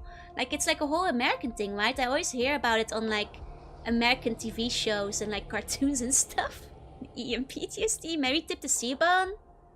Just because umiyoshi in Japanese means sea cow doesn't mean you get to tip me. It's impolite. Also, don't be named Taiko. Yeah, that's bad for your general health and longevity. Never, ever forget targeted shots. Closer you are, the better the hit. If you're too weak to use it properly, it will cost you minus 20%. No matter how good your armor, critical hits will take you out. Save often before entering dangerous areas. I think tipping cows happens everywhere farms keep them. Those poor cows. Poor cows getting bullied all the time. It's one scene in Cars. I feel like it's a lot in alien movies. Yeah, don't tip me. That's not a way to act with your elders. Though it's true. Yeah, don't tip cows. It can actually kill them. Like, and also cows can kill you. Like, I actually heard once that I think like the #1 most dangerous animal in the UK is like cows or something. Because cows will murder you if they're like mad at you. They can stampede you. Like, I know that like I know Mama Slug once said that like the most scared she ever felt in her life is when she was doing like one of those walking things where they go through like, you know, like 40 kilometers and they go through like various fields and stuff. And there was one stretch where you go through the fields with like cows in it. But the thing is, like, she was separated from the other people on the walk, so she was alone. And she was like, apparently the cows had been following her. And she was like, I thought I was gonna die there, right in the field. And I was like, Mama Slug, no! So yeah, angry bulls are dangerous. Regular cows are dangerous too. Like, they're big and they're heavy and they can like murder someone. So like, you know, you gotta be careful. Can't tip Joe, can't rotate Joe. You never let up has fun. I'll vote my state myself. Thank you very much. Yeah, Mom was like, no. I was like, oh my god, Mom, you should never go like on this like walking trip tour thing that you did ever again. Don't get killed by cows. The #1 most dangerous animal in the UK is footy fans. You know what? That's honestly a fair point. She landed on the cow level, yeah. The Diablo cow level. Yeah, cows are like 500 kilos. Cows are heavy. Cows are really heavy. You don't think about it, but they're like half a ton. Like they can trample you. Hey, 40, welcome in. And hi, Azalea. And hi, Shikoti. Welcome. So we get a lot of hint and gameplay related questions. Some of the questions start to look familiar as time goes on. We've decided to answer them here. At the same time, you have concerned about giving away any information that may spoil your adventure. So to protect yourself from unwanted spoilers, you will need to click on the question to take you to the answer. Ah, okay, so you have 3 extra questions. First is, where's the water shift? How do we get in the glow? And how do we lower the force fields? Oh, wait! Oh, it's not separate pages, it's one of them good old scrolling pages. Oh, yeah! I used to make these. You know, when it's kind of silly, but like when I had my own webpage when I was a little slug, that's how I did my horoscope. You were supposed to click your horoscope and it would like jump you to the right angle on the page. As well as like, you know, like get yourself like your daily joke. Based on your favorite color or whatever. My bones are crumbling. No, I will talk about Anchor. She can't stop me. Surely nobody would use resolution higher or end something. See those instantly. Yeah, no, I actually, you know, made sure to like have the right resolution, because otherwise this page crumbles immediately. It doesn't look good if you have a different solution. So Jeremy actually inspired made the joke image. You know what? Fair play. 5 mutants, 4 mutants. So no mutants allowed. Got them often from here. Oh! Probably did in that case. Wanna go petting farm now with all this health? Yeah, go pet some cows. Cows are cute. Sheep too. Goats too, but they have a mean streak. Is GeoCity still alive? I think GeoCity's bit the dust, unfortunately.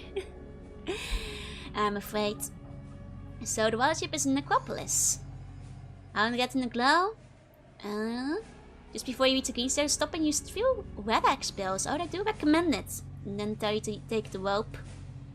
Okay, how to lower the force fields. They cannot be lowered. You can walk through them, but you will take electrical damage. The green force fields can be lowered 1 of 3 ways. Using repair on the emitter. Using explosive near the emitter. The poor man's version of repair. And find the force field computer on the first level. Examine it. You can use the radio on the computer and then use the radio in your hand to remotely toggle the fields. This is still like so obscure. Like I'm not sure how people would have figured this out. Yeah, huge spoilers in the website. I mean, they did warn you that there would be spoilers. You know, they even give you like a little warning, you know, to protect you. You have to click the link. And they do separate the answers by quite a bit to make sure you don't encounter it by accident. Okay, then files. Like Joy 2.0, this webpage only looks good when viewed one specific way. Oh, we got the patches! Nice! It's nice they made all the patches and we've got the demos. Oh, Windows screensaver! Oh, this is the screensaver from the game!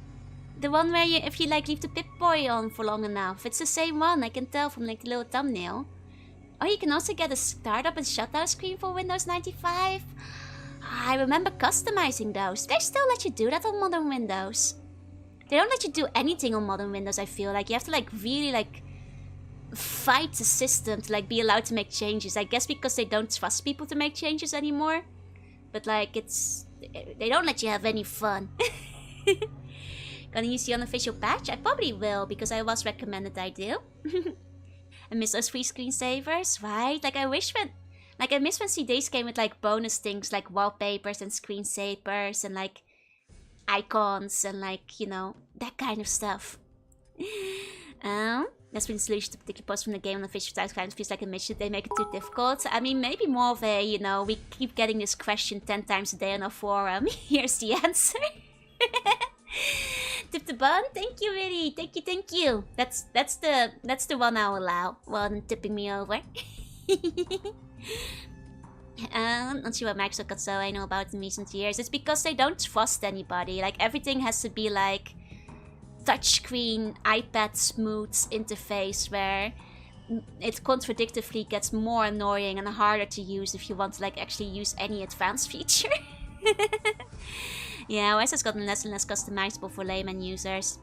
They like lock it out. Like you have to like actually dig into it and like set all your permissions and stuff. Like yeah, you can still set up screensavers, but it's just annoying now. The windows are basically just executable code so you can do whatever to the system. That's true. I mean, there is like the very famous... I forgot, one of you guys can probably tell me which game it was. I think it was it Atelier Marie? That like had the CD disc that if you were to put it in the PC, it was supposed to give you like extra screensavers and stuff. But they accidentally loaded a virus up on it. So they had to do like a, oops, we put a virus on our entire game release, please don't load up. Don't use it. I think it might have been Atelier Marie, but I'm not quite sure. It could have been a different one. Accidentally how? It's because the person who was like putting the bonus, things on it, and it wasn't a problem if you're playing it on the Dreamcast or the Sega Saturn or whatever it was for. But like it was an issue if you put it on the PC, because I guess whichever desktop company was using it had the virus on their PC and they spread it by accident. Real life critical miss. Yep. How do you accidentally release it? It's just little oversight. Yeah. It's rough. Hey, you see my CD launchers, right? Sometimes, especially if the initialization setup, the wizards and stuff had like fun like art and stuff in it too, if they customized them. Maybe they were doing a virus versions for pirates. No, I think it was a sincere accident where like the work PC had like a virus on it and they inadvertently spread it or something like that. Okay, we have a bunch of demos, which is kind of fun. Do love when you could still like buy a lot of demos, freewares, shareware, just like download them. Lots of demos, lots of demos. Nice, nice. And Diablo launcher plays a jingle and Diablo's last flare, yeah! CD wizard and launchers. Okay, I actually had like a CD wizard the other day. When I, went back from the Bone Smith, Mama Slug wanted me to send her the CD with the images from the Bone Smiths to see like how the bones were, dropped and broken. That actually came with a CD wizard and launcher. I was like, oh, nostalgic. Let's check the screenshots. Here we go. That's some nice screenshots over here. They gave you a CD. Yep, a whole CD with like the whole program that the Bonesmith uses, which was kind of surprising. Like literally the same I saw on the PC over in the Bonesmith offices. Keeping the dream alive, yep. The patch from these websites had to use dialogues instant speech. Yeah, just slowly. Swallow is in its peak, right? It's nostalgic. Every secret has the size of the full image listed. Yeah, so you can actually know like how long it will take to load it up if you want to be committed. To want to see it. So if you want to see, is that your real hair? I think Killian over here. Oh no, it's not Killian, it's Katja. Or like the one that's not Katja, the other one that looks like her. Now we know. I spent 120 kilobytes on loading that. It's not Katja. No, it's the other lady that looks like her. She's the follower lady from the church. The church follower lady. Don't have any disk drives? Yeah, you have to use a USB one for my PC now. Okay, look at those caravans. Auto map. Looking at the real map. I love the, the subtitles. Nice place you got. Kill, make hamburger. Oh, kill, make hamburger. From those guys? That's cannibalism. I thought there'd be at least one Brahmin on this on this screen. Wait a second. It's a big axe for 160, yeah. 170 even on this one. The Raider burger. Oh yeah, Nicole, that's the one. 120 kilobyte would take like 25 to 35 seconds, yeah. This one, 826k. Are you guys ready? Oh, you could use this as like your desktop background. It's perfectly ethical to eat raiders, yeah. That's a big view of the city. Oh, yeah, let me give you a meow. Several minutes of waiting to see this one, yeah. But at that point you can download it, and after it finishes with that, you can use it forever. Look at this, please stand by, there's also a big one. Oh, object not found. How about this one, loading? Ah, this one still exists. Ah, nice. This one, like, the layout reminds me a little bit of Doom, honestly. Like Metal, hey, welcome in. Okay. Ah, soda machine of the wasteland. And when people text threads as 56k death warning if there are a lot of images. Okay, then links. Oh, what do we link to? Do we get any fun, like, related websites? Ah, the reviews! And the awards! See, this is what I told you guys about. It's the good stuff. It's the good stuff. When they gave you a sticker to put on your website. They gave you a little trophy. Oh, and fan created shrines. Oh, that might be fun to like take a look at. See if any of those have been archived. Let's check feedback first. Found in the classic bulk Macford. Yeah, games what still exist. It's one of the few that survived. Board is moving to the new server. Oh, here we go. Message boards. Old school message boards. Oh, you guys want to read some questions we got? Can't catch the spy. Forgive me if I'm really stupid or something here, but how the hell am I supposed to find out who's the children of Cathedral Spy and the followers of the Apocalypse coins? Follow-up. Literally, you can't. By Sheila the UW Vault Dweller. Interplay removed the quest, but not all the references to it. Thanks. Still having a problem. Well, if solving the quest doesn't make the demo at the end go positive about the followers, what does? I'm referring to the line when the janitor tells me the followers have been slaughtered by the super mutants. You can't prevent that. The only way they won't get eaten is if you never visit them. The ending deals on deals with people you met, see? Ah. Ah, fun. Oh, wait. I think we have to... Okay, go back here. Here we go. Pencil and paper fallout.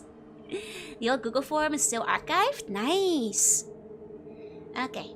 I've searched the net and came up with nothing. I came back to Interplay site for the final look and lo and behold, this message board is still up and active after 2 years. Whoa! Yeah, this is 2 years after the first game released. Anyway, my question is this. Has anyone ever seen a pencil and paper adaptation of the Fallout world? I'm looking for a change of pace in my Friday game group, and since half of us have played Fallout and Fallout 2, we thought it'd be a good, cool world to run a campaign. Where I figure the conversion won't be too difficult. But before I go and do all the world, I decided to look for others who have done the same. Oh, Sheila! Sheila is a frequent commenter! We see Sheila again. Isn't GURPS inherently adaptable to pen and paper? Absolutely, absolutely! Like it's basically where it came from. Okay. Such a curiously relatable message, right? I kind of like how you know, the world hasn't changed. Oh, Gamma World? Oh, Gamma World. Ah, it's the post-apocalyptic PnP game. Gotcha, Gamma World. Okay, but the address linked to it has been lost to sands of time. I love when we still had titles for replies. Best solution. Nowadays, I'd say use the Rift's expansion for a very similar world in a GURPS system. I recently discovered that Cthulhu was closer to the game than GURPS is. The best.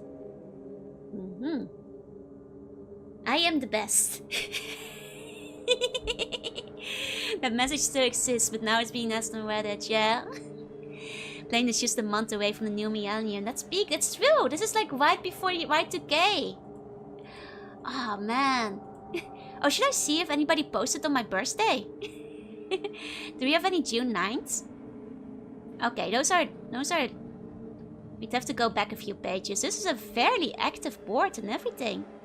It's actually quite active. They're waiting for Y2K here. Yeah, let's check the archive. Let's check some of the archive. Oh, here. Here we have June. Okay, should be in archive 610. So someone posting about dog meat? 1 second, there's so many messages. Need to figure out which one to go to first. Okay. I need to see. Anybody post on... Yeah, here, June 6th. What are we talking about? On slug birthdays. Good night, sleep tight, and see many dreams. People don't lie on the internet back then. Exactly. Okay. Can talk about a double barrel struck one and the sword. Wait, 1 BBS? Hold on. Did they... Fallout 1 was 1 shot. Wait, why is it 1 BBS? If you want though, you can go to the Fallout 2 BBS and copy paste it there. Ah! Okay. Please read. Just rescue her, then go to Shady Sands. Iguana on a stick! Oh, the coolest things you've ever done in Fallout. That seems like a fun thread. I want to see what everyone thought the coolest thing they've ever done in Fallout is. My own personal fave is the time I shot a rocket and took over half the clustered gun runners, then went in and finished off the rest with a combat shotgun in each hand. John Who style! I embellished it a little with imagination. And also like the time I finished off all of level 2 of the M base with a rocket launcher and laser gun, not taking any damage except when I took a point blank rocket to save good old dog meat. I am glad that, like, even back, you know, humans have not changed. We've all stayed the same. Even back then, they were still trying to save dog meat. I just realized we've gone forward in time a little bit, because the image of this one is 2001. He's a hero, yeah. When we started out on a copy of the website from, like, 1998, I think? 1997? Good boy must be protected, yeah. I fought the lieutenant for many rounds, eventually depleting all my ammo. I went toe-to-toe with him, punching and taking Gatling laser shots. Eventually he ran out of ammo and we pounded on each other, neither side doing any damage. Went around the preceding rooms looking for ammo or a weapon I could use and finding none. I eventually lured him out through a defective force field enough times to kill him. All in all, it took about 3 hours. I guess my coolest thing would probably be like when I managed to fist fight the raider leader to death and like on the very last punch I quit him. Probably my coolest part. Hey, hello to say hey. And bonafide petition, yeah, laser gun is excellent. Yeah, no video playthrough, no full guides and wiki, just living in the moment. Quit him, took his eye, won the fight, exactly. I killed the overseer. At the end of the game, when he tells you to leave in the 5 seconds he was stalking back to the vault, I pulled out a Gatling laser and killed him in one shot. It's a cool graphic of him with one leg blown off, trying to slide to the vault and dying right before reaching the vault door. Try it! That's the good stuff, with the capital try it? Hey Inferno, welcome in. You see, this is like how, you know, game rumors spread, if you like, found something neat that other people didn't know about. I killed the mutant leader with one shot. Nothing else to say. Yeah, now you gotta try it. Hehehe, by Brutus. Well, my coolest moment wasn't in combat. It has to be the time I convinced Cynthia to sleep with me for 40 caps. I don't think that's possible in the first Fallout. Is that in the second game? I don't think that's possible.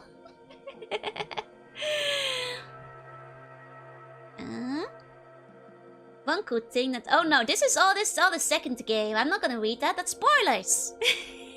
Clearly this is all not... Okay. That's different. Bob's previously owned card log. Perhaps more of the same answers. Helping a dream, more spoiled food inside. Not every fridge can take radiations. Hey guys, what's going on? Hey, you squid. We vibing and almost clicked on it, yeah. I hear if you have a 10 intelligence and 300 speech, you can convince the lieutenant to join you. I hear if you defeat the Pokemon League 82 times with a Magikarp and then go back to Bill's house, he will let you go into his garden.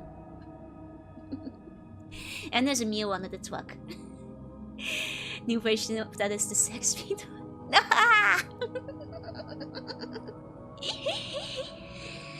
The hub endings, water chip, CD-ROM, got the system elevator. How can I make Tandy use a gun?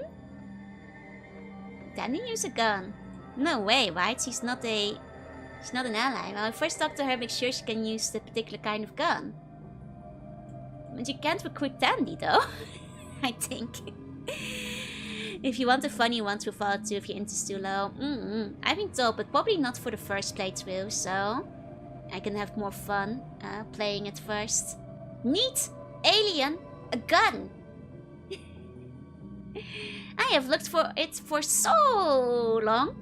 Does anybody know where it is on the map or in town? Alien gun. Spoil! Okay, you need a good luck stat, like 8 or 10. And it's a desert random encounter. Keep finding them between Shady Sands and Boneyards. Try your luck over there. Thanks to that room is not wrong entirely, but it's not for Bill, it's for that isolate for. Oh, I see. Alien gun, I took it. Yeah, sorry for you, sir. If everyone's asking about the alien blaster, find the thing just northwest of the glow.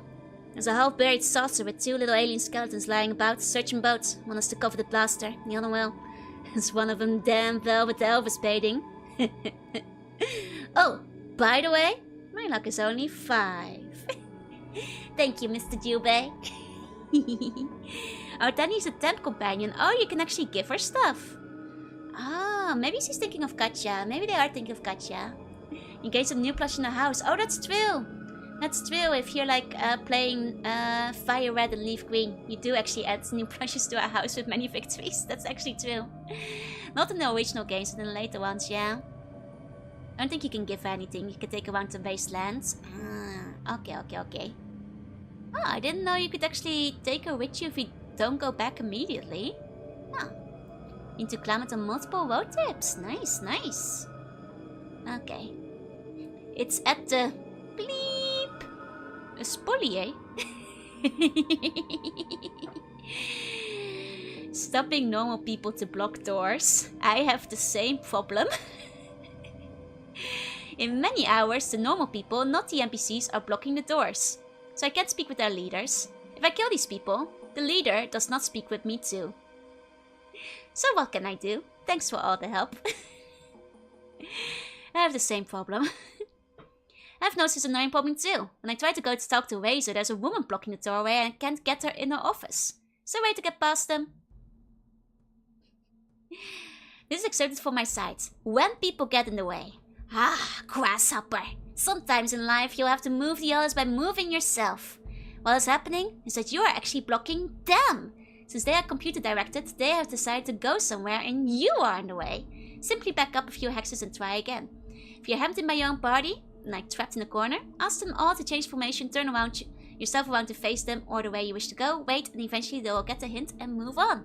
It really is Fallout. 20 people still link the old tracks for answers for new threads, right? It's, man, nostalgia. Ah, blood patch. Again, there's no patch and there won't be one.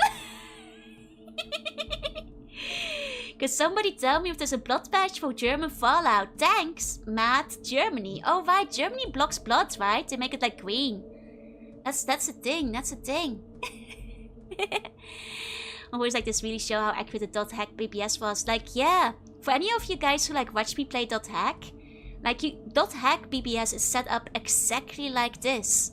Like the forums for the .hack ones. Like if you were like, why is it like that? It's because it was like that. The European release of Fallout 2 removed all the children from the game by removing their sprite graphics. I see. Yeah, now Germany bans a lot of stuff. They're quite strict. I think actually like it's the same kind of setup for like the BBSs in Mega Man Battle Network. They also have similar setups. It was pretty confusing when they spoke and stole stuff from you. Oh, there's a fan badge that restores it. I see. Okay, there's a lot of Danny. Questions about this BBS. Freeze. The freeze. Red poisonous NPCs. More NPC fun. Pyromania. They may not get radiated, but they can get torched. Take them out to the desert and then line them all up and pull out your flamer and have a barbecue. Or knock them unconscious and put a stick of TNT on them and watch the fireworks.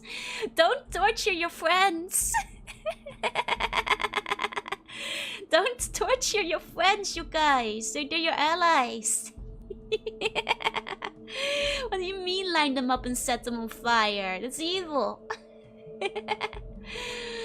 What's your favorite sport in Fallout? Oh, this might be good. With all eyes on this person. Mine is playing golf with rats and people. Wait, what? You can do this? Like I usually get a good 30 feet drive using my super sledgehammer. I am glad that Fallout 2 will have more melee and hand-to-hand combat. Nothing saves I load you more than a nice in-the-face hand weapon. Plus it saves ammo, just like in the wasteland when one of your melee guys used the proton apps. Then this game is good. You can get a 30-foot drive with rats. The AI tortures you, it's fair to give back. Honestly, I love, like, you know, when people find their own mini-games within games. The Sledge and Dew Power Slide is hard to beat, but I love finishing the game by finishing the overseer with my old friend Mr. Brass Knuckles. This is how Ian canonically dies. Well, how far you can hit the button? Pretty far. They have very little air resistance. But you don't get to do it, even if they're immune to blunt force damage, you know? That's what we got the cannon for.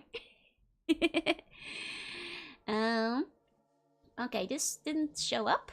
Sports. Favorite sport. Well, it would have to be raider hunting. Walking into the raider base after rescuing Tandy and doing a genocide on the whole lot of them. Let's go back to the earliest archive. See some of the oldest posts after the game released. Because I'm kind of curious about that too. Okay, another suggestion. Where's the game? Cargo room in the Brotherhood. So let's go all the way down. The very, very earliest post. Cheating!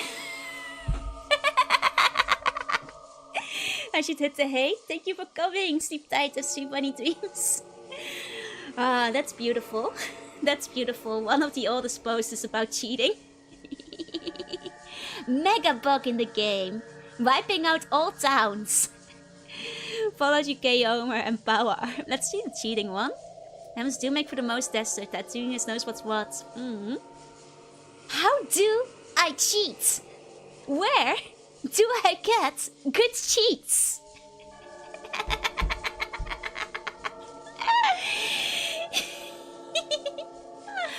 Mankind hasn't changed. Mankind hasn't changed.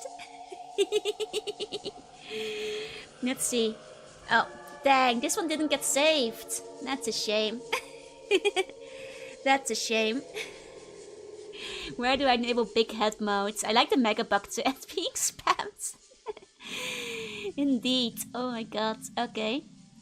Killing the overseer. Just beat the game.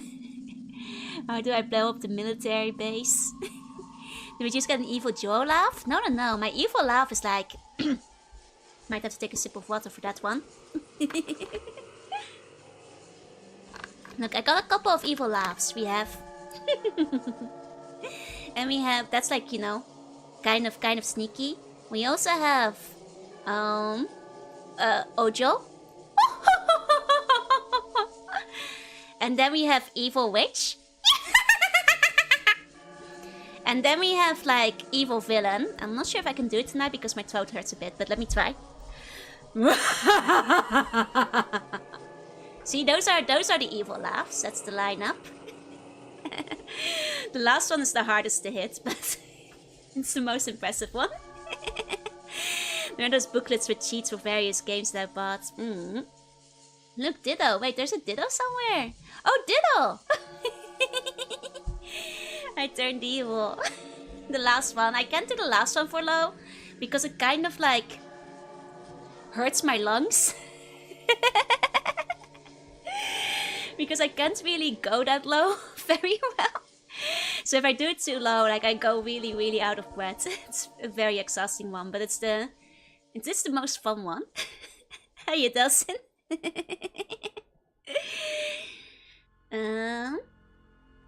Okay, let's see. Do you have anything else that looks fun? Multiplayer Fallout. Oh, I'm curious how they're thinking of doing that. Well, you have all the good arguments, but first of all, definitely if they made a Fallout multiplayer, it'd be a new game. If they do, I'd like it to be like Ultima Online, only without the problems. Can't go low as an orc? I'm sorry. It's really hard for me to go low. This is the lowest I can go.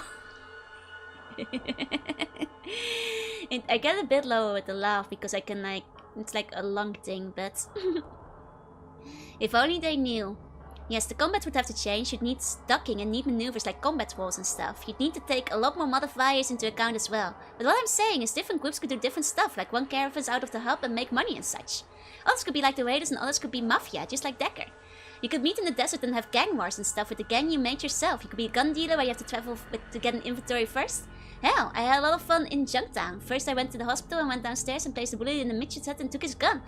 Went upstairs and bursted the two guards, got the armor and the shotguns and walked out and say goodbye to the guards and down. Now multiplayer, everyone is protected and would be real people. That'd be so cool! Or in the hub, I killed those druggies and assassinated Decker after doing once for him. It was great! Oh, and I took over the raider camp and got metal armor. Well, please reply. I want to get discussion going. Sneaker, that's my name from the game. I gotta dip out, gotta punish myself by playing Dota. Good luck. Thank you for coming by. Even in 98 they keep asking for co-op in the single player games. Yep, co-op has never left. I mean, I suppose there were already games like Ultima Online back then. The developers actually replied to that and they said the game would be too chaotic, and they are right. There's an online Fallout and it's absolute chaos. I hear the Fallout RPG has more spreadsheets than Ars Magica. I would still play it, yeah. Okay, let's see what people have to say. So for the argument going on about how combat is going to work, isn't Heroes of Might and Magic turn-based and multiplayer? I'm not sure, but I think so. Anyways, they could just set a time limit, like something like a minute or so to complete your move. I agree with most of you that real time would totally suck. I like the idea of special moves though. As for the hacking thing, Don't think anyone's hacked in Ultima so far. The reason that the trailers have been made for Fallout and Diablo is that they are supposed to be single-player games. They don't need as much encryption as the multiplayer games do. That's my 2 cents. So, in hindsight, people have definitely hacked Ultima, haven't they? Most certainly, right? Oh. This one isn't available. Damn, we won't know what Langdon has to say. I mean, 1998 forums, yup. Okay, what about Bullseye? How are you going to save? Having done all those things and have to start over after you quit? That would make the game suck. Fallout isn't supposed to be a multiplayer game, even one of the designers, Chris Taylor, said so. Because to make it multiplayer, the designers would have to make the game real-time, so the game wouldn't slow down much. And the game time would just make it an action game like Diablo. A good game though, which would not attract most RPGers who are accustomed to that thinking before attacking.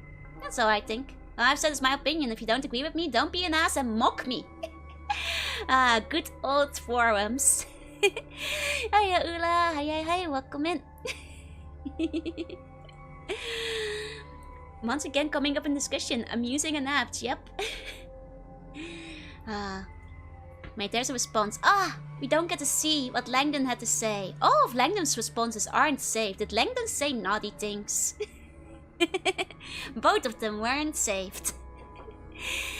So the fact that Lord British died because of his invalidity, the flag wasn't active. Ironically, CRPGs nowadays are mostly turn-based. Yeah, now you mention it, it's true. Oh, this one didn't get saved. Please read.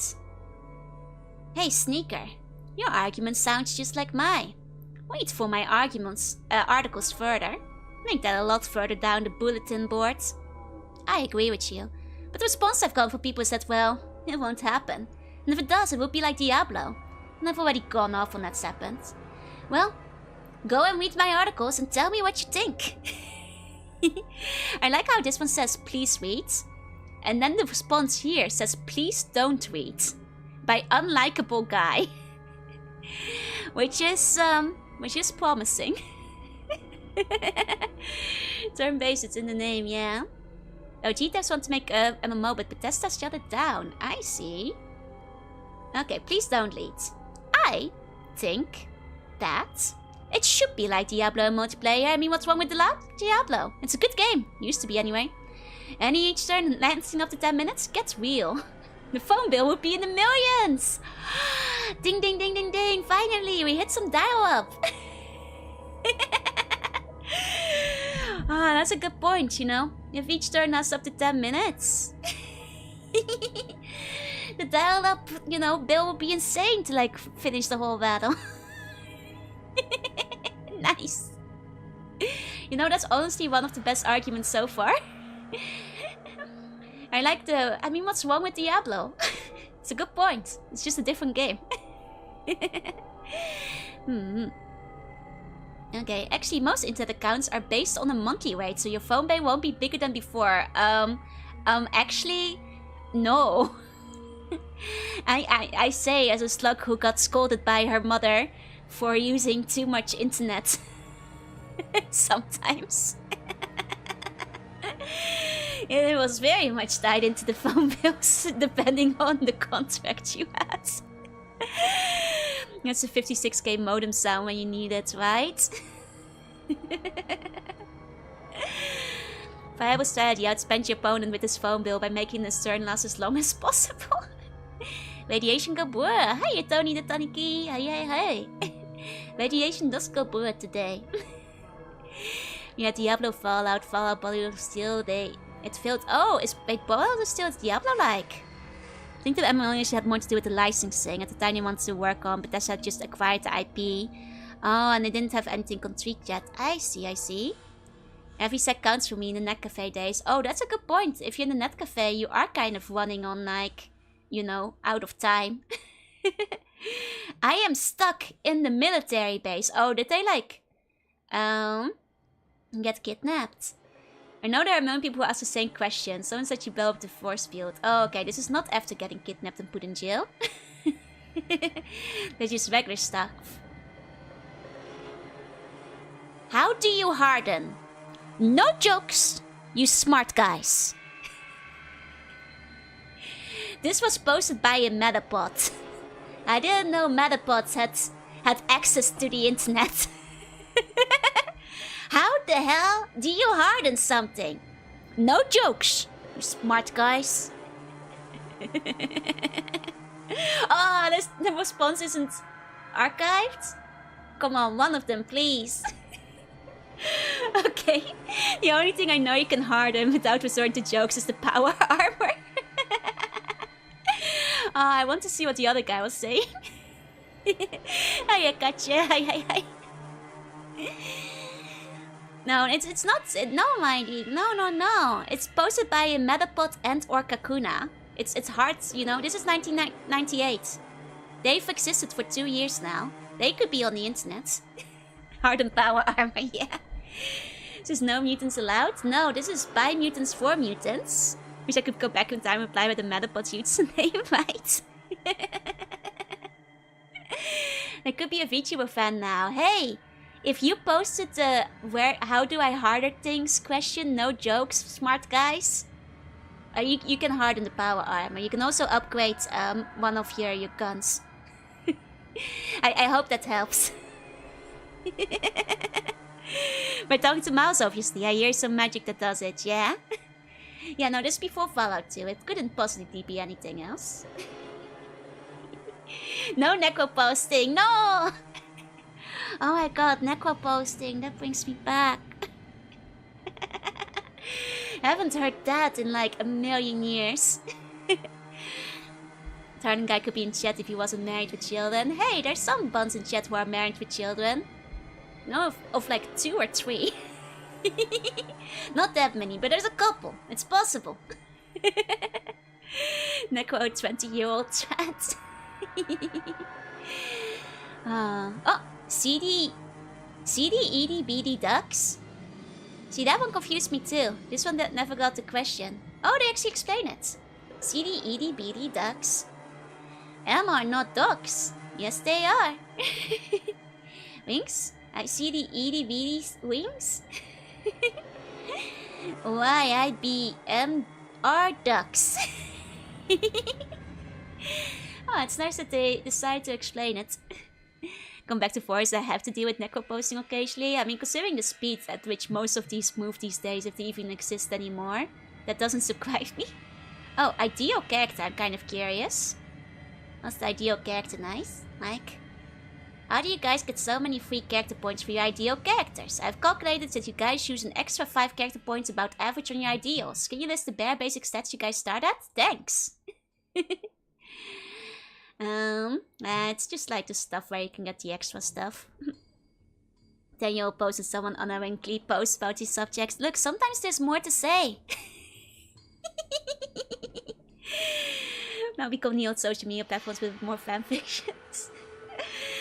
And I talk to Mouse. Oh, got you meow. Let me give you a meow. Great game, but sad endings. Great game, but sad endings. I finished the game, and my compliments to the Fallout team. You did a great job. I thought the length was just right. I was starting to get itchy. Very enjoyable all the way up to the very end. The ending seemed like a kick in the teeth. I saved the vault and Junktown with the Brotherhood as neutrals, but everything else got wiped by the mutant army. Shady Sands, the followers, the raiders, and Necropolis, which was never invaded during game time. The hub just dried up and disappeared. What did I miss? I killed the master, then went to the base and killed him out no problem. Even stopped by Necropolis and the vault in the way. Told Seth and the officer that the master was dead. No mutants in sight. Didn't mind being us out from the vault. Milton comes to mind on that. Looking forward to Fallout 2 in a year. Best, Gary. Hey, Pyro. Hi. So many support that could have helped me if only the Morse didn't force people to stop necro posting. Yeah, the worst is when people like have the same issue as you like a decade ago, and then the thread has been locked and was never resolved. Thank you for the get back. Thank you. Let's see. Spoiler. Ah, dang. Okay, I guess these didn't really get saved. EMT the fix. No, the worst! The worst! Key to getting bang ends to complete the game in a shorter time. PMG the solution. It's me trying to get scratches to one, not to, like, it's a year ago. 2 years, like a year ago, roughly. 2 years ago.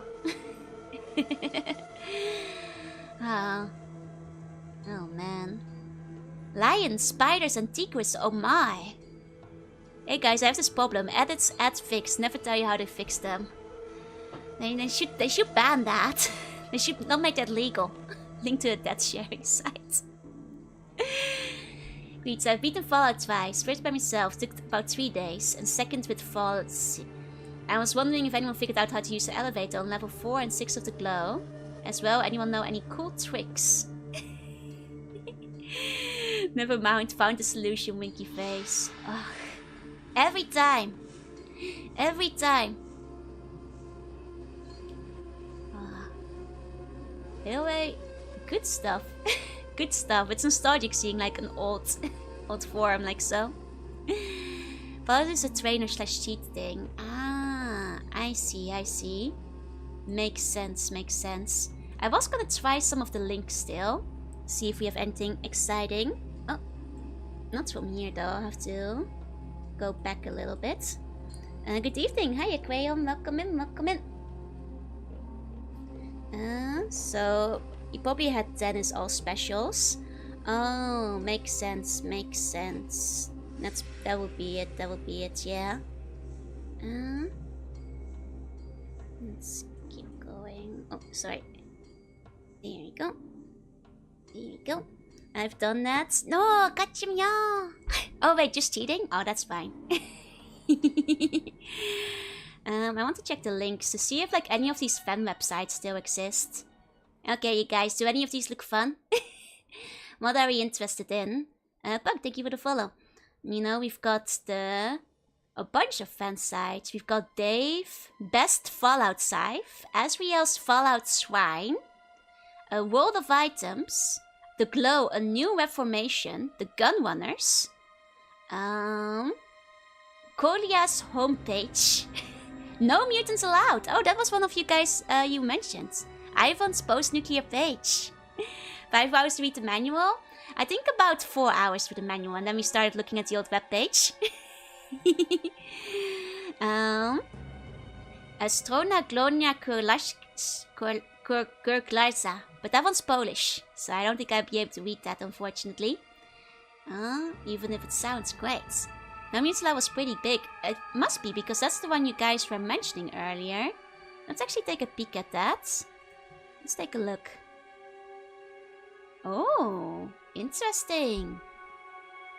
Oh, Half-Life. Need we say more? Ah, we're also linking back to some Half-Life pages. It's still active. Not the most friendly to some of the franchise fandom. I see. Hiya, Corby. Hiya. It's the biggest and longest lasting fan site. I see. Interesting. Let me see. What do they have? Easter eggs. That could be fun to take a look at. Let's see. Fallout 3 by Matt Norton? Had Fallout 3 already released in 2000? Or is that something else? Okay, use the Vault-Tec logo. Oh, reference to the movie The Goonies. I love when websites used to, like, you know, list Easter eggs and, like, fun little things in games that might be interesting to look at. Like, I feel like this kind of website, this kind of fan page is what I miss the most. Because it would just be, you know, fun to, like, read through, like, little bits of trivia back in the day. Like, this is the kind of stuff that I want, like, that I, like, really crave on modern internet, you know? Just, like, one dedicated guy putting together a list of, like, Easter eggs. And 3 used to be, like, the old games, then they scrapped it. I see. And the stream was delayed on my end. Oh, no worries. It's all good. Hiya, Crayon. Hi. Reference to Fallout 1. Oh, there's also... Oh, wait. Okay, so they don't all have the things. But there's a couple of, like, Fallout 2 things in here that I probably shouldn't look at yet. I think. Was Fallout from Burn as a demo. Oh, so would that be this one? Okay, so it's like a discussion they have with Matt Norton on Fallout 3. We've just started on Fallout 3. Right now we're trying to figure out just what we want it to look like and how we want the engine to work. Ah, that's fun. So they're like, you know, the early Fallout 3 news. They managed to get a tech demo out, but not much beyond that. I see, I see. This is an old version. The current website is not looking nearly as good. That's a shame, that's a shame. Oh, we're back in the wind part of the soundtrack. Let's loop that back around again. The demo's pretty cool. Maybe I should give it a try. Because the tech demo sounds like it would have been kind of fun. Discard after Bethesda got the IP, since they didn't have anything remotely ready for sale. I see, I see. Oh, they changed the laser weapons. Ooh, laser weapons are fun. Wait here. Sport? Cheats and spores. It's okay, this is for Fallout 1. Where's the cheat? There's just one cheat. This one's used by the opponent. What is it? The Overseer can't die! My biggest wish is to kill the mother before the end of the game. I like how they list it as a cheat, but it's a cheat by the enemy. Everybody hates the Overseer, huh? Didn't help that the original X was circling the dwelling the time. Yeah. How to get free scorpion antidotes? By collecting the tails. I actually figured that out myself. New laser rifle was really ugly and weak. Ah, boo. Okay, everyone to defeat Carl without a fight. Accept the mission to rescue Tandy, then talk to him. Tell him that you came to free him and that you'll fight him one-on-one. Now you have a be quick on this one. Press A and do it before he attacks. Do not hit Carl. You can just finish combat mode and talk to him. Oh, if you cancel out of combat, you can just win. Oh, that's kind of funny. That's kind of funny. Okay. You can get 3,000 caps for Lorenzo. Oh, you can get loans? I see, I see. After the 1,000 taps, don't pay it back. Kill him and get his cash in the safe. Oh man, I mean, I guess that's a way to get out of paying your loans, yeah. Just get as much as you can and then murder the guy. Yeah, it's funny but boring. Gouging Side with 1 HP on the crit is much more entertaining. Agreed, agreed. And yeah, arguably the better way to do it. Okay. Missing Caravan Quest. You can come back without killing Deathclaw. Ask him again to take you in the case for another 800 EXP. Oh. Okay, so you can get like extra EXP from it. I see, I see. Necropolis, do not kill Harry the super mutant. Destroy the military base, come talk to him. He'll take you to the military base just once. Destroy it again for another load of EXP. Wait, oh. So if you keep Harry alive, you can kill Mariposa base twice. In the original version of the game. Ah, that's fantastic. It's one of those Might and Magic clue books. Okay, do not kill the mother Deathclaw. Oh wait, we did do Deathclaw farming. It's a perfectly balanced game with no exploits. Whatsoever.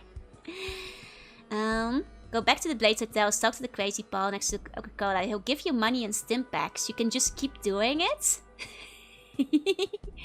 I see, I see. Yeah, just double tap the military base. When you deal with the Deathclaw boss, go talk to the leader of the gun runners in the weapon shop. Okay, okay. There's a couple of follows there. Yukine, thank you for the follow. Welcome in, welcome in. Let's check character. There we go. Oh wait, no, I see something better. Fallout humor. Oh man, I hope these are, you know, bespoke jokes. This is the kind of stuff I go to fan sites for. I hope these are bespoke. Let's go. You're a Fallout junkie if you send hate mail to Steve Jackson. I'm sure he worked on one of the games. That one's going over my head. No one's have been dipped in the vat since December 1st. Okay, hold on. Here's the humor. Here we go. Fallout humor. Diary. I'm waiting for the Neek Slappers, you guys. Let me put on my glasses to read these. Because, I'm sure these are gonna be good. These are definitely gonna be good. Okay. Diary. Okay, so this is somebody's playthrough. Okay, okay, wait. Fallout humor dating. Okay. Just because the world erupted in a big fireball of radiation and fallout doesn't mean you can't have fun. What can be more fun than going out on a date with a fellow vault citizen? The problem is, you spent your entire life in the vault and you think you've done it all and seen it all. Wrong. There's an entire world just waiting to be explored. If you're going to explore it, then why not take that special someone and explore with them? What to do? You can walk hand in hand in the warm romantic light of the glow. Oh, hi, John Swan, Alexander, and Noob, thank you for the follow. This was ahead of his time, yeah. Make pets out of the rats outside the vault and have rat races. Good idea. Sip from the same container of water rations. Get high together with mentats, buff-outs, psychos, and other goodies. Listen to the overseer talk about the good old days. Have a bring your own water party. Annoy the guard on weapon duties together. No, you shouldn't do that with Mr. Handy. That's not what he's programmed for. That's not what he's programmed for. Where to go? Go watch a boxing match in Junktown. Go do some gambling at Gizmos. Go to that island in Fallout you've heard so much about. Rescue a poor starving dog in Junktown. Learn new religions from the children of the apocalypse. Share an iguana on a stick together in the hub. Do some gambling at the Maltese Falcon in the Hug. If you lose money, just take out Decker together. Go on a careful one and take that second honeymoon. I seek wisdom. I don't know if my wisdom stat is very high. Fallout radiations like your eyes are so beautiful. All 5 of them.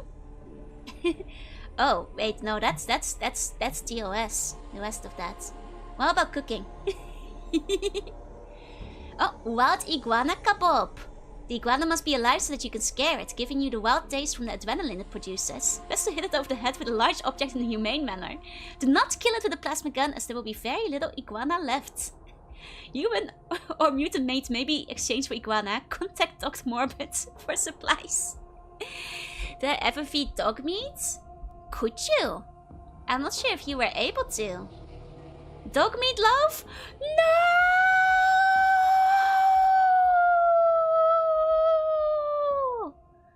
Why would you do that?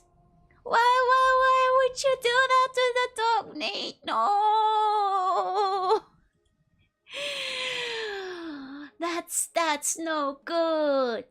That's no good. You can't. Bob special shish kebabs are pretty good though. Any humanoid is okay. Any humanoid is okay. Wait, no, dog meat? No! And Tycho spray? No! No! You can't do that. I was fine with the humans, but not the dog meat. No! You have to keep him alive. It's probably the bitch you shut off while fighting Decker. Of Tycho. Just saying those recipes work, they probably do. New meaning to bone apple tea. Fault failures. Oh, these people tried but failed. Oh, our predecessors. They were first sent to find the water chip. Unfortunately, they discovered the joys of mentats, buff-outs, psychos, and other chemical stimulants. They saw the equivalent given to them and bought rocks. Rumors placed them lying in the gutter in the place called the Hub. This person went out next. The vault waited 6 months for him to return, but he never did. Scouts searched and searched, but they were never able to find Vault Citizen Waldo. Storing these in my Pip-Boy. Nothing sacred. Dog meat to meat dog, no. When he goes to a force field, you can't do much with what's left, yeah. Not much is known about him. He wore a dinosaur suit because he thought it was a power arm and thought that any enemy could be conquered through love and friendship. Unfortunately, he never made it outside the vault. He was found floating in the vault while attempt with a large spear and 2 knives in his back. An official investigation would have found the killer if anyone cared. But no one did! Good old late 90s. Poor Barney. How about Fallout humors? Fallout... Oh, okay. Fallout 2 will replace dog meat with a wisecracking chihuahua who says, "Yo quiero Taco Bell." I love you, you love me. No, Wait, what's the other one? Like, everyone get on the floor. Open the door, get on the floor. Everyone walk the dinosaur. Fallout 2 will allow you to hear your character speak for the first time.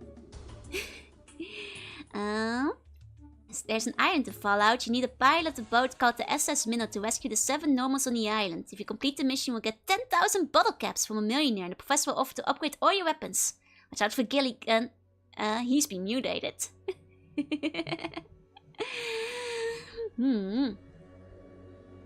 Fallout player types. Love the post-apocalyptic setting for the survivalist feel. Real roleplayers love the detailed spots. Oh, okay, so it's like the real man, woman, real roleplayers, the loonies, and the munchkins.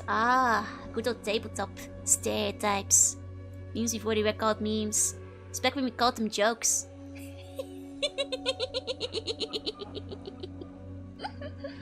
Sorry.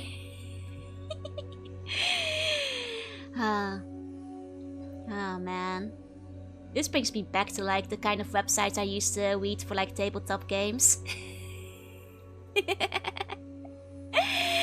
This brings me back to like tabletop game websites. Loonies want more explosions, lots of custard pie, and a few rubber chickens. How are you? I'm doing well, I'm doing well. What about famous last words? They're only mantis. I'm sure Ian can kill that dead claw for me. My companions wouldn't shoot me again. I'll save the stimpak for when I really need it. What happens if I shoot at the overseer? Okay, these are actually kind of good. These robots at the glow have injured me. Let me rest and heal. Please, how much skill do you need to throw a grenade? Killed the master, but I sure am tired. I think I'll rest up by the church. Oh, bots raid! Hey, welcome, welcome! Lumi and bots, the bots are here. Welcome in, welcome in. I think I missed the message. Hiya bots, hiya Lumi. I hope you had fun. I hope you had fun. Welcome in, everybody. Hiya raiders. I'm Juna. I'm a sweet bunny play retro games art sometimes. Today I read the Fallout 2 manual. But right now I'm looking at old Fallout websites. So I started by looking at the Fallout website. Just for the game in general, and now we went on to a fan site. So what we're looking at is now famous last words. we hit the joke section, and it's pretty great. Either way, welcome in bots, and hope you had a really good time with Lumi. Hiya Lumi, hi. I hope you had fun tonight. Welcome in everybody, welcome in. So if you've ever played Fallout, I think some of these might be relatable. Of course I'm going to take your water chip. My people need water. Maybe if I act tough, I'll scare them. Wait, hold on. Some of these are kind of similar. These blade punks are puny. This assassination job will be a breach. I'll just kill a few villagers and leave. Tycho is really annoying me. I think I'll shoot him in the leg as a warning. Lumi punched a lot of rats. You know what? I can relate to that. I spent most of the first Fallout game punching rats and getting bitten by them. Because I was too afraid to use my ammo. The flow stopped and so does your life. Yeah. Man, this A-bomb can't possibly work. It's been 18 years after the war and I'm sure the circuitry inside is fried. I think I'll just stand right here next to it supposed to explode. It's just one dead claw. Oh, I played Pathologic today. Lots of suffering.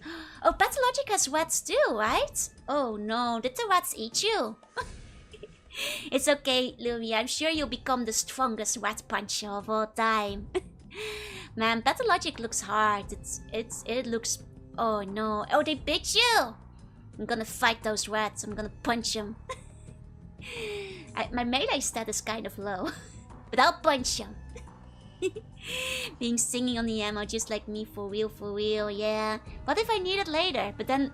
At some point I did start realizing I had more than enough ammo to lead me through the game. Do you know the last thing my grandfather said before he kicked the bucket? Grandson, watch how far I can kick this bucket. That claw will be dead soon, so Ian can have my last stimpak. Why shoot when punch? Punch good. It's true. And when you get a good crit on that punch, you can one-hit crit one of those rats. You can easily one-hit crit one of those rats and take them right out. Followed where Meatloaf and Natai can be the boss. I'm sure that buff out will do me only good. Is this rocket launcher idiot-proof? The leather helmet will help me in the glow. 10 seconds is plenty of time to drop the dynamite. Good old websites. They always do be like that, then I start to dump it on late bosses like an ammo dispenser. I had way too much ammo and I didn't even know what to do in it by the end of the game. Okay, let's check this Fallout chain letter. See what this is all about. Okay. Oh man, you guys remember chain letters? I feel you don't get them as much anymore. The ones you'd get in your email, like you have to pass it on to like... You know, if you pass it to 10 people, you'll have good luck. If you don't pass it to 10 people, then... You know, a ghost will kill you in your sleep tonight. Like, I feel like there used to be a lot more chain letters back in the day. And even like, you know, family members, like adults and stuff would send them on because we were so paranoid. And the 44 revolver over VATS over eyes. Fair, fair. You just get other garbage sent to you on Facebook instead. Haven't seen him since MSN. I feel like as we've stopped using emo as often, except for like business communication, there haven't been as many chain letters. Like I feel sometimes once in a while you see them in like YouTube comments, but not so often. But like everybody used to send them back in the day. Like they used to spread like a virus through like my school back in the day, like because like we had like our internal school emails, and like once one person picked them up, like everybody got them. There are spam filters still, yeah. They do still exist, there's just not as many anymore. Let me boot up my Windows 98 machine. Yeah, it was usually friends getting pummeled. I actually never sent them on. But I had quite a lot of friends who are paranoid enough, like, because they would be sent over MSN as well.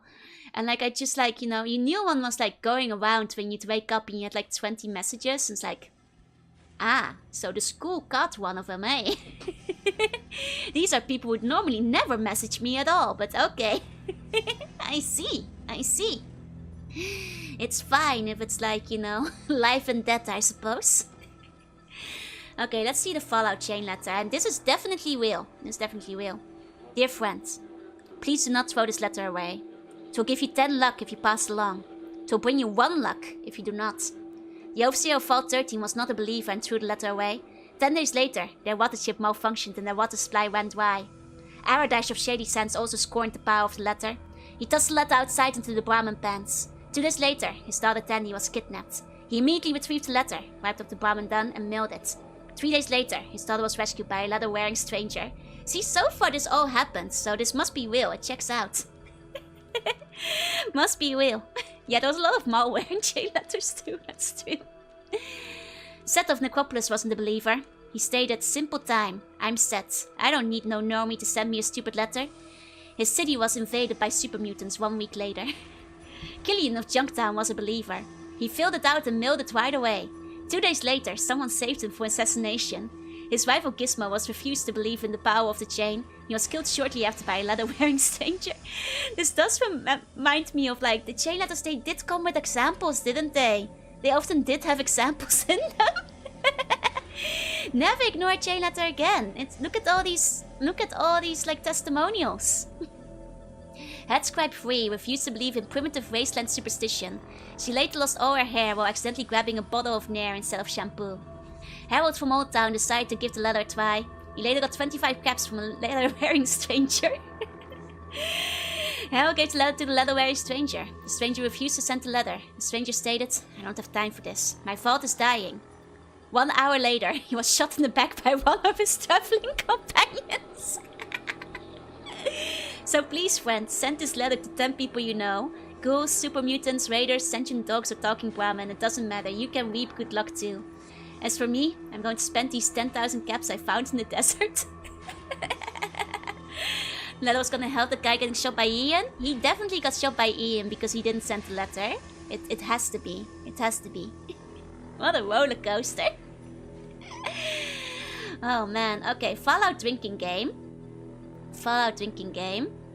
Have a drink if you run into a pack of rat scorpions, rats, raiders, or any filler enemies. Do you want people to die? You want them to die? Every time your companions block your exit or your shot? This is gonna... We're gonna go to the hospital. We're already out of vodka at this point. She was like one of those sent to other 10 other people or you will die comments, right?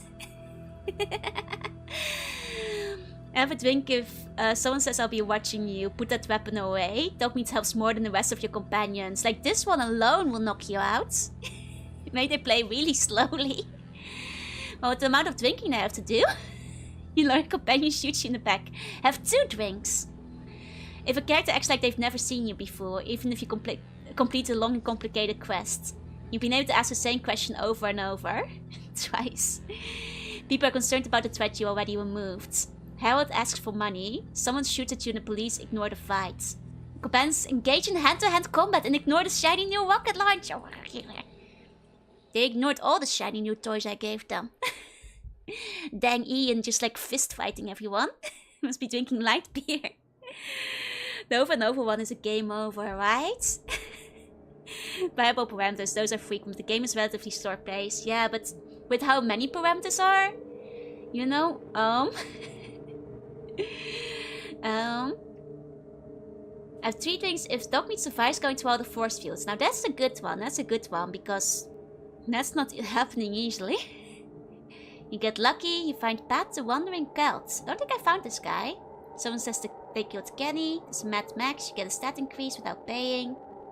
Having characters attack other people besides you. So nice to see the EDBD ducks. Doggy and Tiger used the weapons they gave them. Finish your drink if you see the TARDIS, the dinosaur, the alien blaster. Find Bob's used cars, you find the talking cows. Should we to follow Bob? Oh, I plan to, yeah. This will be unhealthy even if you're drinking water. Well, now we've got to rob the liquor store. If Tyke and Eeyore catch you, discover they're carrying 10 suits of power armor and decide to actually wear it. If any of them say, am I blocking your exit? Please allow me to step to the side. They move to the side to minimize their chances of hitting you. You manage to kill the overseer before you finish your quest. They discover a rocket launcher works better than a boot to the head.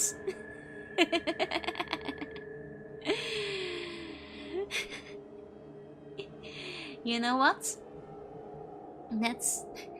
You would have to rob the liquor store for that, because it ain't happening. Okay, let's see. You are a Fallout junkie if. You insult your friends by saying, sure, shoot me in the back, Tycho. Oh my god, that's like the new Judas. A 2 Judas? Or the new Brutus. Sure, stab me in the back, Tycho.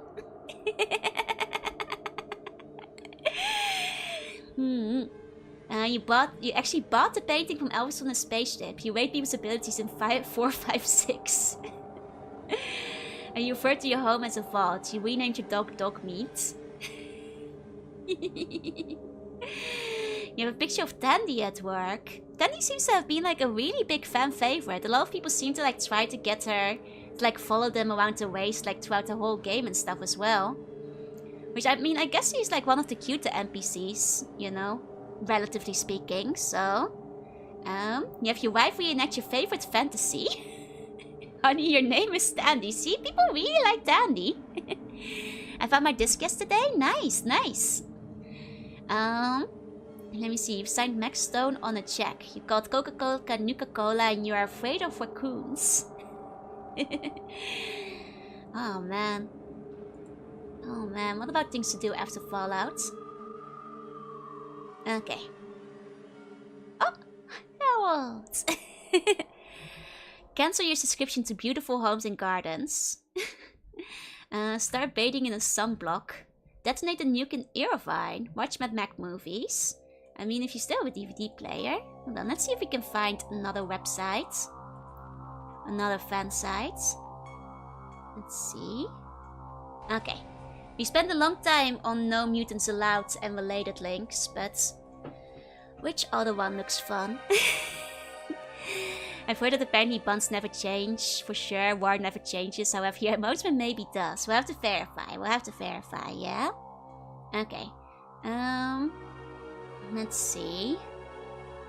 For the next one, I'm kind of curious about the gun runners. Did they do like a fun little roleplay thing? Perhaps. Let's see. Oh yeah, we could take a look at the set cutscenes still. That's a good point. That's a good point. Okay, 1 second though. Oh, okay, so it is a little roleplay thing. Cute, cute, cute. But it seems to be like about the game. Let me check armory. The many guns of vault. Okay, it's a nice fan website. That's cute, that's cute.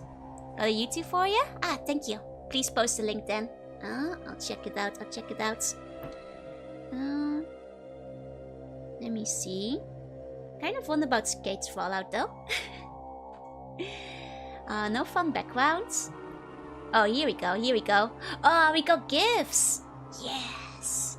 Oh yeah, this is how you know websites used to be good. This is how, yes. Yes, it's a shame that some of them don't load anymore. Hold on, equipment.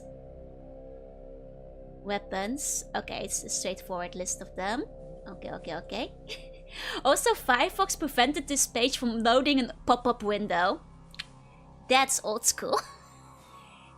Yeah, unfortunately the Vista counter is broken, which is a bit of a shame. Nice and flashy. Pip-Boy 3000. Okay. To load text, I download the Century Gothic font. Oh. And frames. Give me all your frames. Oh no! Dang. Never see pop-up ads anymore, right? You don't get them like that. I didn't meet Seth? No, somehow I missed them. They were blocking the door. So I didn't get to him at the time. Okay, Borik's Fallout page. One more. And then we'll check Seth's dialogue. Ooh, stuff. Stuff is where the good stuff's hiding. I just know it. Oh, yeah. Oh, only one of them has been finished making. You know, I do appreciate like how it seems the Fallout website basically allowed anybody to be linked to their official page, even if the website was incomplete, you know? That's just sweet, you know? It's them caring about the fanbase. Oh, different vaults? Vault 12. And also Macintosh Fallout page. Oh, doesn't exist anymore. Damn, Vault 53. One of these are like role-playing types. Shame, shame. Okay, I'll check the set dialogue. 1 second, 1 second. Okay. Okay. One moment.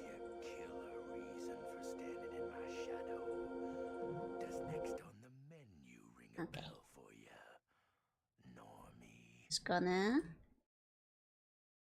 Simple time. I'm set. I'm in charge. Get it?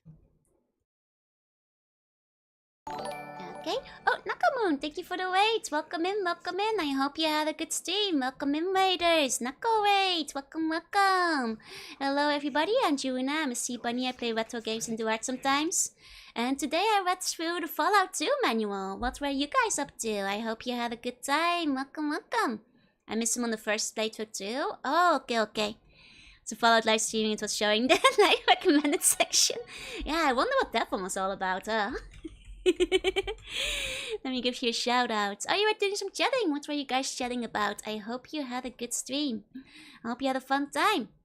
Welcome in, welcome in. Oh, and Bibi, thank you for gifting a sub to Nako. Nako, please enjoy the emotes. Thank you, thank you.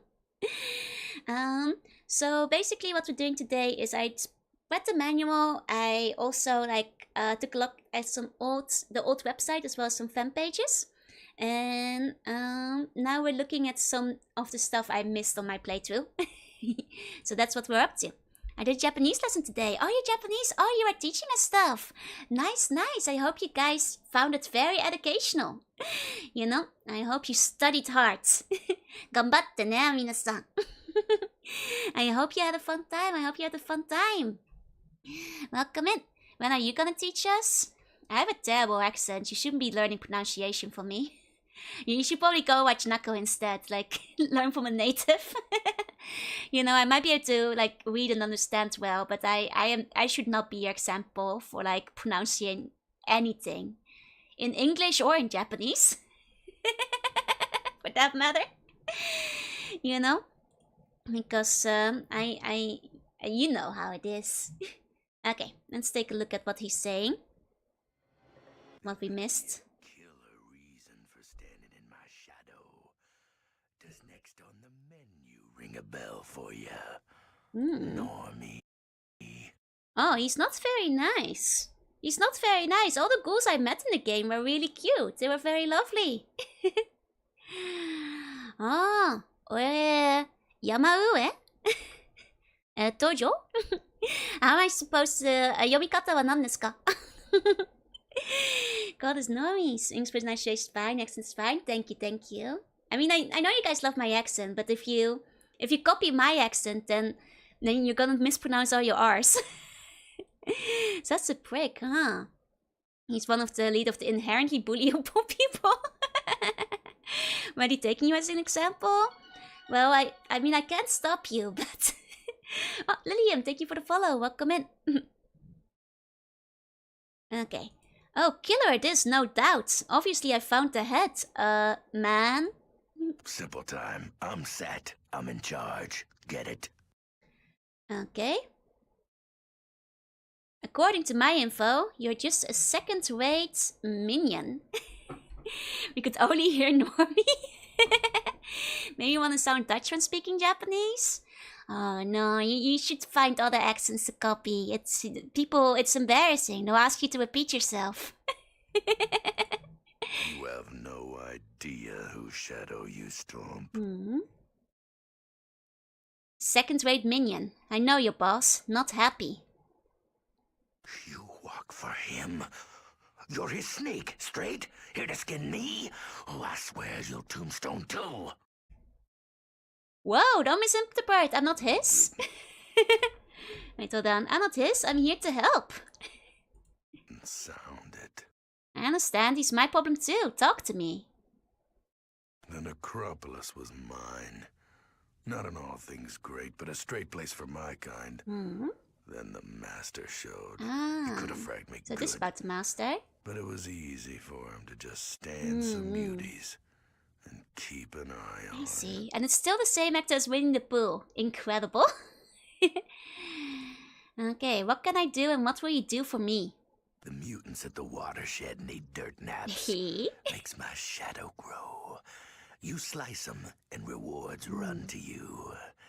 Info. I mean, I did that without needing to be asked, and then done. Excellent. Teach those mutants the last lesson, then amble back. If I say to my ghouls to hold off you, the muties might hear and know. So I tell you what, it's favorite time. I keep shut. Got it? Okay, so like, that's the reason why the ghouls don't stop attacking you, huh? What about the ghouls? Avoid my ghouls if you like your skin on. Any of mine that can't stop a normie deserve last rest. Goodbye. And I guess that's the reason why he's cool with you killing them, huh? Like a shadow talk? It's cool. Still in my shadow? Why do normie tongues He's waggle very and tuney. take the movement from their bones? Clear time. Walk. No. A very tuney your way of saying things. The hub. Many of yours.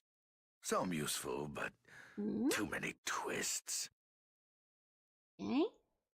Muties. An error to the world. A blot on my sight. I hate every facet. Not a fan, huh? Brotherhood. Relics.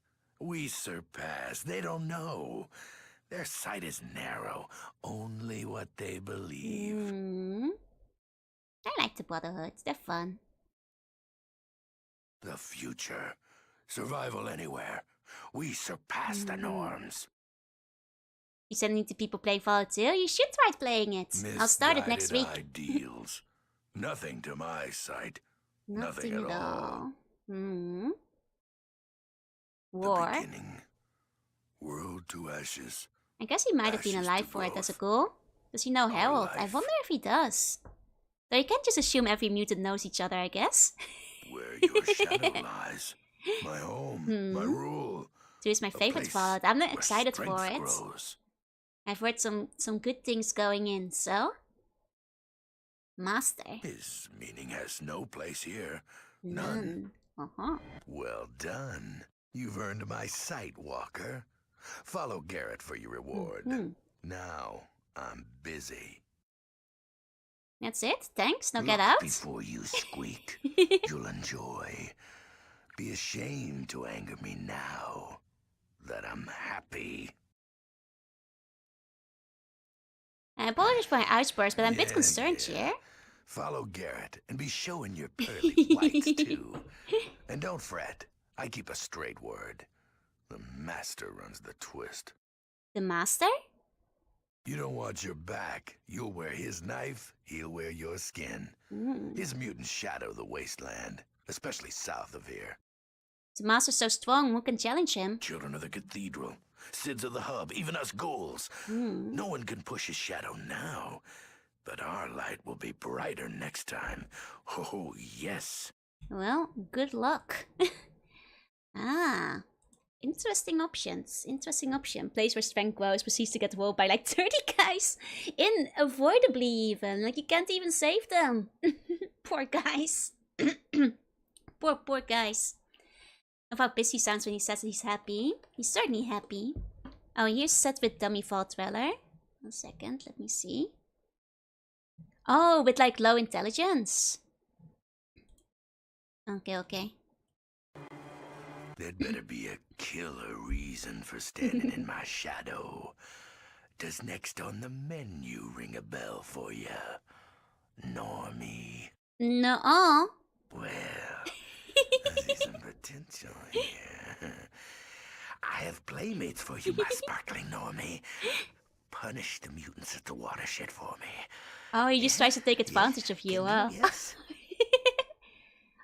Okay. Excellent. Teach those mutants the last lesson. Then Oh, he's eager for somebody to help. If I say to my ghouls to hold off you, the muties might hear and know. So I tell you what, it's favorite time. I keep shut. Got it? Okay. Oh, there's more? Well done. You've earned my sight, Walker. Follow Garrett for your reward. Now, I'm busy. Mom?